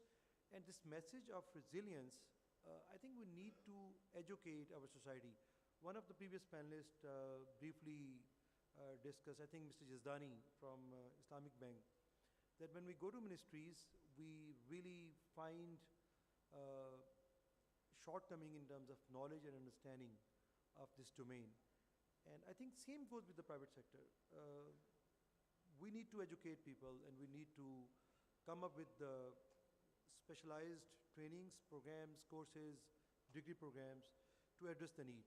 And we have to go probably beyond current HEC policies, and where HEC is now quite comfortable to support, but as a academia, Pakistani institutions are not well equipped to deal with those. So we at our institution, we are trying to deal with that and participate. I think second issue is, cultural resilience. I think we need to bring change to our, cultural habits and approaches. I would like to, just conclude in one sentence that we as nation, a lot of things which are adopting from, our timings to shopping, practices. When it comes to either it's especially flooding, all what we have seen last year, in Swat and downstream, in Sindh, people and population, and especially the poverty-driven areas, they're not understanding what they may face. And I think we need to probably, we need to adopt that, and we need to bring changes in terms of our national policy in cultural impact, where from dramas to musical events, how they can bring change to those people, and they can, think of seriously addressing those, because poverty-driven areas, they will never understand what it means. But with all these, different kind of campaigns, probably we can address that. Third issue which I would want to highlight is research and innovation. I think private sector is known for its innovation and research capabilities. At ISC, we are leading by example by conducting research on different areas. I think I would like to mention that we engaged one of the leading gentlemen from industry, Dr. Shakil Ahmed Khan, who is leading our initiative, and we would like to extend our support not only to NDRMF, but other institutions where we are trying to take new initiatives, because part of my responsibility is CEO as this mega project, where commercially a lot of things which probably an institution cannot afford, we are able to extend resources in terms of, monetary resources, human resource, where they are trying to add value and address all those issues where the point which Fawad raised is primarily architecture. We, in our project, I think first time in Pakistan, our project is driven by a sustainable strategy. This strategy was made by an institution from Turkey, where we are trying to, from design to selection of materials to execution plans, construction safety, we are trying to follow those guidelines by that sustainable strategy which was developed in START. And this, it will not finish just till the construction of the project, but I think we are taking it to next level where human interaction in terms of sustainability, in terms of climate disasters, everything would be adopted based on the changes, the climate change we are expecting in coming years. The temperature is going to 45 degrees, in most of the days, sometimes it's touching 48. So these are things where I think we need to come up with these kind of strategies where we're not just finishing to design, but how human being, how that population will live there, how they will, they should be comfortable and sustainable in terms of living 50 years down the road. So briefly, our contribution in terms of institution, where we are trying to support all those research and academic initiatives from our, commercial wing, which normally is not a practice in Pakistan. And till today, we are working without any donor support. All, spendings are from our commercial driven projects. And today, interestingly, we had, a few interactions where when we shared these, initiatives, so I think one of the gentlemen from one of the donor agency was surprised that if somebody is doing it in private capacity. So I think as we are short of time, I can speak probably for a few more minutes, but I think this, thank you. Thank you so much, Mr. Faisal, for that. I mean, looking at the two hats you're wearing today, so you're taking care, representing the school actually, the architecture, where you will be bringing in students, and then leading one of the biggest construction projects actually of the country, I would say. And that involves emissions, that involves labor. So, and that connected with the urban design paints Pakistan's resilience canvas. Now, while the two are so connected and they're directly related to the emissions and the resilience building, I mean, I'd like to know, how can private sector's alliance with the architectural institutions, with your institution and the rest, enrich Pakistan's urban fabric with climate-hardy strokes for that matter? I think the biggest problem in Pakistan in terms of emissions is construction materials. And we have put a lot of effort in not only selection of those materials, but we are trying to make sure that we're not using anything which is harmful to climate, number one. Number two, we are trying to, and at the moment we have identified 17 different industries where the products will be manufactured from scratch. In Pakistan, we are making sure that we are not using any kind of porcelain or any tiles where carbon emissions issue is highlighted. We are trying to use local materials in terms of granite, local marbles. It's very difficult to handle all of this because Pakistan, our capacity in terms of utilizing these materials from mining to end product is not in a very good condition. I mean, they are in bits and pieces, small scale efforts, but when it comes to a mega project, we are really short of resources. So carbon emissions in terms of our projects initiative, the selection of materials and selection of energy, we are going with the solar. We are planning a large-scale solar project to support project and also to reduce, the operational cost.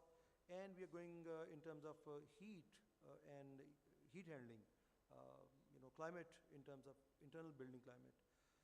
We are going with the district cooling technology, where already will reduce around 35% of the power cost. So all these measures collectively will address carbon emissions need.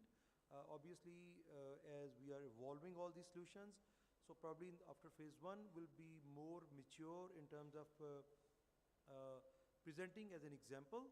But for sure, all of these areas are beyond any of the Pakistani bylaws or recommendations.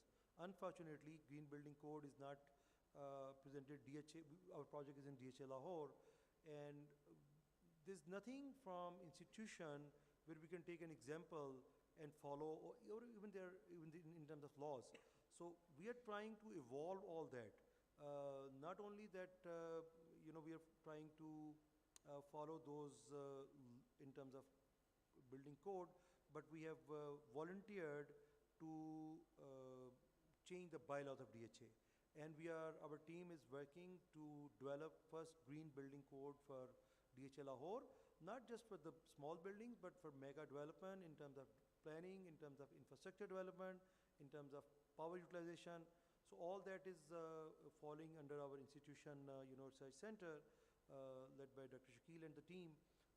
So this is all what we could do in terms of a private institution or, a private entity, which is probably unique in Pakistan.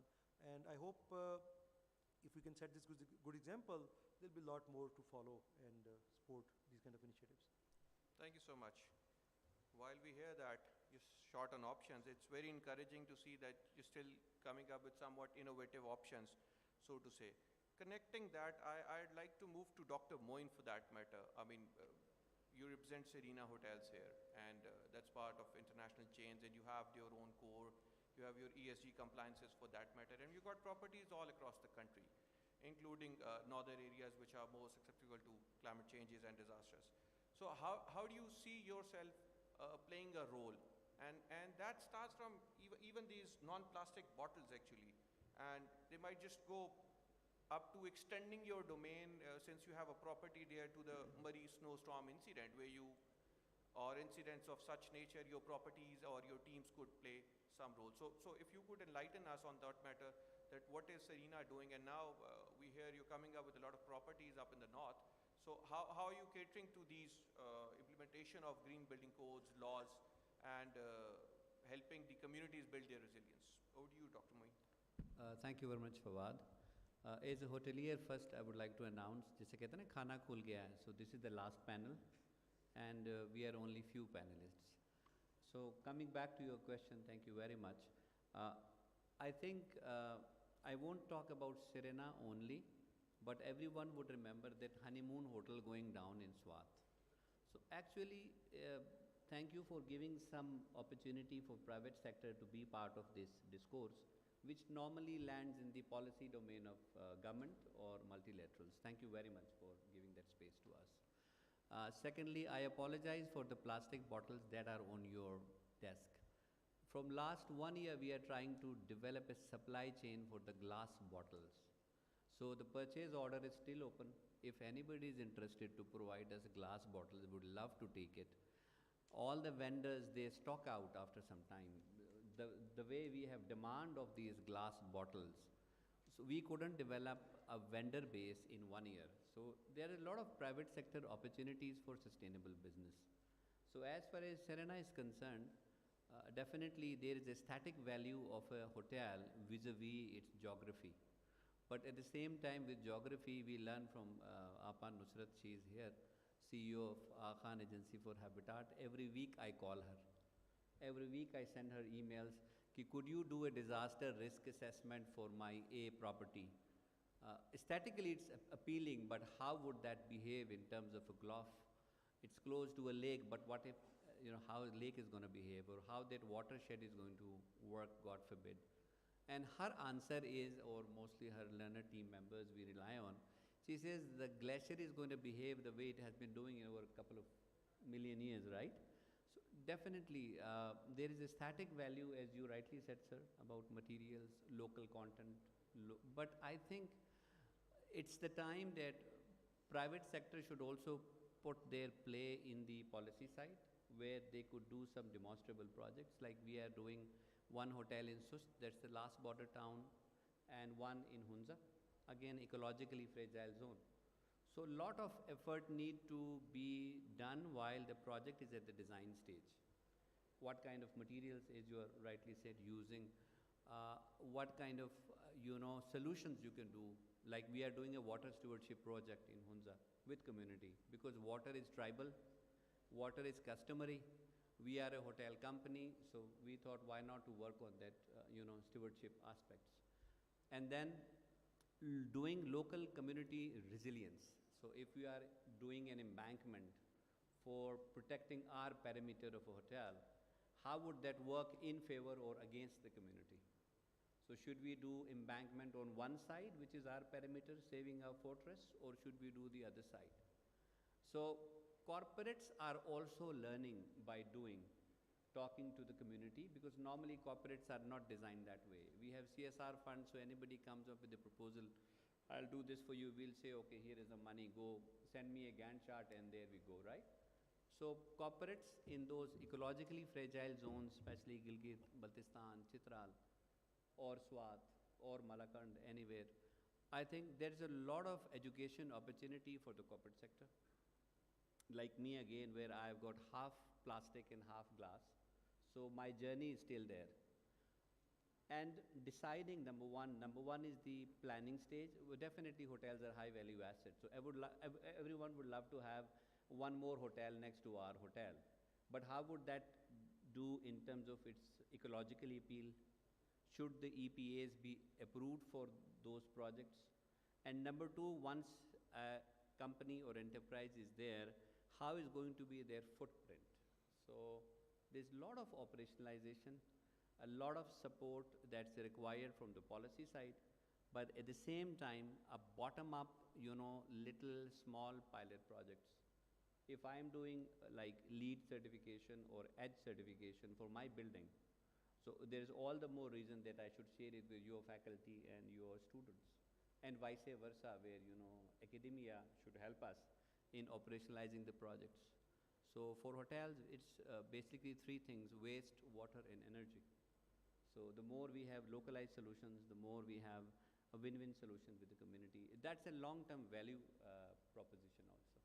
So my purchase order for water is still open, and we are the last panel. Phir khana khol denge. Thank you. Thank you so much for that, Dr. Moin.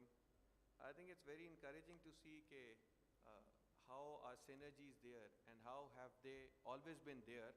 It's probably us who were lacking the collaboration between the public and private sector, and this is one of the reasons that NDRMF specifically had this session planned for today. And this is the triggering session actually, moving on to a more connection with the private sector, especially moving into carbon markets and emissions and what the country can do.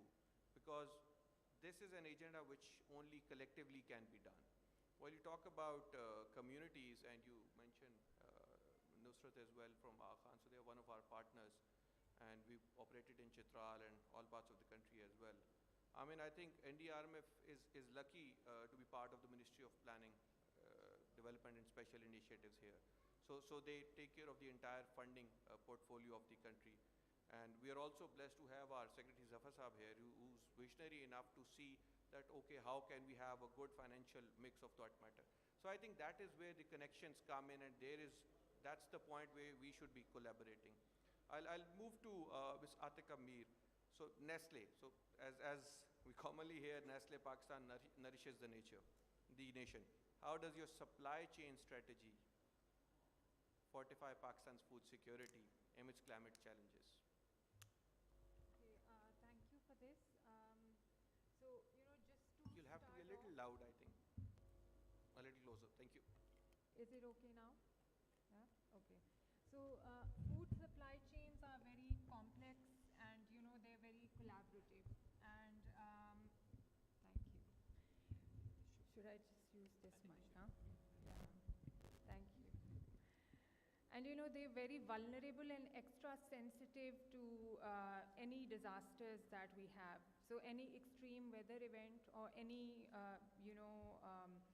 even a small increase in temperatures can sort of impact the agricultural value chain. And for example, it can lead to crops being ready for harvest earlier, but the crop yield will go down. So you will have lower crop yields, but it'll harvest a bit earlier, or depending on what the crop is, it will have longer harvest times, and that would impact the food supply chain of a company like Nestle. This, of course, not just leads to problems in our distribution and planning, but can also lead for the wider country, food shortages, pest outbreaks, or can result in diseases among the crops or among animals. So all this will have an impact not just on the company but the country overall, and it can then lead to greater hunger and malnutrition indicators getting worse within the population. If we look at how food supply chains, the direction in which food supply chains want to go, then you will see that there's a lot of emphasis on localized production, shorter supply chains, and then also having interventions at the first stage, which is the production of those raw materials. So for example, working with the farmers in order to make them more resilient. And that is where you hear a lot of talk about climate smart agriculture or regenerative agriculture. So I think all the major food companies in the world, including Nestle, are focusing a lot on how to create regenerative and resilient food systems. If we speak just about Pakistan, 4 years ago, only 48% of our raw and packaging materials were localized. In these 4 years, we're now up to 87%. And ideally, we want to go to 100%. I mean, we'll be above 95% in a couple of years, inshallah. And that's all, a part of the focus that we have on the supply chains in order to ensure that any extreme weather episodes or, like COVID disrupted the world. Then there was the Russia-Ukraine war. Now we have local challenges. We had huge challenges with the opening letters of credits. So all this, even if it's not a natural catastrophe, there are external factors that can impact the supply chains, and we would rather be a resilient company which is able to provide the food that the population needs when they need it. So these are the basic things that Nestle is focusing on, and as I said, we also developed over the last 4 years multiple suppliers for our raw materials and packaging services. For this, we've also had to develop vendors, like you were saying, sir. And I can tell you, you'll have a lot of difficulty looking for vendors for glass bottles, because we were also looking for people to partner with, and we can't. And all these, the dollar disparity and the opening of LCs, all this is not making it easier to develop local vendors. Even if you want to develop companies locally, there are a lot of challenges that kind of slower the pace that you want to adopt. So yes, we'll be organizing a stakeholder consultation on regenerative agriculture in the last quarter of this year, because we see that there's a huge scope, but Nestle alone can't really make a dent, perhaps. In order to, convince more and more farmers to shift to regenerative agriculture, because for farmers, it has to make sense economically. If you tell them कि, आपकी फसल कम होगी, वो घबरा ज़रूर जाएंगे, but they won't want to change the way that they're doing whatever they've been doing for decades. So we're planning to work collaboratively and, with the government as well as other private sector partners to encourage more and more farmers to shift to regenerative agriculture. And if you look at Nestle's sustainability roadmap, we have 4 pillars.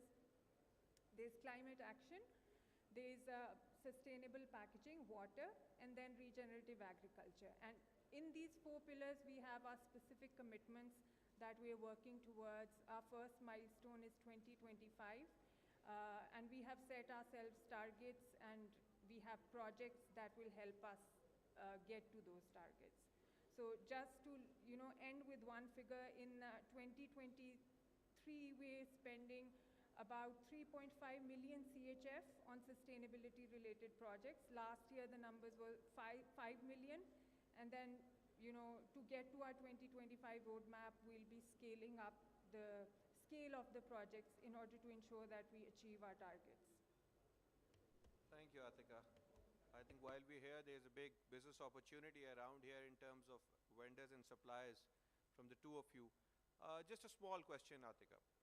So you're offsetting your carbon targets, and you're not going for purchasing carbon credits for that matter, and you're just improving your supply chain within that. And when you talked about the supply chain in itself, it's a bit challenging given the growing population in the country, and you have to cope up to that supply chain, supply demand, bridging that entire thing. How do you compare, or how do you relate the two, the carbon offsetting without buying the carbon credits, and then improving the supply chain given the enhancing and increasing population of the country? Okay, so globally, Nestle has committed to becoming a net zero company by 2050. By 2025, we want to reduce our emissions by 20% and then halve them by 2030. Purchasing carbon credits is the last resort that Nestle would go to. Right now, what we're focusing on, especially until 2025, is to reduce our carbon emissions in the existing value chain. So, we're also considering shift to electric vehicles, making our vehicles more efficient, in order to deliver more products through one truck instead of, using more trucks in order to deliver our products to our retailers or distributors. So these are just some steps that we are taking. We're also shifting to cleaner energy. Within the farmers, we're helping them shift to clean energy also. For our factories, we're shifting to green energy through different projects. And by the end of September, you will also see it in the newspapers, because we'll announce a big project around that. So we are looking at all aspects, and our focus right now is to reduce our carbon emissions and not go for buying carbon credits. That will be the last thing that we do. Thank you for that. I personally feel as NDRMF, given the platform, that's encouraging for the country. It's a big opportunity for us. So while we are generating carbon credits from different sources in the country, we will be able to sell them outside, because if you are improving and other partners in the same segment are improving your own systems for that matter, you won't be requiring to buy those carbon credits locally, and they can be sold in voluntary and other carbon markets internationally. So that can be a big source of income for the country. Now, given all these disasters and the risk reduction, and once we have the exposure, after we have covered the disaster risk reduction, I move to the most important part, which is the disaster risk financing, the insurance, which is one instrument within that, but the coverage on that matter. I move to Mr. Altaf Madraswala. He's the head of operations NICL on behalf of his CEO. So how do you look at the overall thing while we talk about insurance coverage, which is very low at this time? And we've seen the cost of 2022 floods. And if we start from 2010 floods, we would see the amount which has gone down actually post floods into their recovery, rehabilitation, reconstruction. That's huge. And a major factor in that remains the fact that the risk financing component wasn't really there in the country. So you are the national institution for that matter. So would like to hear from you, what actions are you taking in that particular perspective? Thank you. Right. Thank you very much. First of all, I would like to thank Mr. Bilal Anwar, CEO NDRMF, and his entire team on behalf of CEO NICL Khalid Hamid Sahab and the management team. Actually, Khalid Sahab was very desirous to attend this session, but due to his prior commitments, he could not make it, and he asked me to attend this session over here. Before answering to your question, I would like to say a few words about the effort of so far the CEO NICL has put in. Actually, the CEO NICL, Mr. Khalid Hamid, is very vocal on the subject matter, and he was very desirous to attend this to participate in the active side. but unfortunately due to his prior commitment couldn't make it. Keeping in view the importance of the subject matter, Mr. Khalid Hamid and myself participate in all the sessions of the NDMRF held across Pakistan, as well to share the importance of the disaster risk management to safeguard the national properties and assets from natural calamities like floods and earthquakes, etc., and to mitigate the risk accordingly. Mr. Khalid Hamid had appreciated and conveyed that the effort of India for providing a platform and bringing down all the stakeholders, private and public sector organization at one place to focus and discuss the issues of national interest like this one by organizing the brainstorming and informative session to attain the respective goals pertaining to the national cause. He has also conveyed his best wishes to Bilal Anwar Saab and his team and assured his NNICL full support to NDRMF and its entire management and team for the future endeavors for national cause. Coming back to your question, yes, before answering your question, I would like to say that NICL is playing its very important role in risk mitigation of national assets since 1976. And after the induction of Mr. Khalid Hamid, his NICL presence on national level and international and its pivotal role in risk mitigation have been felt by all the stakeholders and around and quarters, and have working towards more resilience and progressive Pakistan. You can imagine that, yes, recent floods and before that, the disasters has caused losses to Pakistan and its economy. We have, as the insurance company, has paid off billions of rupees in claims of the flood-related, earthquakes and etc. And we are playing our pivotal role under the umbrella of Ministry of Commerce, Government of Pakistan. Further, I would like to say that we are also working with NDRMF from the day one for the development national risk strategy, financing strategy for Pakistan, being an insurance company with the tasks of risk management and being the risk manager. We have been introduced by the Mr. Graham Cook, an international expert who was working on NDRF for the development of an inventory for public asset, public registry, and to utilize this inventory parameters for NetCat modeling in this. In this context, we have asked Mr. Graham Cook to provide some information on the template of collecting the data from. Actually, he asked us to provide us some data regarding the disaster to develop that strategy for Pakistan.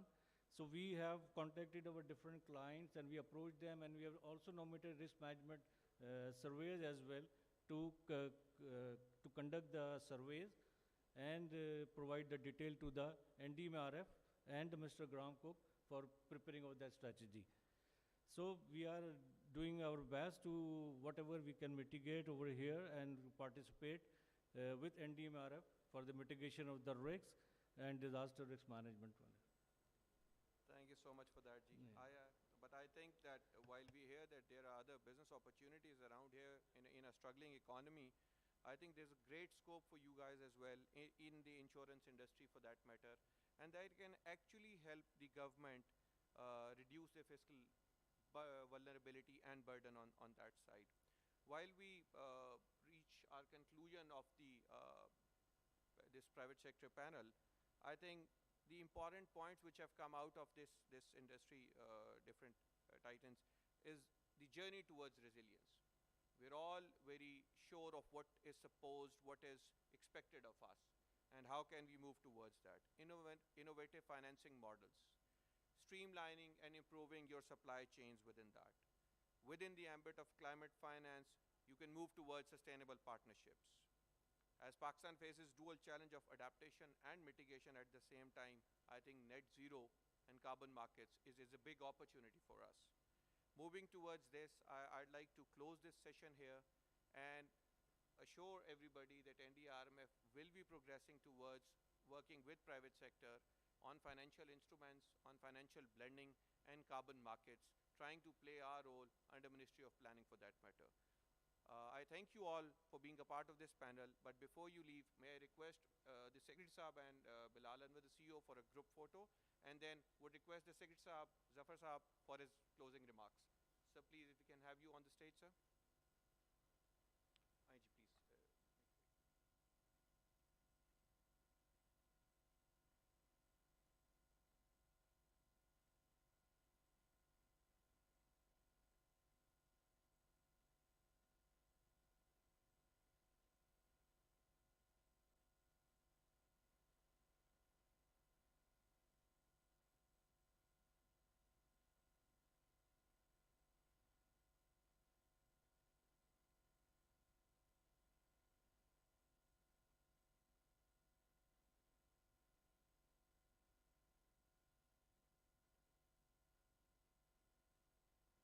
Hello, check.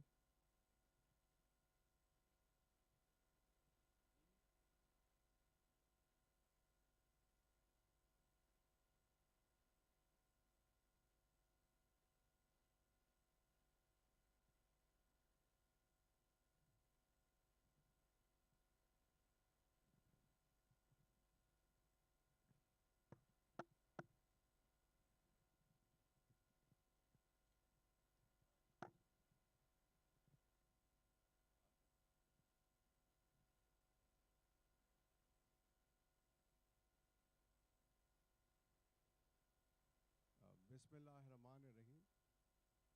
Honorable development partners, members of the private sector, civil society, dear guests, ladies and gentlemen, assalamu alaikum. सबसे पहले तो on behalf of Ministry of Planning, Development and Special Initiatives, I would like to welcome you, and almost it's time to say goodbye. But I want to thank you and appreciate your presence throughout the day. आज के session में आपने देखा the main element was climate resilience. But एक element शायद इन्होंने आपसे share नहीं किया, that was human resilience. और वो ये था कि 3:30 बजे के बाद आपको lunch खिलाएंगे ताकि आपका human resilience भी बेहतर हो. So you know कि climate resilience and human resilience is part of one strategy. So NDRMF के हर काम में बड़ी हिकमत होती है. और दूसरा, हम तो फ्रंटल देख रहे थे, लेकिन जिस तरह की टेबल सेट हैं उस पर तो लगता है 1:30 बजे लंच सर्व हो जाएगा. राउंड टेबल्स जो होती हैं, बट अनफॉर्चुनेटली है नहीं. लेकिन अच्छा है कि सरीना के एक बड़े हेड हमारे साथ थे, तो ये assured us के whatever the time the lunch will be served. So after getting your attention back जी, मैं कुछ मुख्तसर ही बात करूँगा. I think throughout the day you must have heard a lot about climate resilience, the mitigation part of it, the disaster risk reduction, and I don't have to go into those details. Many of you are experts. Many of you are the people who can give us great input. You are already leading the exercise within the country, maybe in international horizons also. So वो सारी बातें तो आपके सामने हो गई. इसमें मुख्तसर मैं ही कहूँगा कि हर रोज़ जब हम टीवी अब ऑन करते हैं तो आपको बड़े हैरत अंगेज़ मनाजिर मिलते हैं. आप किसी मुल्क को देखें जो पहले टूरिज़म के लिए मशहूर है, तो वहाँ वाइल्ड फायर्स चल रही हैं. किसी और मुल्क को देखें कि जहाँ उसकी सर्दी एक ख़ास सीज़न में लोग को अट्रैक्ट करती है, तो वहाँ एक गर्मी की वेव चल रही होती है. इसी तरह कहीं आप और देखें तो टाइफून्स आ रहे होते हैं और उनकी फ्रीक्वेंसी बहुत बढ़ गई है. इसी तरह जब हम पाकिस्तान का रीसेंट फ्लड, जिसमें ministry of planning had to take a leading role, it's very unfortunate incident. We thought कि 2010 का फ्लड आया, that was surpassing the 1929 flood, तो इसके बाद इससे बड़ा क्या डिज़ास्टर आएगा. बट इस साल चूँकि प्लानिंग में हम डायरेक्ट इन्वॉल्व थे, 4RF की प्रेजेंटेशन भी आपने सुनी, NDRF में भी हमारे साथ एसोसिएटेड थे, और भी बड़ी एजेंसीज़ तमाम, बल्कि पाकिस्तान की शहरी हुकूमत इसमें इन्वॉल्व थी. तो वो 2022-23 का जो फ्लड आया, so that broke all records. So climate change is a phenomena जो हम सब के पास है. आपने कई ममालिक में देखा कि हेड्स ऐसे रहे, बड़े पॉपुलर हेड थे, मैं किसी का नाम नहीं लूँगा, जो कहते थे कि क्लाइमेट चेंज या तो एग्जिस्ट नहीं करता, या अगर है तो कुछ जगह इसकी ज़रूरत है कि आए और उनकी मदद करे. So that became a jest also, but I think उन ममालिक में भी आप देखते हैं तो climate change is something that has to be catered for. Specifically Pakistan के केस में जैसे मैंने कहा, इतना बड़ा डिज़ास्टर हुआ तो उसके बाद तो कोई वजह नहीं रहती. कई सालों से हमारी तवज्जो इस सब्जेक्ट और इस शोबे की तरफ है, बट नाउ ज़रूरत है कि हम आहिस्ता आहिस्ता ग्रेजुएट करें जो बिल्कुल फंडामेंटल ABCs हैं क्लाइमेट चेंज की. जहाँ आज से मुझे याद है 15 साल पहले जब ये टर्म इस्तेमाल होती तो बहुत कम लोग इसको जानते थे. आज because of media information, NDRMF जैसी ऑर्गेनाइजेशंस, प्राइवेट सेक्टर से जब मैंने बातचीत सुनी, बड़ी हौसला अफजा. तो बहुत सी बातें अब ऑर्गेनाइजेशंस के अंदर रच बस गई हैं, एकेडमिक इंस्टीट्यूशंस में आ गई हैं, मीडिया में आ गई हैं, लोग इंटरनेशनल कॉन्फ्रेंसेस में जा रहे हैं. सो एक जो बड़ा एलिमेंट है क्लाइमेट चेंज के मुकाबले का, that has become part of our life.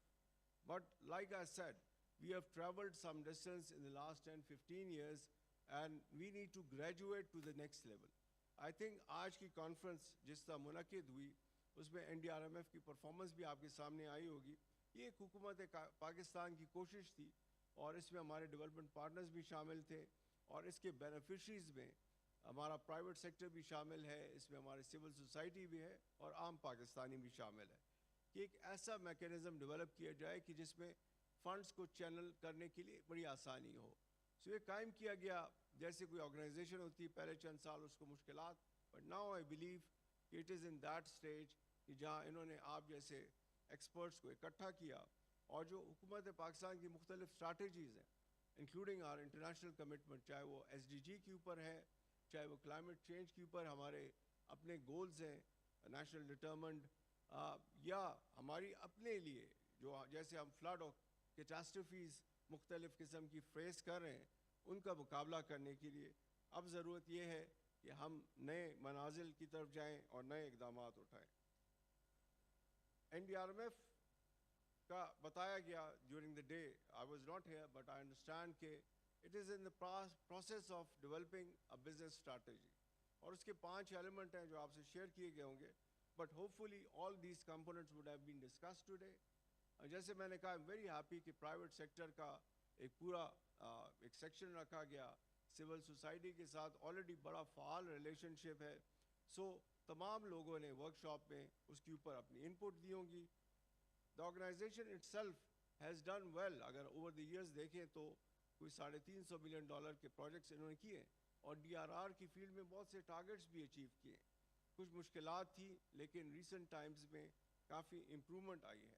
और जो फिगर्स मेरे पास हैं कि तकरीबन कोई 12,000 हेक्टर्स ऑफ लैंड को, एग्रीकल्चर लैंड को बचाया गया, 1 मिलियन से ऊपर लोगों को इसका बेनिफिट दिया गया. लेकिन जैसे मैंने कहा कि we have to move on, बहुत कुछ करना बाकी है. उसमें एक एरिया है जो डिज़ास्टर रिस्क फाइनेंसिंग है, जिसका आज भी जिक्र हुआ कि टर्की में अभी रिसेंट हुआ तो यही बात हुई कि जी वहाँ तो इंश्योरेंस कवर बहुत ज़्यादा था, शायद हुकूमत वक्त पे इतना बोझ ना आए, तो इधर इंश्योरेंस की भी बात हुई. But this is an area जिसको हमने बहुत टैप करना है, आगे बढ़ना है. उसमें प्राइवेट सेक्टर को रोल प्लानिंग, चूँकि कंट्री के डेवलपमेंट पोर्टफोलियो को लीड करता है. सो जैसा कि आपको पता हमारे मैक्रो इकोनॉमिक डिफ़िकल्टीज़ हैं, तो उसमें इस वक्त जो डेवलपमेंट का स्पेस है that has really been squeeze down. Last year 800 billion था, इस साल बढ़ के 1150 बिलियन है.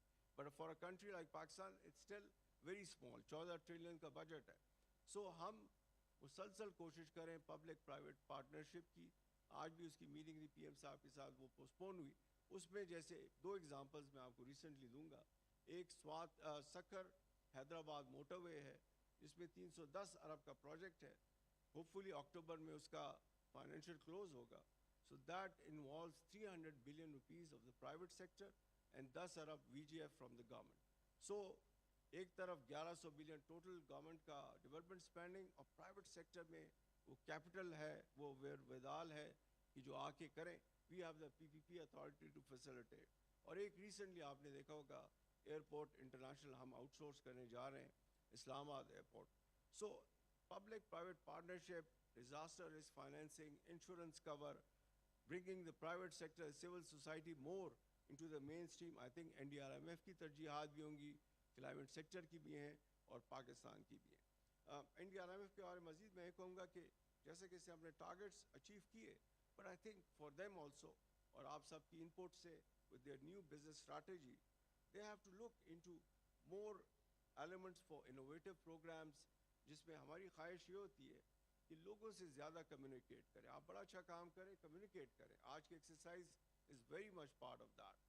और उनसे आइडियाज़ लें. पाकिस्तान में हमने एक और इनोवेटिव सपोर्ट प्रोग्राम शुरू किया पिछले दिनों प्लानिंग में, और उसमें कोई 1000 लोगों ने अप्लाई किया. SMEs थी, छोटी ऑर्गेनाइजेशंस, बट उसमें हमने टॉप 30-40 को अवार्ड किया इनोवेटिव आइडियाज़ के लिए. आपको भी ये करना चाहिए, लोगों से आइडियाज़ लें.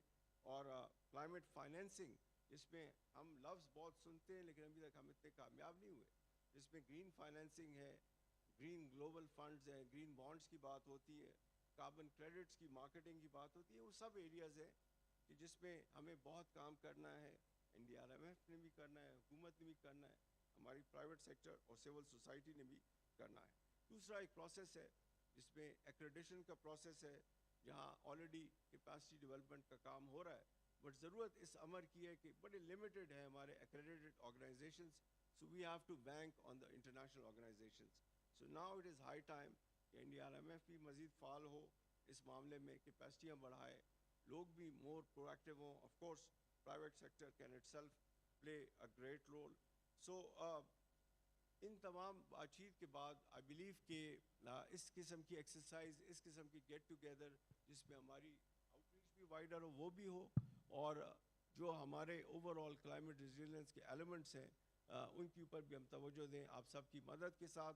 इन the end I would like to appreciate the organisers, NDRMF, ministry of planning officials and तमाम पार्टिसिपेंट्स, जिसमें हमारे डेवलपमेंट पार्टनर्स सुबह से थे, सिविल सोसाइटी के लोग थे, हमारे मिनिस्टर आए थे, तशरीफ़ लाए थे, और तमाम हाजरीन जो अभी तक हमारे साथ हैं, आप सबका बहुत शुक्रिया. I really appreciate your interest and effort in a national cause. Thank you very much. Thank you very much, sir. I request you to please remain on stage as we would like you to give away the shields to our panelists of both sessions. So I request Secretary of the Ministry of Planning, Development and Special Initiatives, Syed Zafar Ali Shah Sahab, to sir please join us on stage again. And I request our panelists to please come on stage and receive their shields. First of all, I would like to invite FIPs, and please give a big round of applause for our champions on the front lines. So first of all, I invite Ms. Nusrat Nasib, CEO, Aga Khan Agency for Habitat, to please come on stage and receive your shield.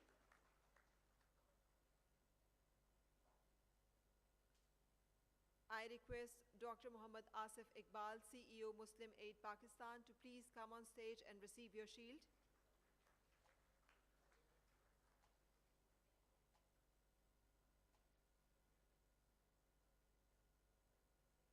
Dr. Muhammad Asif Iqbal, CEO, Muslim Aid Pakistan, will be receiving his shield.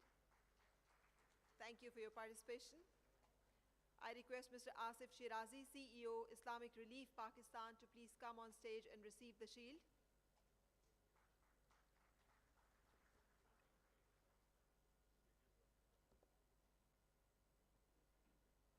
I request Mr. Inayat Chana, focal person for NDRMF projects, Sindh Irrigation Department, to please come on stage and receive the shield.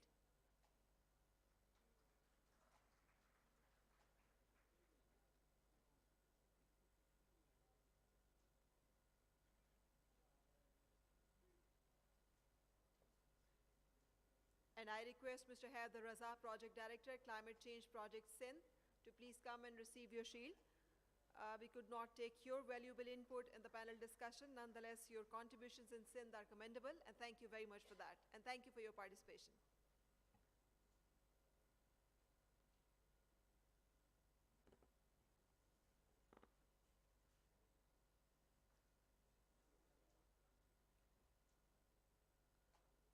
I request Mr. Mahmood Mumtaz Rathore, Project Director, Landslide Project, CNW Department, AJ&K, to please come and receive your shield.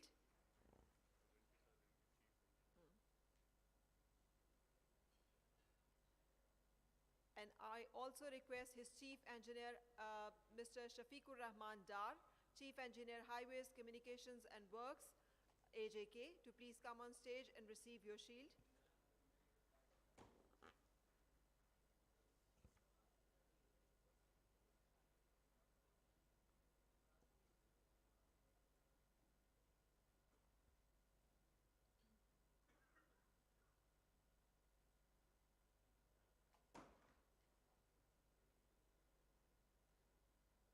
And now I request the panelists of our corporate session to please come on stage and receive their shields as well. First of all, I request Mr. Faisal Janjua, Chancellor IAC, to please come on stage and receive your shield. Chancellor, Institute of Arts and Culture, Mr. Faisal Janjua, will receive his shield. Thank you very much for your presence here.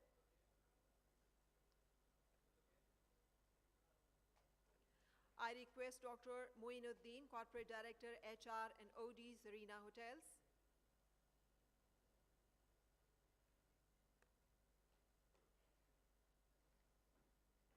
come and receive your shield.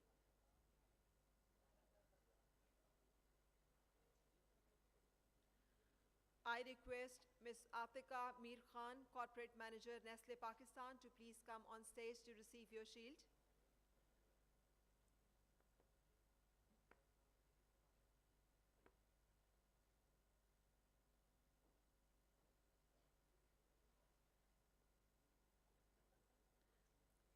I request Mr. Altaf Madraswala, GM Operations, National Insurance Company Limited, to please come on stage and receive the shield.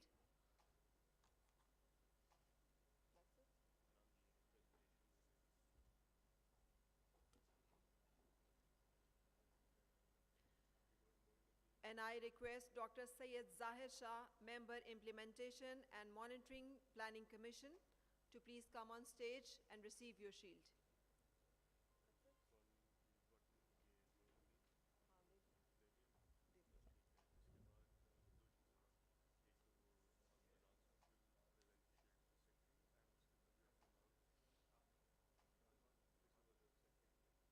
And now I request CEO NDRMF, Mr. Bilal Anwar, to please present the shield to Secretary, Ministry of Planning and Development and Special Initiative, Syed Zafar Ali Shah.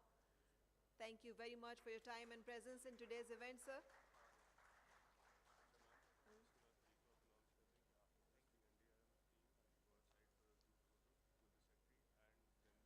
I request the CEO NDRMF to say the concluding remarks. And I request the NDRMF team to come on stage for the group photo to be taken with the Secretary. The group photo will be taken outside next to the wall. So I would like you to say the concluding remarks and wrap up today's session.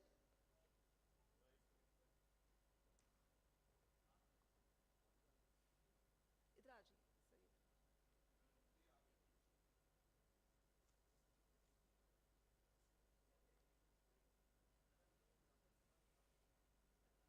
Hello. Yeah.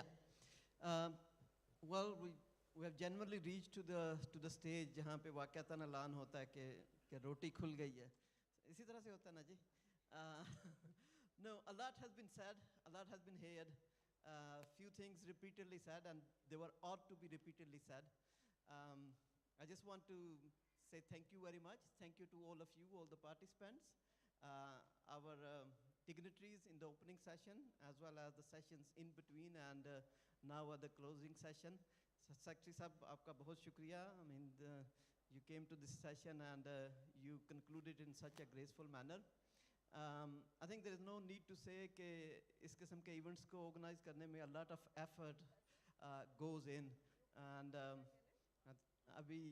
that'd be great injustice if I don't say thank you to my team and the NDRMF team, and also our vendors who have been working day and night with us for the last few days. So thank you very much.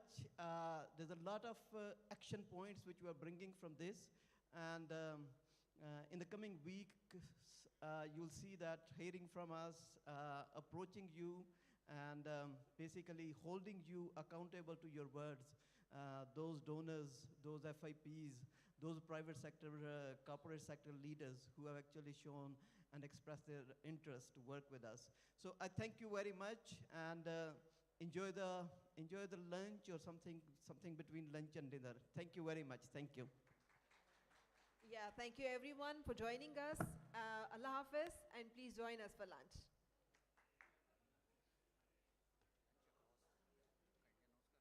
Recording stopped.